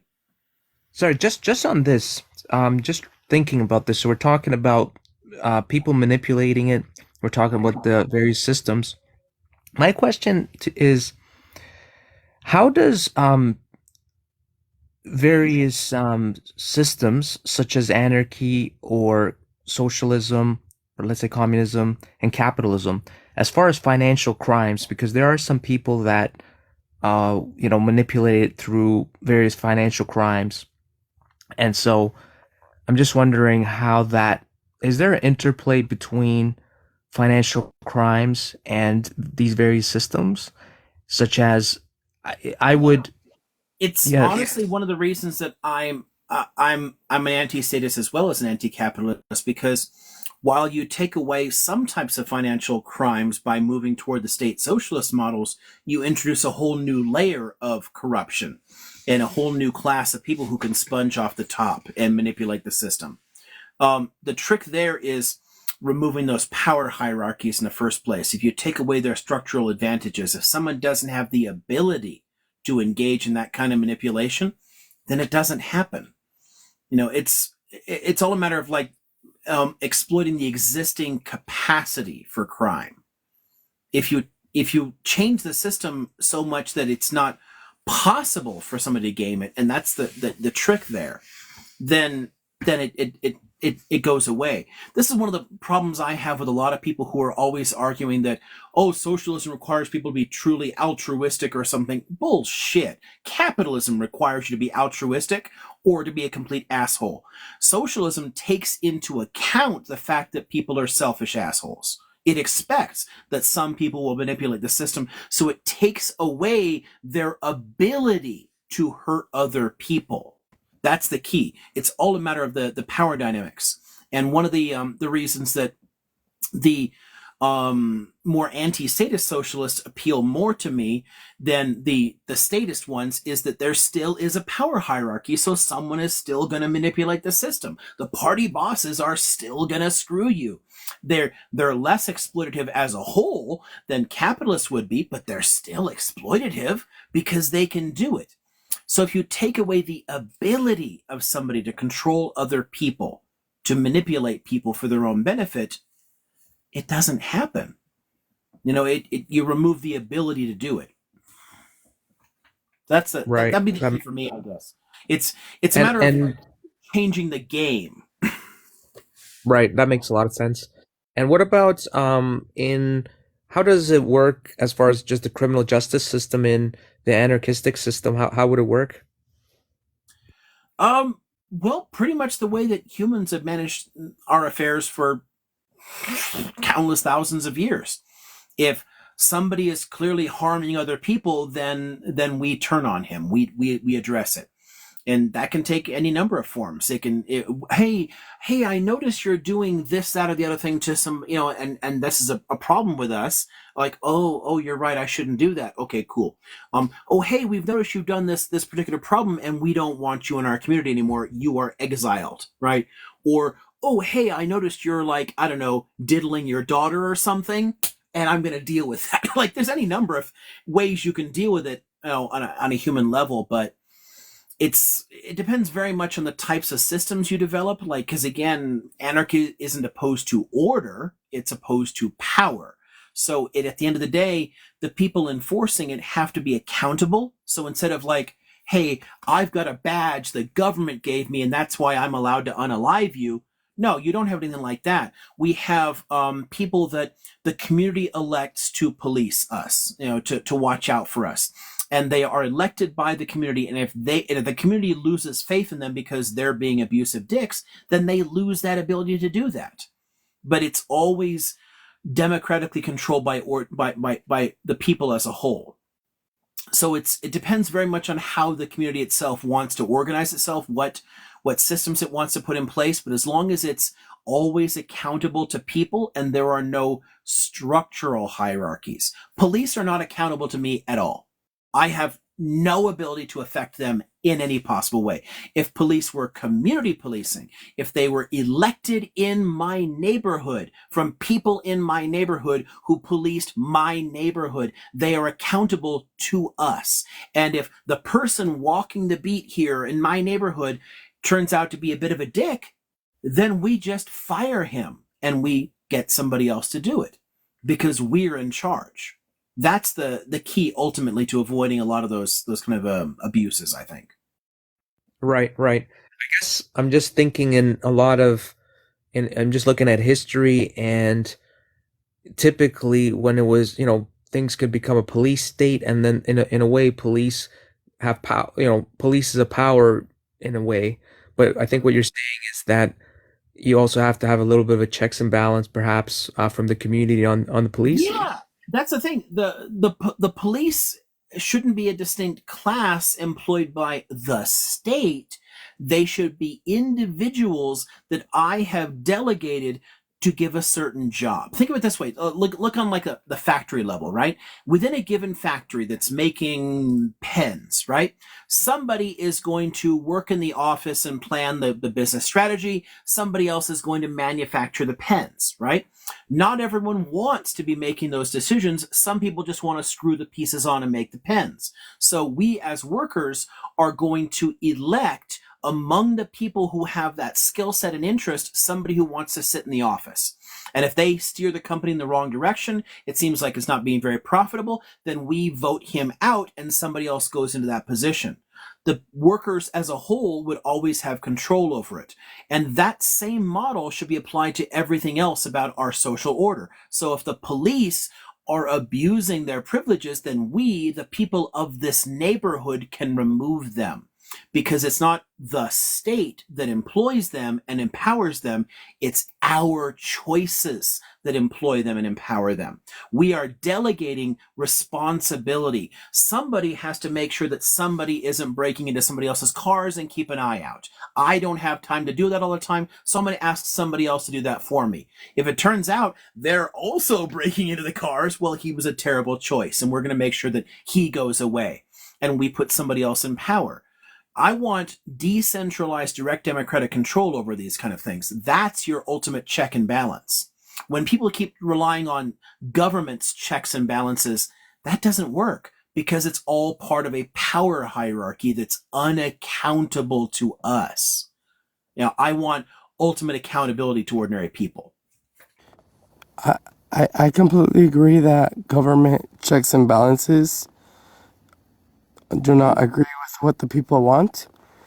But I have seen multiple situations where maybe schools would try to tell us that direct democracy is not a good idea, or that the word utopia is a bad idea. Do you have any thoughts on that? Like where they would try to steer us away from these ideas? There's a good reason for them to do so. Because the entire system depends upon people not thinking that they have the ability to take care of themselves. Look at again, there's this great book I have about the way people come together in disasters and help each other out.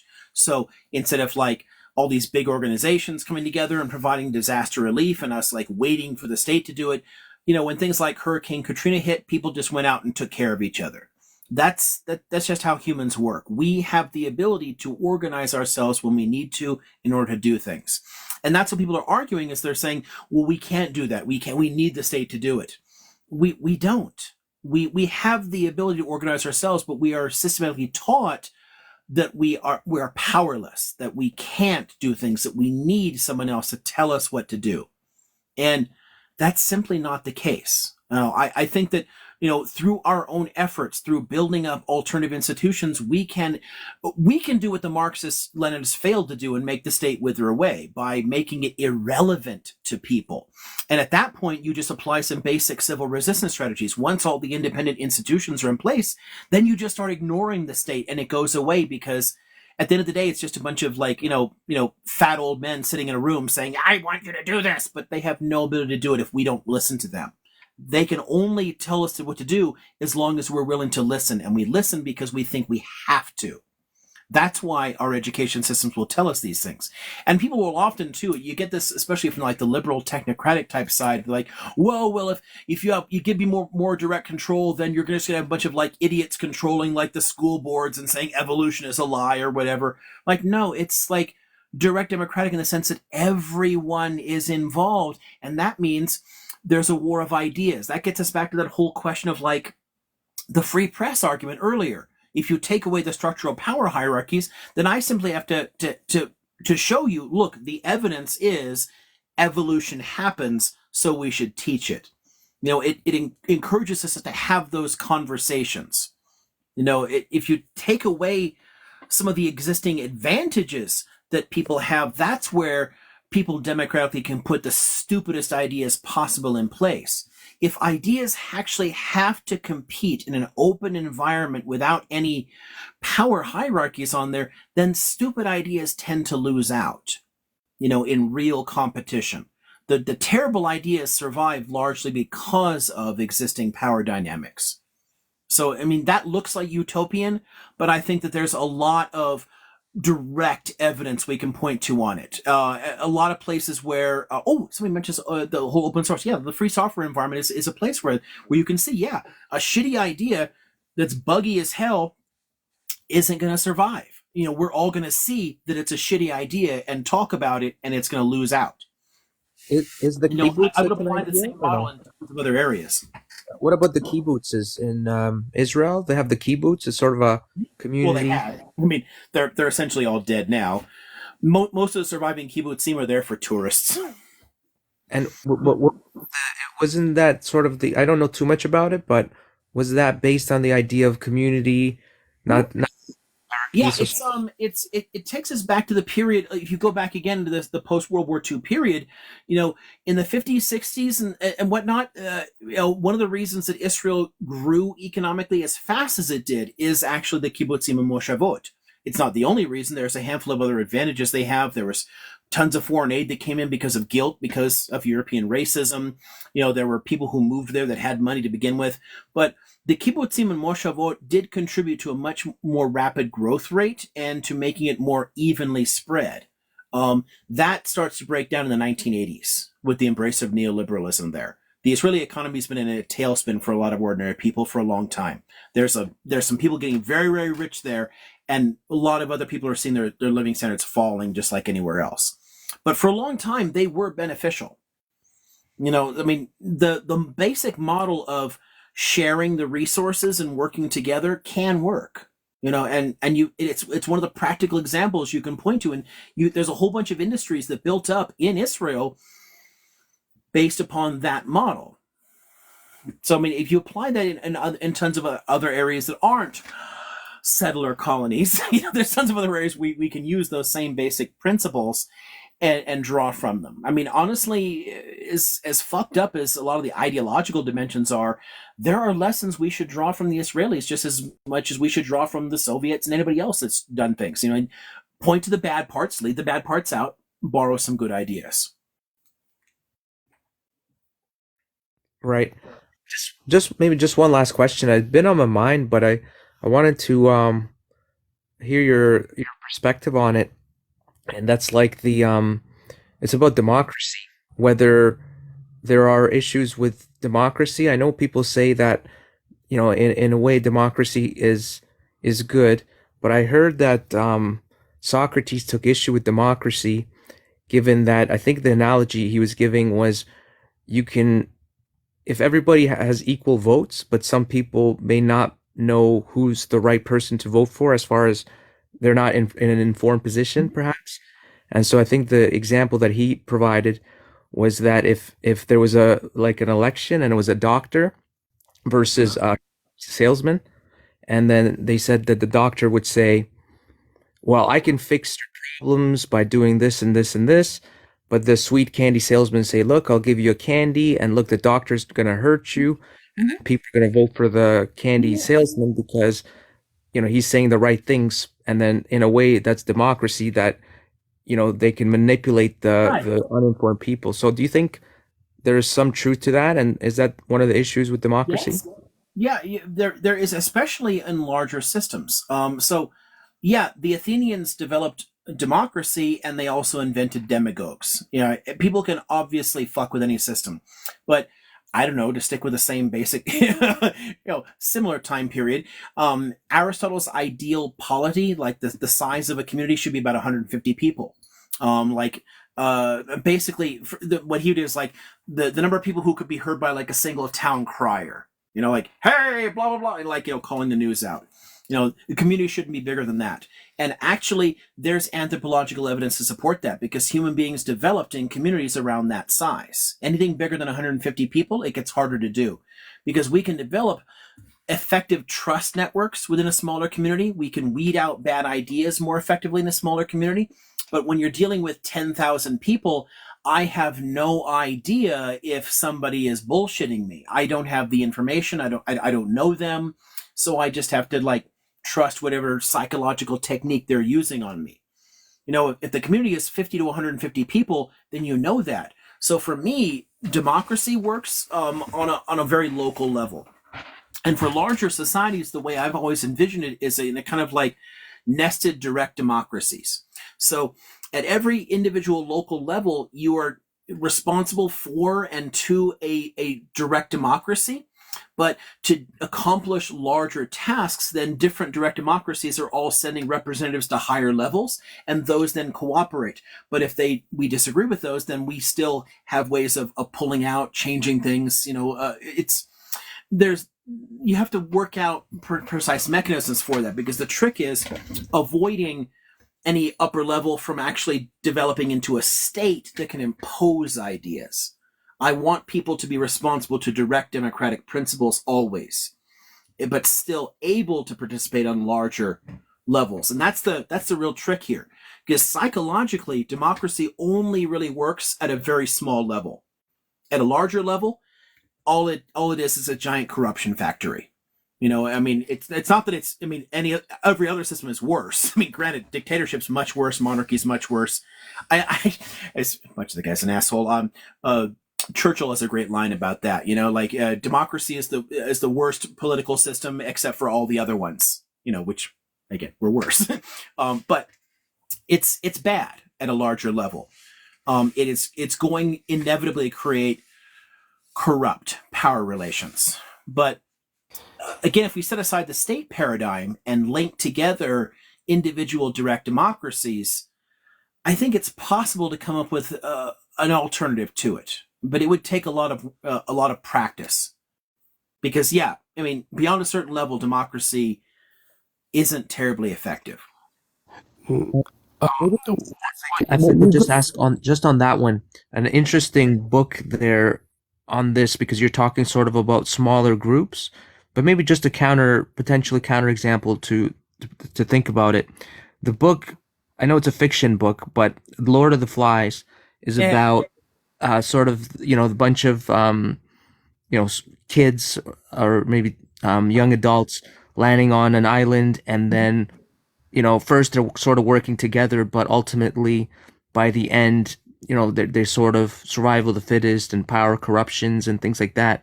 And there's in that particular circumstance, it's a small group of boys. And I know it's fiction, but do you believe that? I guess in that ways, it's about human, human psyche. It's fiction, and it's young boys. That's your key there. There is actually, again, some basic anthropological basis to this. Male brains take a long time to mature. Before age 25, we're frickin' morons. The connective tissue, the white matter in the brain, in male brains doesn't finish growing until sometime between 25 and 30. So trusting young males to make really good decisions for themselves is asking for trouble. But you're never going to have a situation where it's all 15-year-old boys doing things. That's the key there. That's where, as a story, it makes great sense, but it's a hypothetical. In any larger society, you're going to have people with a range of ages, and it doesn't really work out the same way. Right. This is why, most violent crime is from males in their teens and 20s. Impulse control is weaker. And yes, brain is always developing, but in terms of maturing the connective tissue so signals can move more rapidly across is what I mean. Is somebody asking there? The brain's never. We continue to form new neural connections through our entire lives, all through our lives. But it's different when I'm talking about the basic development of the structure itself, like it's growing into its full shape. The gray matter matures much more rapidly than white matter does. The connective tissues, which is why women don't have the same handicap there, because their brains are physically smaller. They're more tightly interconnected. Everything is squished closer together in the smaller skull, so the signals move very rapidly from hemisphere to hemisphere. Where in men's brains are basically full of empty space. Our skulls are larger, but the brain's no larger. It's just spread out more, so there's connective tissue there, and that takes longer to grow, so the signals are slower. So impulse control isn't as good. This is why you think that you're immortal. You can do anything. I can totally jump that canyon on my motorcycle.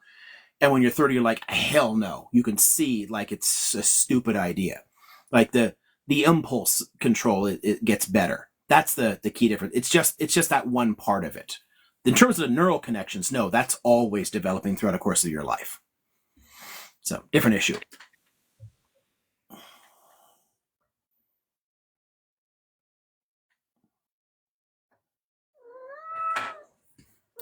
If somebody's saying the brain's fully developed at 14, that is factually inaccurate and very easy to show. Just do some good reading on that. That's just not accurate at all.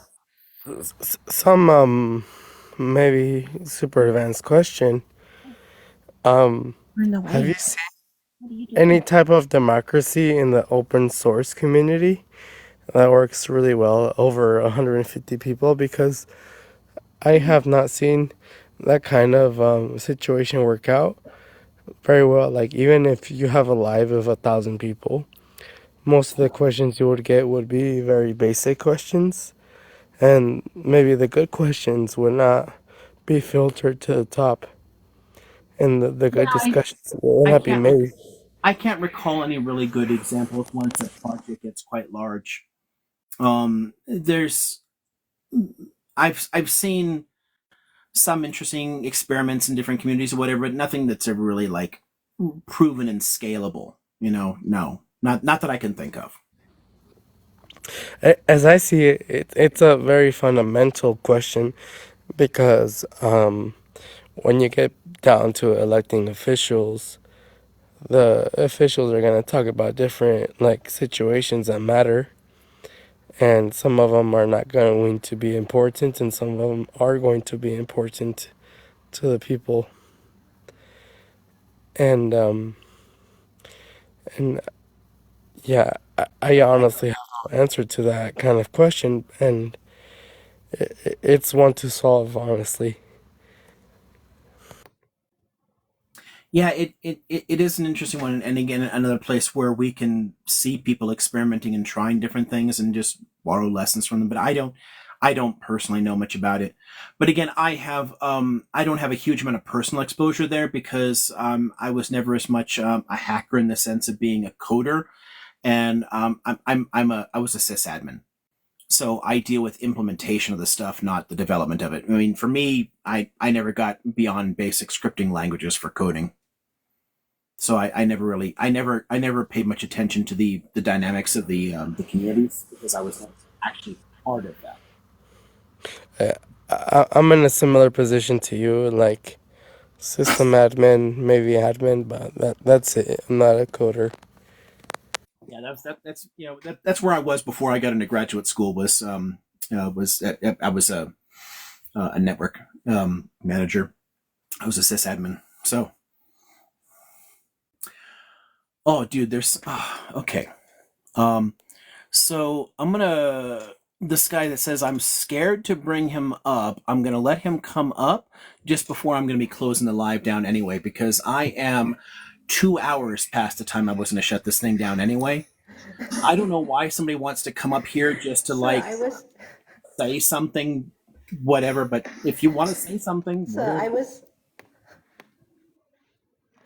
I was just going to ask, how are you for comfort? Are you okay? Because it's like, are oh you yeah, tired? I'm Because done. I saw Erika is not here, and I just got to work. Yeah, I gotta get up early in the morning. So I'm going to sleep in a moment. Yeah, Drama Llama. What's up, Drama Okay, Llama? so now, yeah. Go ahead, Drama Llama. I'm gonna speak after you.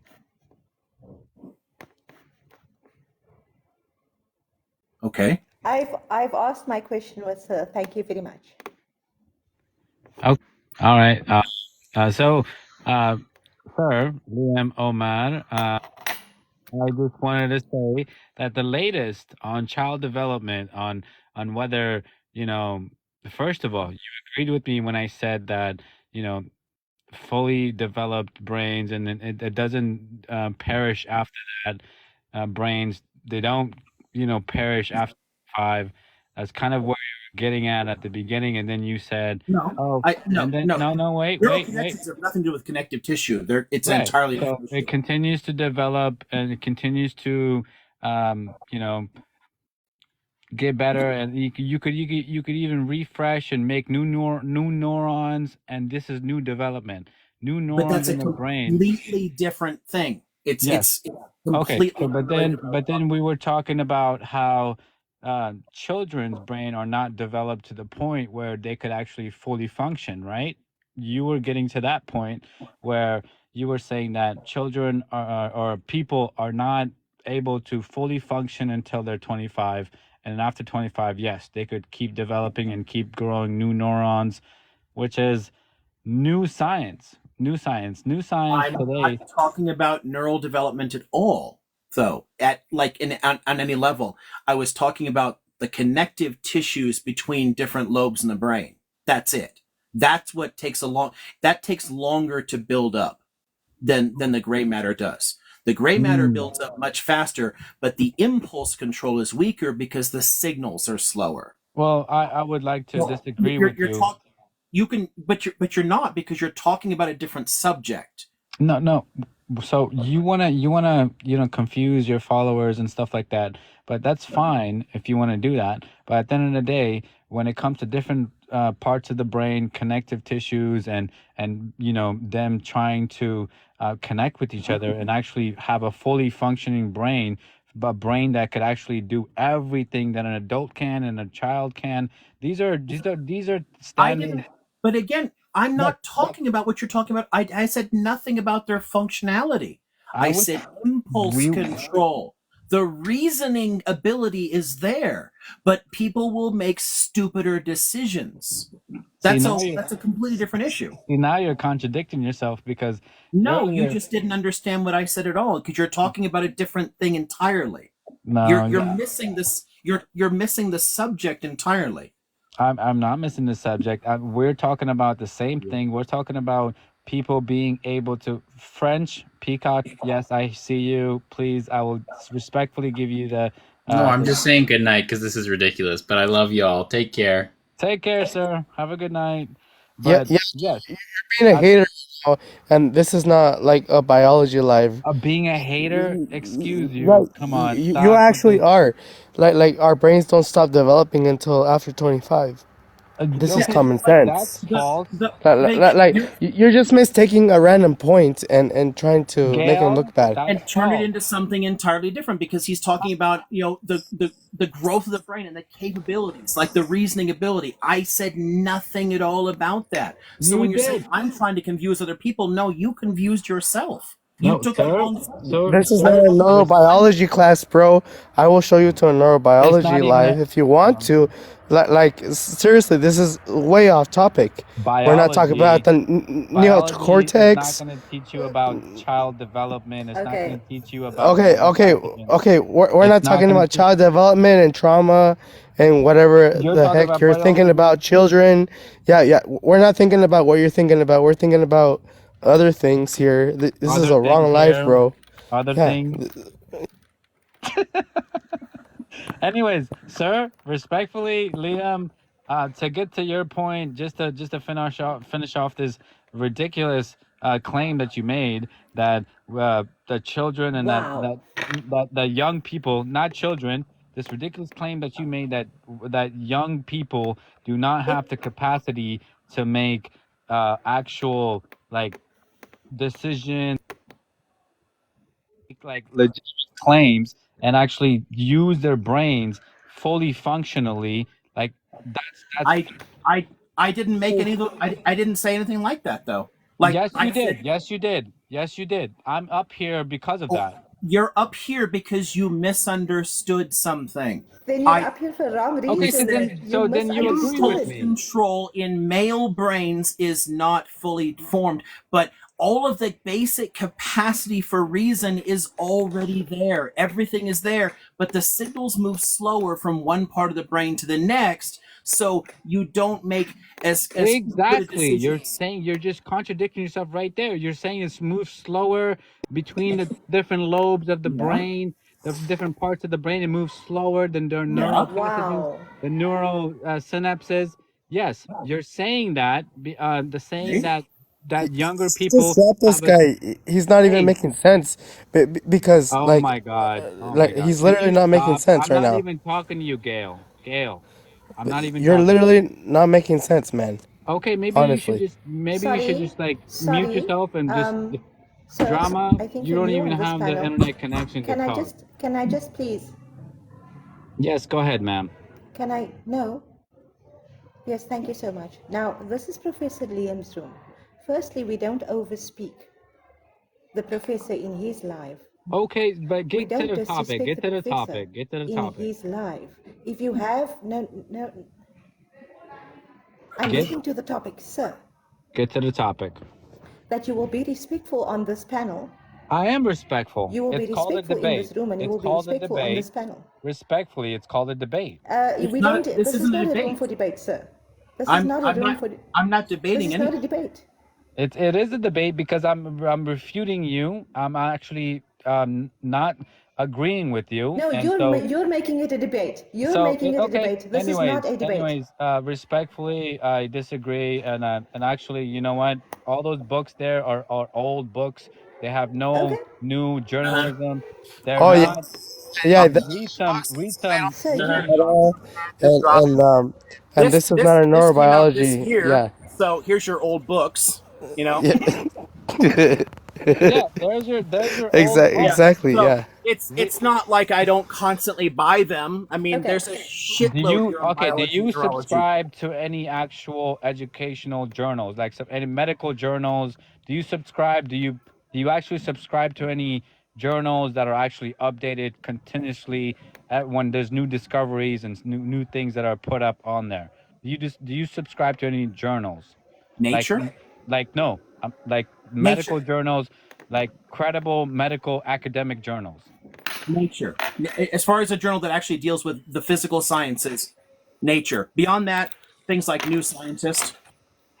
Physical. No, I Okay. no, Okay. I'm The a answer is historian. no. I'm The not. answer is no. The answer is no. I get it. Yes, the answer Okay. is no. Okay. So that's what I'm saying. That's what I'm And saying. you're still wrong. And anybody can No. prove this in seconds on Google because you That clearly means missing the entire that missing the means entire you issue. are that means you are past due. You're expired. You're actually Oh, I'm you're expired. you're Okay, expired. yeah. So Oh no, hold on. You're out of date. Oh Out of date. no. Out of date. right.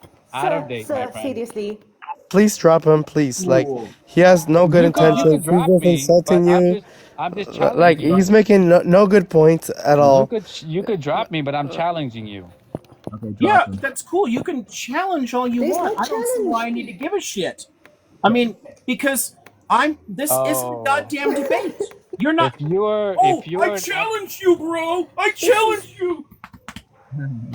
I don't give a shit. if you were an actual This isn't a academic, debate. if you were an how actual did we even academic, you get wouldn't here? act If like you were that. an if you actually had a sixth grader's research skill, you I could will see give you who I am. citations. Because doctorates are a matter of public fucking record. Public fucking record. If you had a sixth grader's literacy, you wouldn't make a A stupid doctorate comment like from if when? you were an actual academic. Because who the hell's going to make that shit up? What You kind of know what? moron does that? Okay, you should stay up with the literature. Yes. Okay.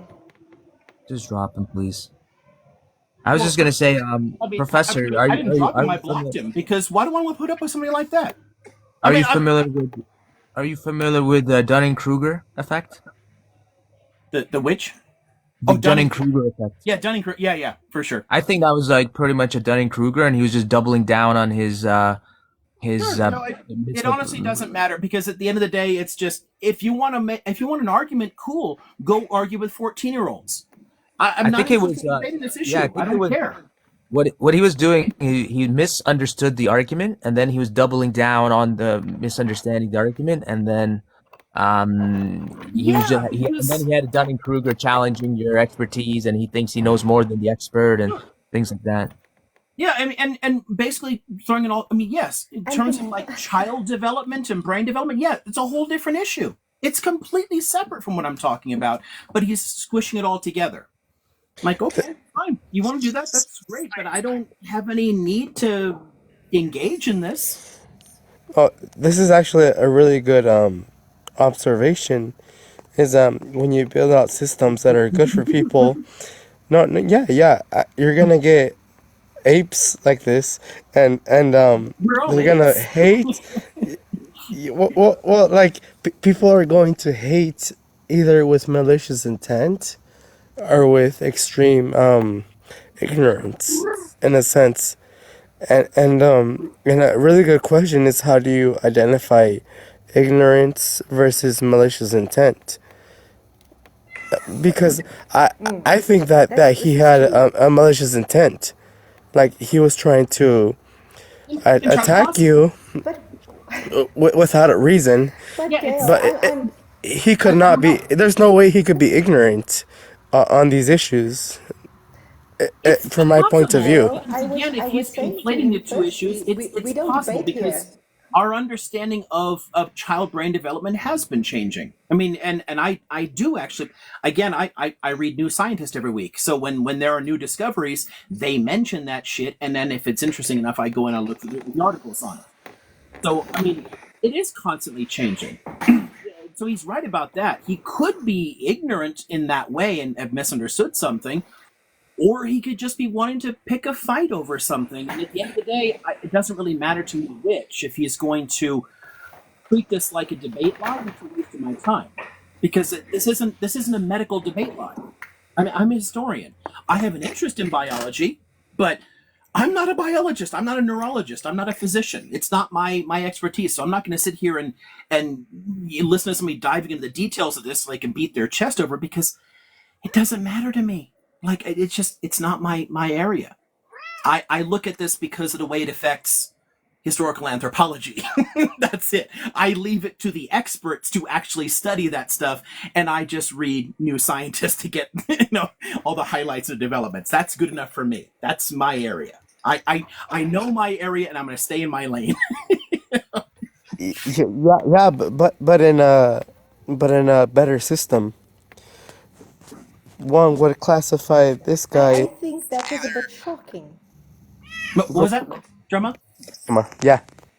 What was that? Now, I'm thinking that this was a bit shocking just to close off with. This was like, what?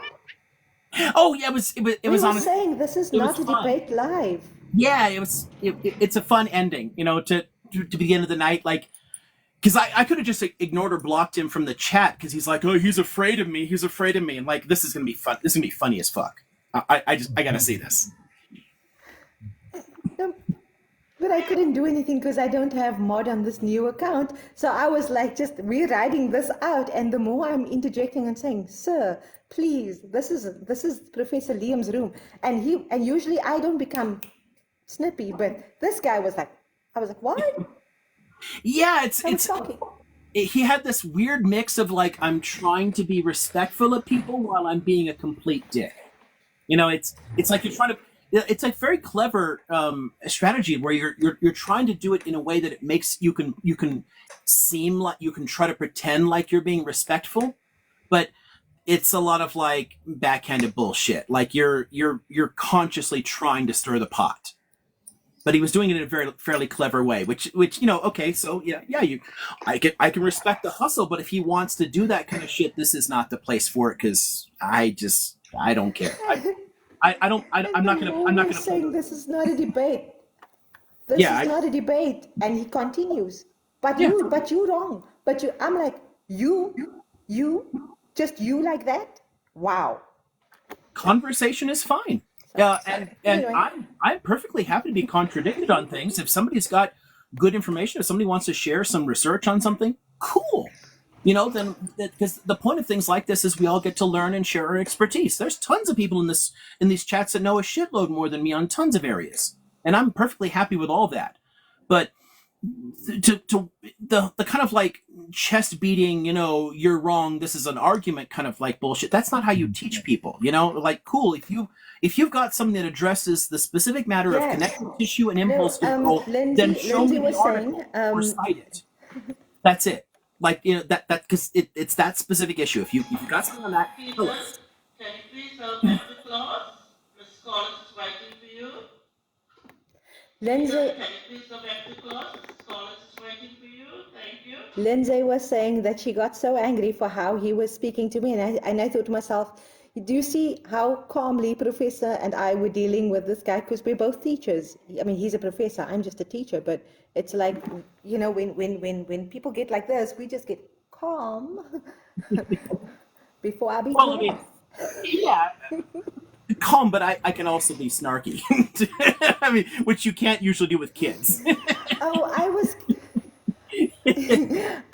inside. I was like, ooh, I'm like, boy, I'm sitting here with a screwdriver in my hand.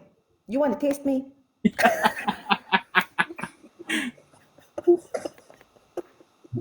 what one other thing to consider is this is a really good live. It's very respectful, but I think that, people that could just be scrolling in other lives, they're not as respectful. They're more, some of them are more hostile, more debate, more things like that. So, you can get some people from just scrolling around and end up in this live and they think this is like another type of live perhaps, and Yeah, for sure. maybe things like that as well could happen.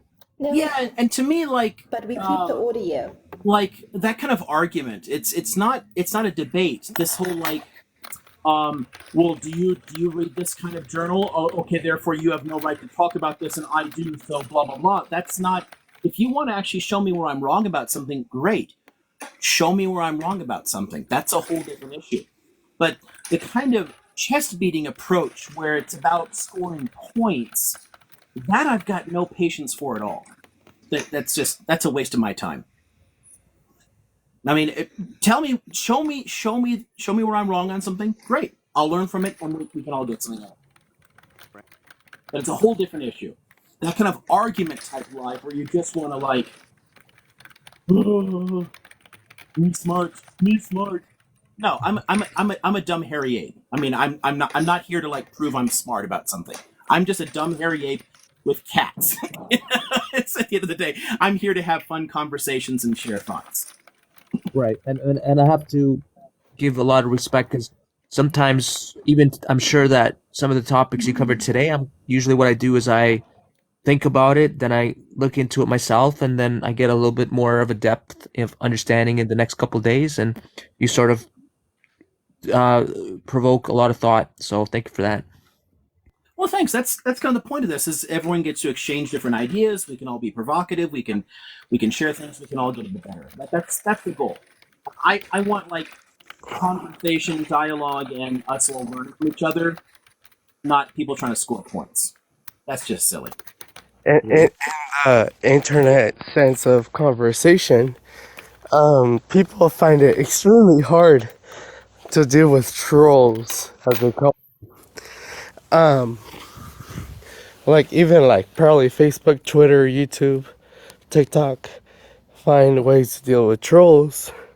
Do you have any idea of like societal examples where we dealt with so-called trolls in a democratic sense? Well, somebody mentioned what happened to Mussolini earlier tonight. But no, on dealing with I probably don't have any great ideas for how to deal with trolls because I have two basic approaches: block them and mock them. So sometimes I'll string it out for a while and I'll just let them embarrass the hell out of themselves. And I have a huge screenshot collection of like far right wingers doing incredibly stupid shit. And I just like it just the slightest provocation, let them like let it all out. Cool, take some pictures. That was a lot of fun, and then block them. Yeah, I don't know how we can deal with it better than that. It's just not my I don't know. But I don't mind letting them embarrass themselves. It's a societal issue, so yeah, like it's understandable. Yeah, it is a broad social issue, but yeah, to me, I've honestly had more fun studying their psychology than anything else. I like seeing what people do. But if somebody's just like, if they're tedious, if I've seen all this before, if it's all the same rhetoric I've seen before, then I just block immediately. Trolls aren't really worth my time.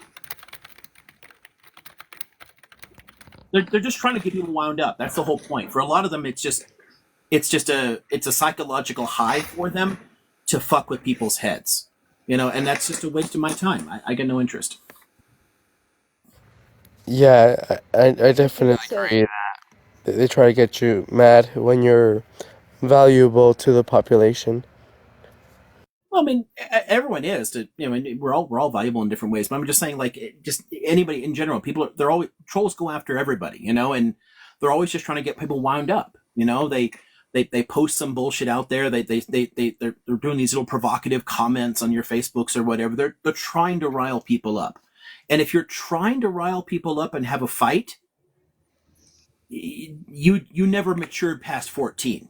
like you stayed at that point. Like if you want to stay 14 years old through your life, cool, great, bye. You know, sir, that was exactly the thing that I thought when this person was speaking on and rambling on. When you were saying that, you know what, the brain is not mentally, emotionally mature enough at 14 to be dealing with adult situations. And here this person is at whatever age they're at, and they're being like this. And I'm like, you're not emotionally mature. You can't be if you're doing this.